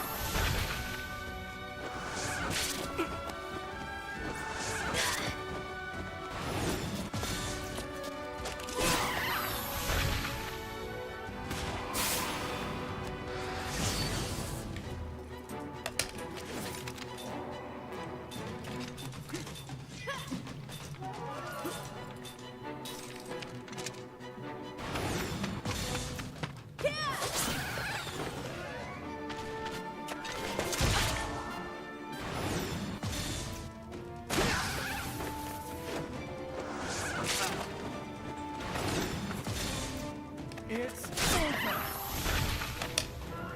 You're toasted. You must answer.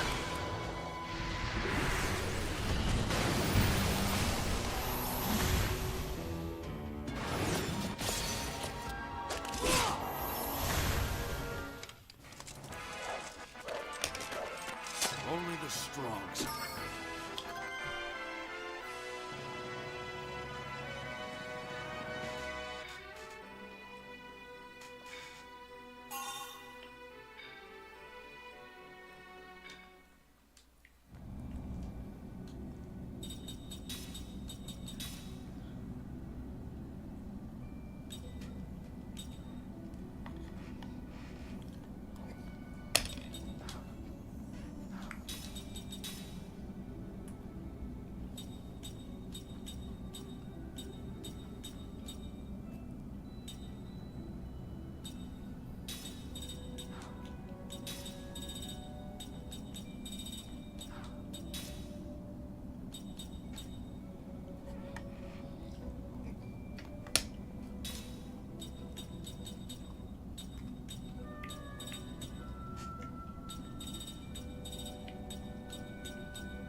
of these guys.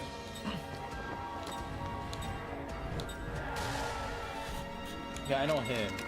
I don't know these two.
It's over.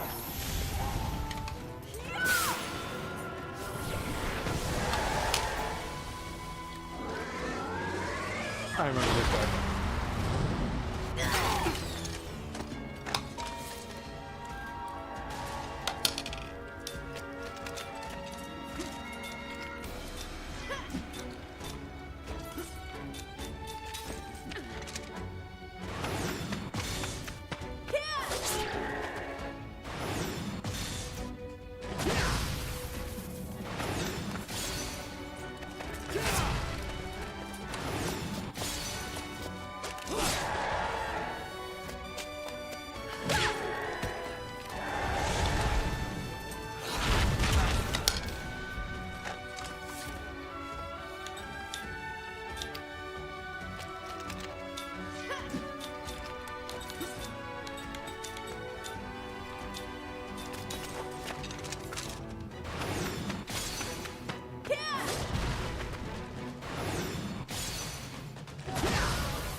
Peace in me.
Nature to lose.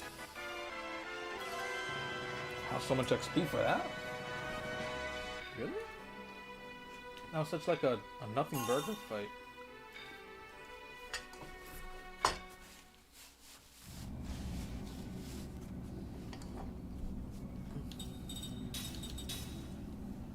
Did I put it on you? I did. I think I take it off. Put something else on.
Okay,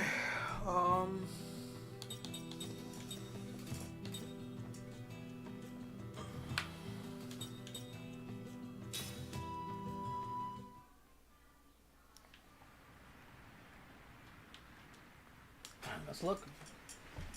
Is there anywhere else I could be right now?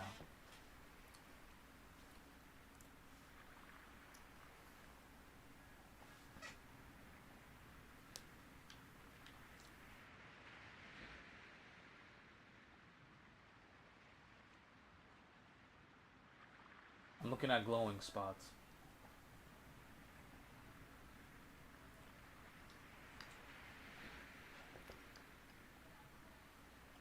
Okay.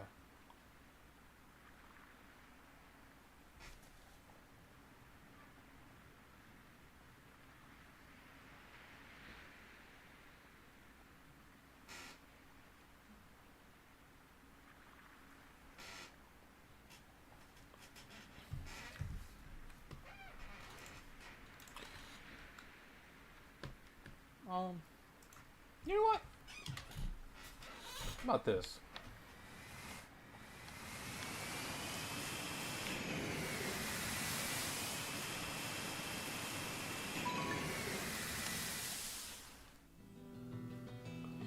Ura, that's where we would be, right? Because, yeah.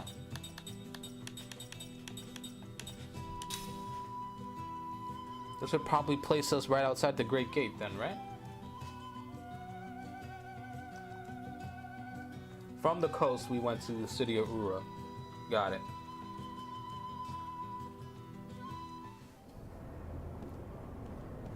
And we're back here.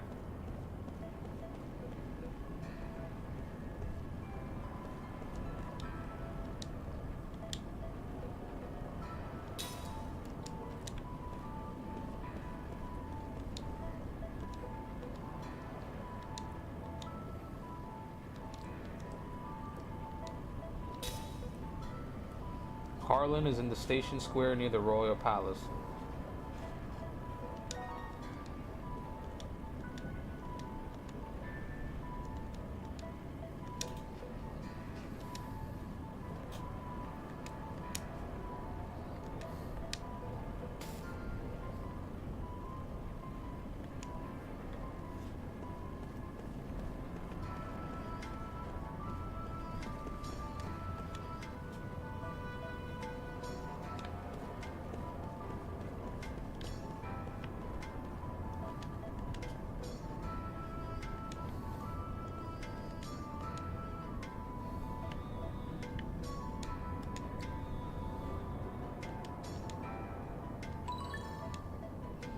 Treasure hidden in Gongora's secret research lab.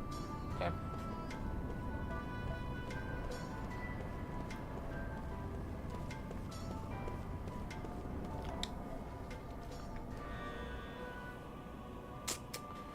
Everybody's 37 now in the party. Seth and Tolton are about to hit 38. And I've still got the other people in the... I've got everybody else still like in the... on the bench. I have them on the bench, but they kind of went hard in the last fight. Like the last boss fight I was in, it was just 4 of them. I didn't even have a full party, and we were able to take that dude on. Kind of need them back in the party, you know what I'm saying? They put in the work. Well, we'll see.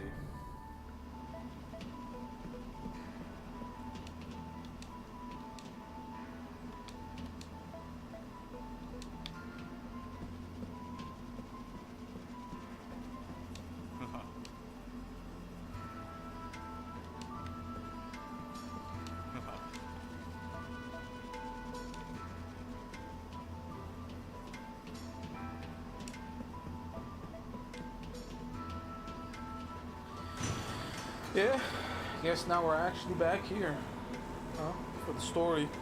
We're here for the story with the whole party. What the whole party.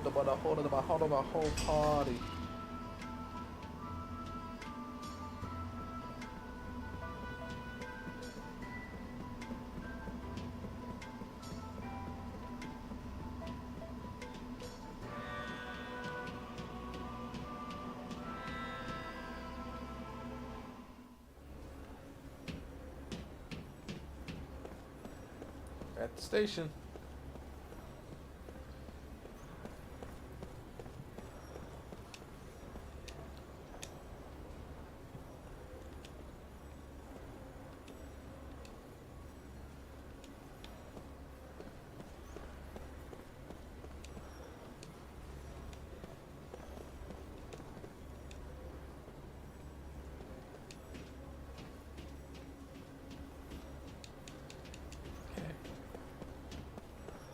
That's still a no-go.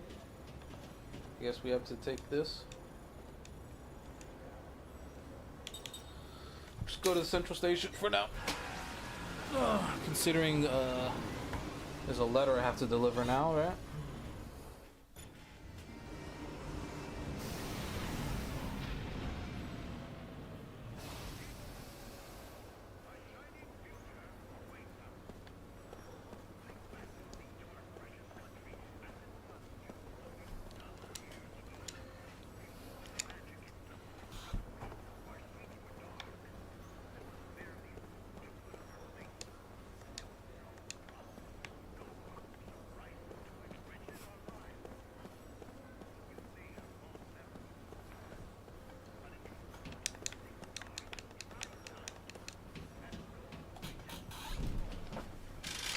Gongora! Gongora!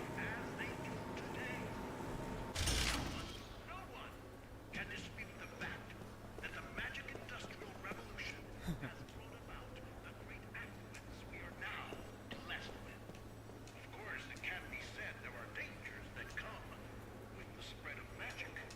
The intensifying strife between nations is one. The Royalists' treasure lies inside the Station Square monument. Already acquired the almighty Grand Stan.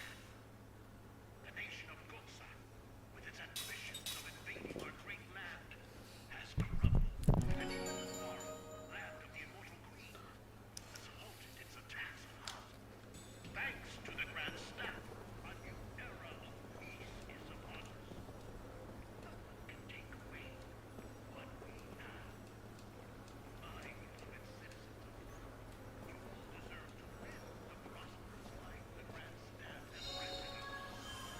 I, Gungora, would not hesitate to lay my life down to preserve and protect your welfare.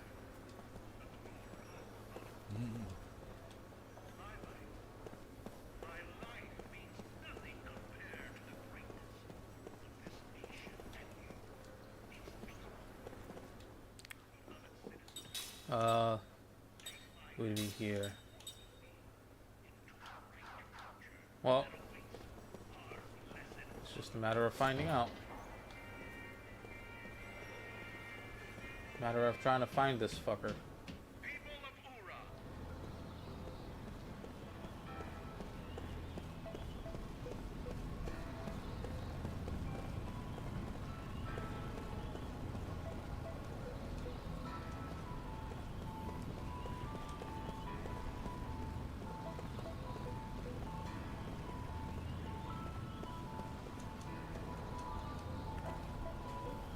There it is. It's right here. Here's the treasure.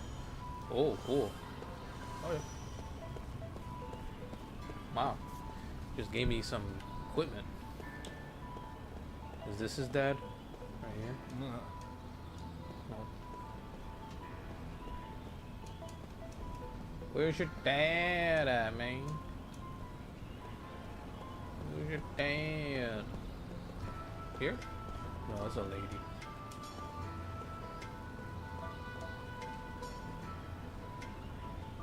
Oh, hey. This guy's here.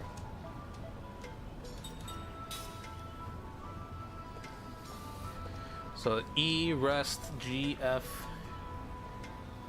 E rest GF EDC rest.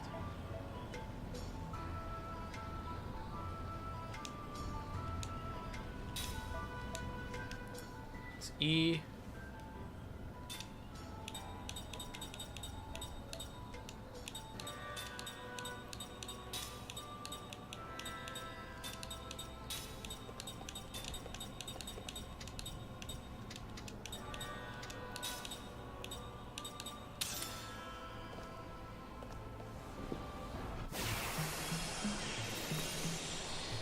E rest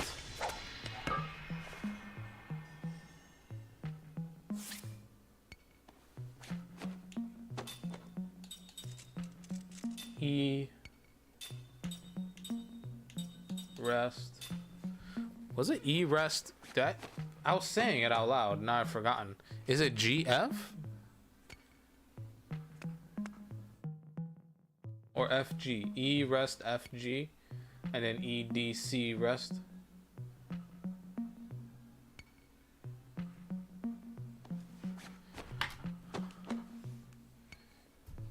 Give me a sec.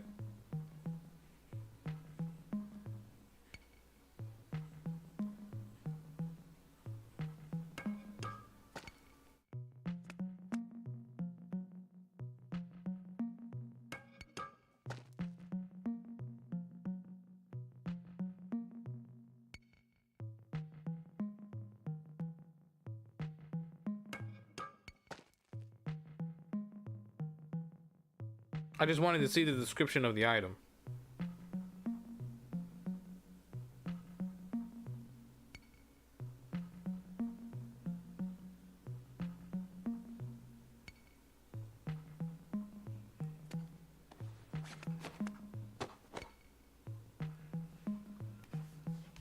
Okay, it's GF. Okay.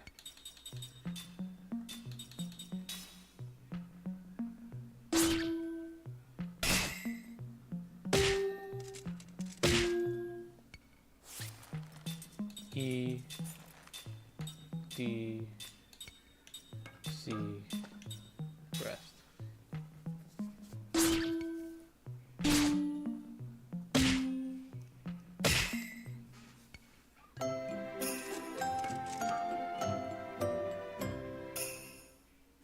Pretty cool.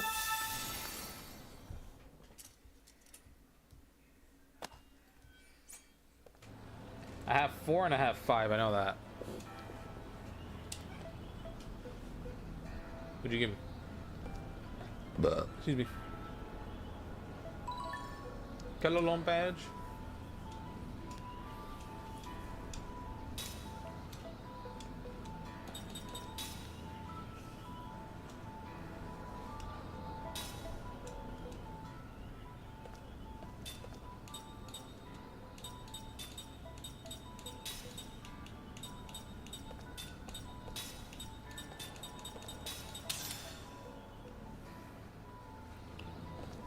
GEGBA.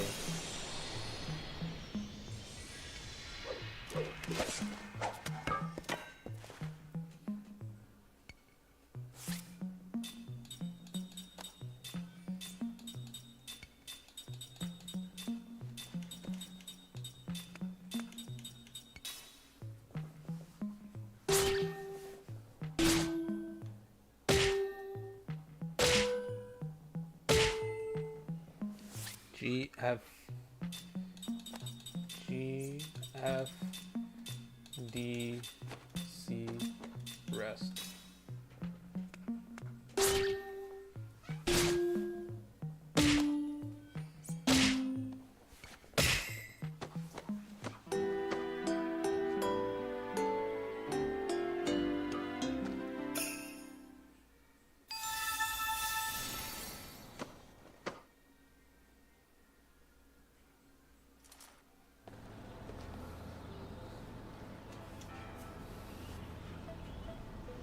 Five.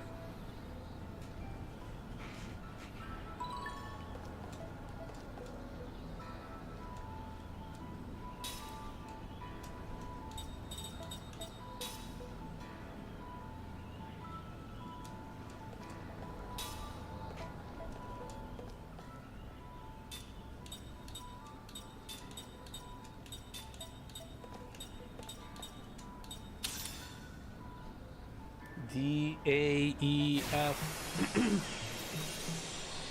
D rest A rest. Okay. DAEF.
Okay. Those are the ones I have. I'm missing 6, 7, 8, and 9. One of them is in the burning cave. I don't know if I really want to go back for that. One's in the terrace cave. Gonna have to go back there at some point when I'm good enough level. The last two, I think. Oh no, one of them is in Numara, and the other one's in a place I don't know about. But I'm looking at what they give you. Okay, the 6th one might be worth getting. You get the next magic rifle for set for the 6th one. Amulet, charm, glasses.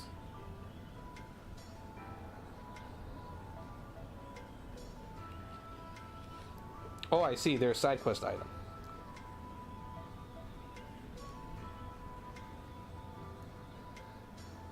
Oh, wow.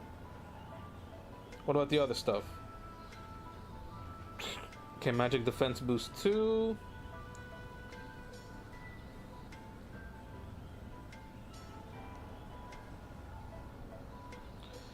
And then nullifies wind element damage.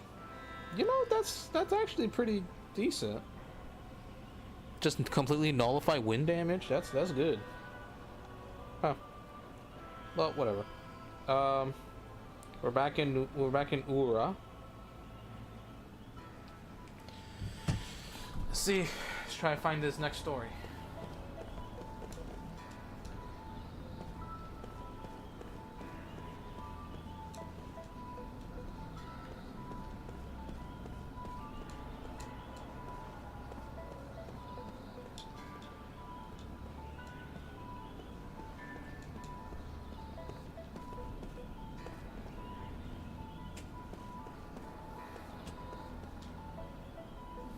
Oh, it's...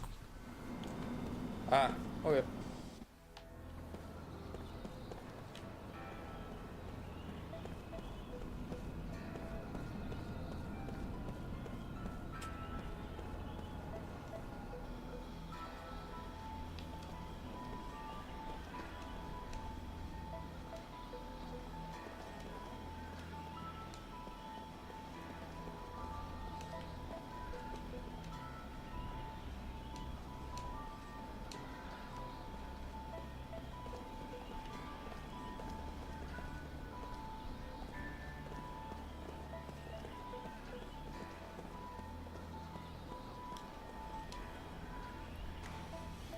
Let's go have a look around.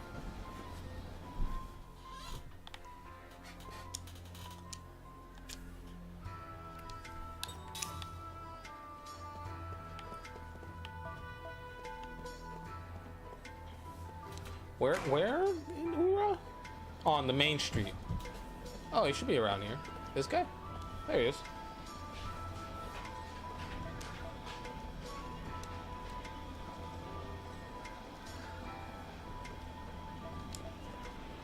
Jesus. A kid saying that, that's some fucked shit.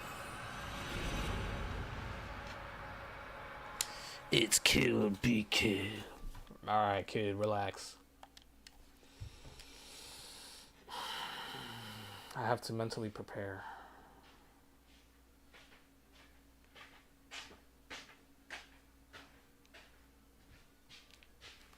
Mentally prepare.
Okay.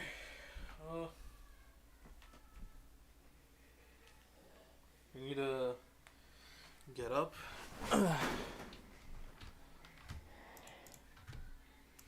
Let me pop open Discord on my PC in case anybody has actually tried bothering me while I've been away. No, nobody's been bothering me while I'm away. Nope. That's neither good nor bad. It's just it is what it is. It is what it is. I'm probably gonna do this short story and then get off for the day. Right? We're talking a little bit of time away from when I ate, and then I got busy with others helping out in the house. But then besides that, nothing else. I've been on the game for pretty much the entirety of the day. Besides that.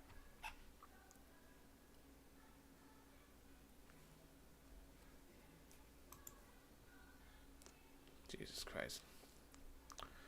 Okay.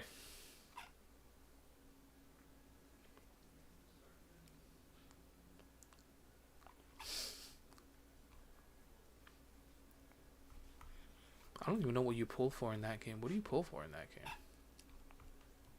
It's hard to say.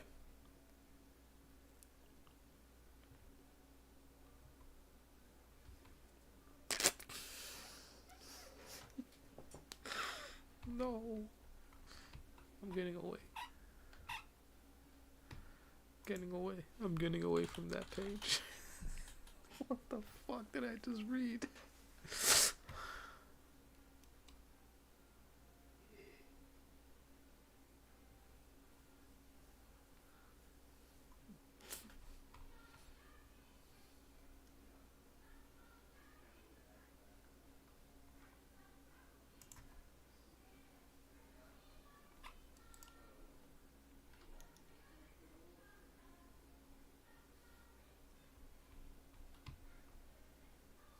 My buddy's going crazy reposting stuff.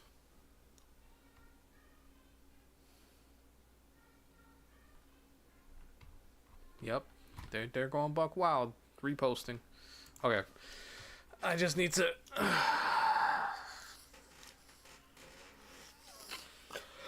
I need to get situated. I need to get prepped for wherever the hell this short story is gonna go. Right? This starts with an interaction with a kid out on the street saying kill or be killed. So who knows where this story will go.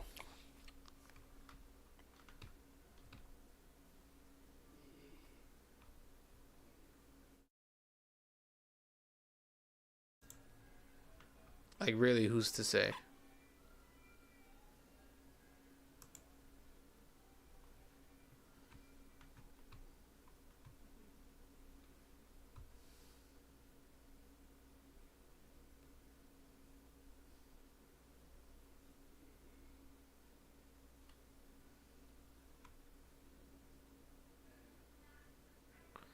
This guy's a bot, right? I can't help but think of that sometimes. I swear, there's some stuff that just shows up online. Just remarks or posts or whatever.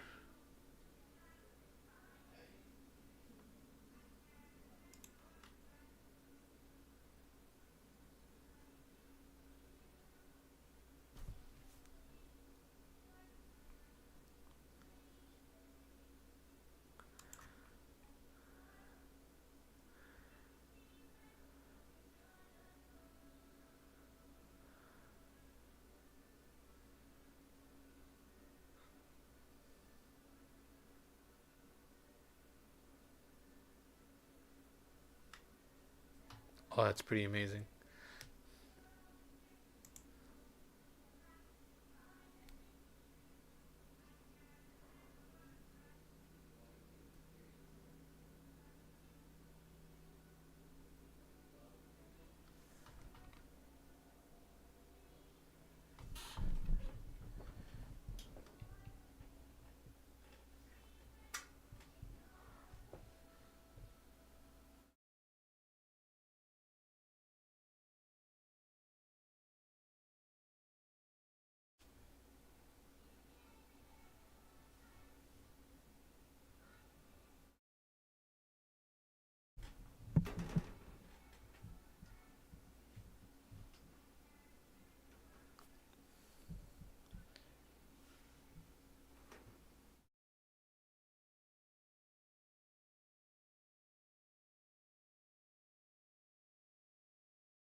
Oh Lord. Okay.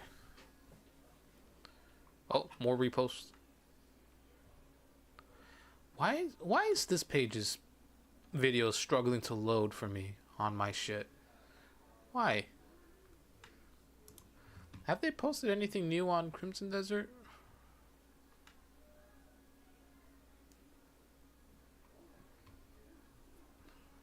Okay, this is like from a clip from the... Yeah. This is like a clip from the showcases they've been doing.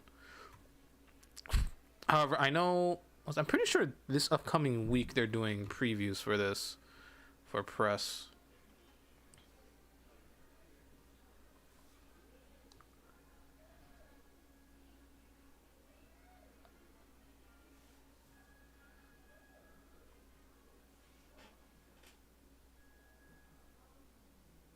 Huh. Ah, I see. Alright, I saw a little snippet of that. I'm gonna have to look at that again later. In other words, I'm going to look at that again once I go offline. I saw a little bit, but I missed it. This one is Beyond the Wall. The wall is being demolished. Sledgehammers resound on both sides. The wall marked the national border for decades, until yesterday. Border might not be the right word, however. Originally, both sides were part of a single nation. The country became divided owing to differences in ideology, and the two sides remained so mutually antagonistic that a high, thick wall had to be built. Okay, yeah, I can see the real-world parallels. Those days are gone now. A year ago, the leaders of the two sides shook hands in a historic reconciliation. Today, after much preparation and coordination, the wall that symbolized the two sides' antagonism is being demolished. The sound of hammering signals the end of opposition and extols the beginning of peace. Come on, give me a break, says Huguenot, spitting on the ground and glaring at the backs of the people swarming at the wall. Look at them, smiling like idiots. I can't believe it. He glances at Kine by his side as if to say, right? His still boyish face wears a scowl of disgust. Tell me, Kine, you've been to a lot of different countries and seen all kinds of people. Can people just take years of hatred like that and throw it out the window? Kine gives him a sour smile instead of replying. Huguenot is a young man, the first person that Kine became friends with shortly after he arrived in this border town. He is pleasant enough, except for his stubborn hatred of people from the other side. One lousy handshake and I'm out of a job. I mean, really, give me a break. Huguenot used to be a border guard. In other words, one of the men assigned to keep watch on the wall. He had volunteered, eager to kill anyone who dared to come over the wall from the other side. If his superiors had permitted it, he would have gladly crossed over and attacked the other side, rather than waiting to fend off an invasion. As a mandatory part of the reconciliation, however, the border guards were disbanded. Unlike his brothers in arms, who quickly started new lives for themselves, Huguenot was left behind by the changing times. Tell me, Kime, can people be allowed to just slough off their resentment so easily? Do they just not give a damn? Kime does not respond to this. He knows that Huguenot is a victim of the age of confrontation.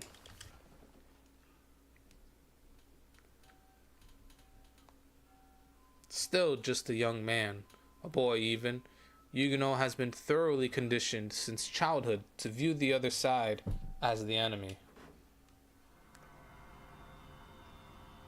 Watch out, the other side could attack at any time. Watch out. The other side are all cruel, cold-hearted villains. Watch out. If the other side ever invaded us and occupied our towns, they'd burn down our houses, steal our property, kill our men, and assault our women. Watch out. The day is not far off when they will be invading us. It could be 3 days from now, or could be tomorrow. They might be climbing the wall today, this very moment. Watch out. They've already sent their spies among us, and you can tell for sure who they are. They're the ones who extol and sympathize with the other side by word and by deed. Watch out. They're probing for the slightest gaps in our psychological armor. Remain alert. Be ready to draw your sword at any moment. Watch out. Watch out. Watch out. Watch out. There is much to be found out about the other side in the history books distributed in the schools on this side. The pictures of the people from the other side portrayed them all as ferocious demons.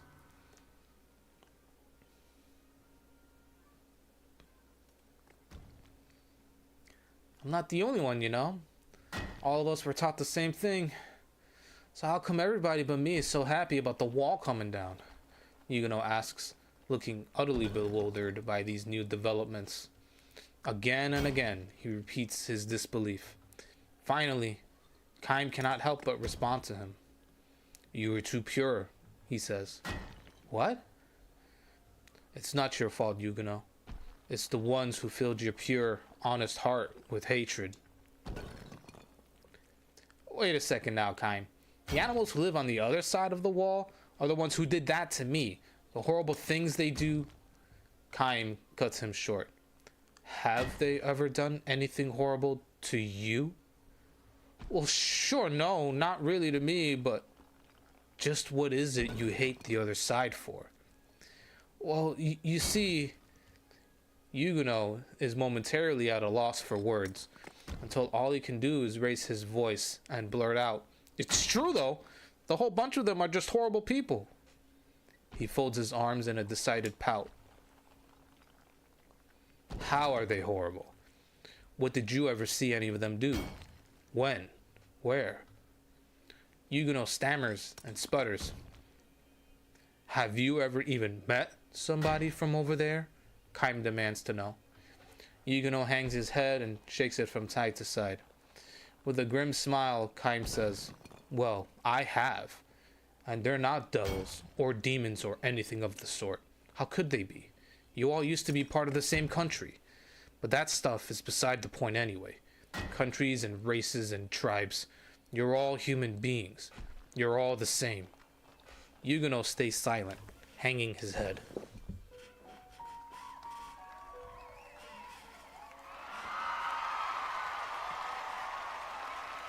Cheers erupt at the wall.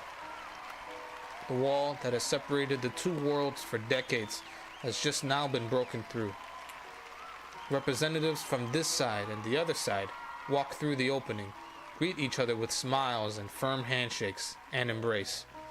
The cheers grow louder, and people, mostly members of the younger generation, gather in circles here and there, expressing their joy.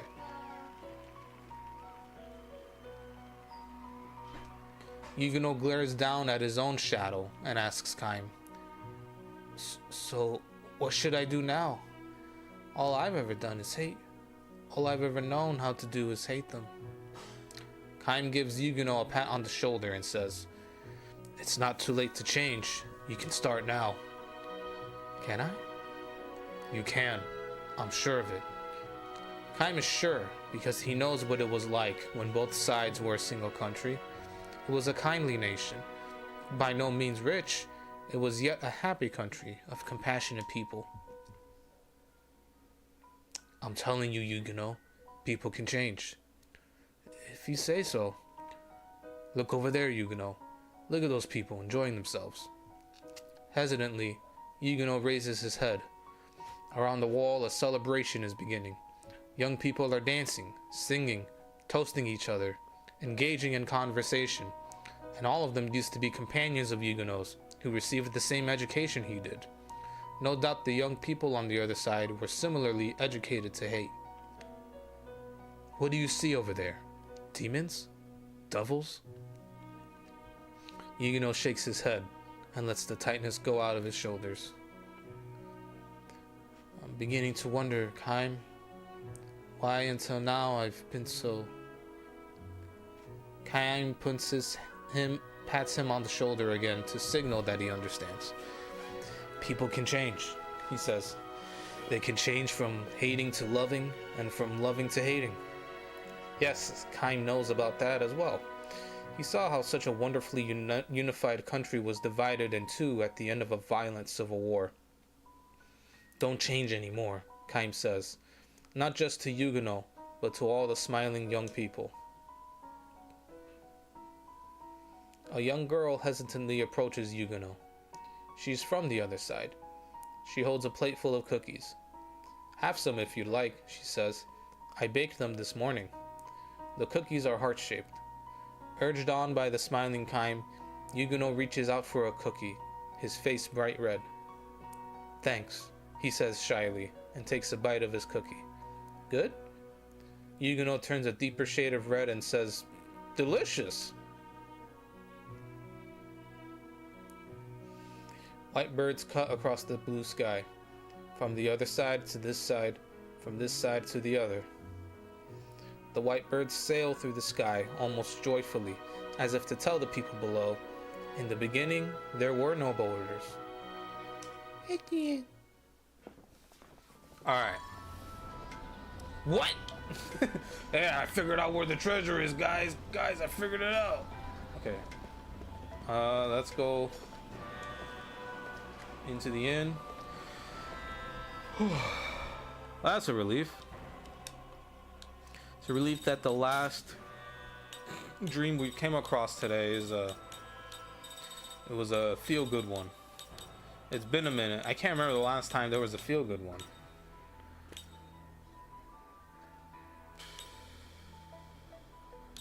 I guess this one was okay.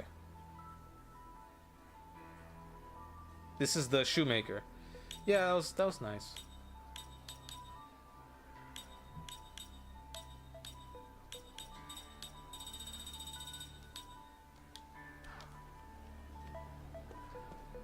Anyway, you ain't gonna get any short story writing like this in from any other RPG. The best thing you're gonna get is like the Red Baron from Witcher 3. That's the best. That's the best kind of storytelling you're gonna get from a RPG like this. Well, from just an RPG in general. The Red Baron. That's still one of my favorite quest lines. Not me. I vacuumed yesterday. Alright. Time to get off because we're going to be playing more tomorrow anyway. Let's not overdo it and then be running out of steam for the next day, right? We've got more than enough steam to, you know, get through the rest of Ura. We have to get to the Ypsilon Mountains from what I understand, right? You gotta get through there. There's lots of side content areas that we could either go to or just completely ignore. I think for me, I'm not too concerned about doing side content. We saved, yeah.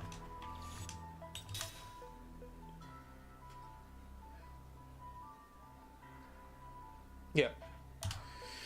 Okay. Get off. Yeah, I don't feel the need to really like do any side stuff like off, like away from the streaming or anything like that. Like, you know, off to the side, like side content or side grinding. Like, I don't feel the need to do that with the game. I'm getting my fill of the game just from getting the short stories and all that, and from continuing the main story. I'd say the main story is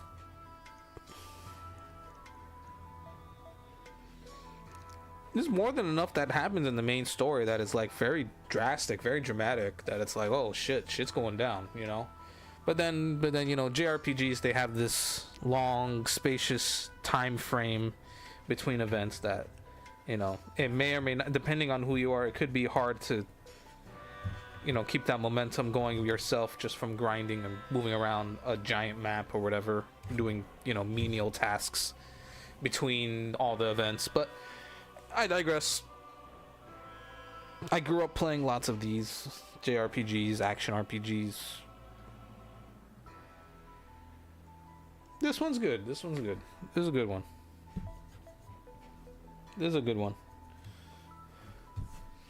I bought it for $8 when it was on sale here on Xbox on the Series X store, the store that they have on the new console.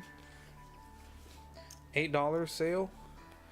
That's well worth it. I mean, I'm gonna be over 50 hours in this game, and there's, you know, technically there's 4 discs of content in here, but you know, we're talking about a 360 game, so that's less than. But good. This is good. This is good. Looking to see how it's gonna end. I don't think none of the short stories have fallen short. All of them have been really good, and varying degrees of emotional torment. All right, time to get off. Meow. Goodbye.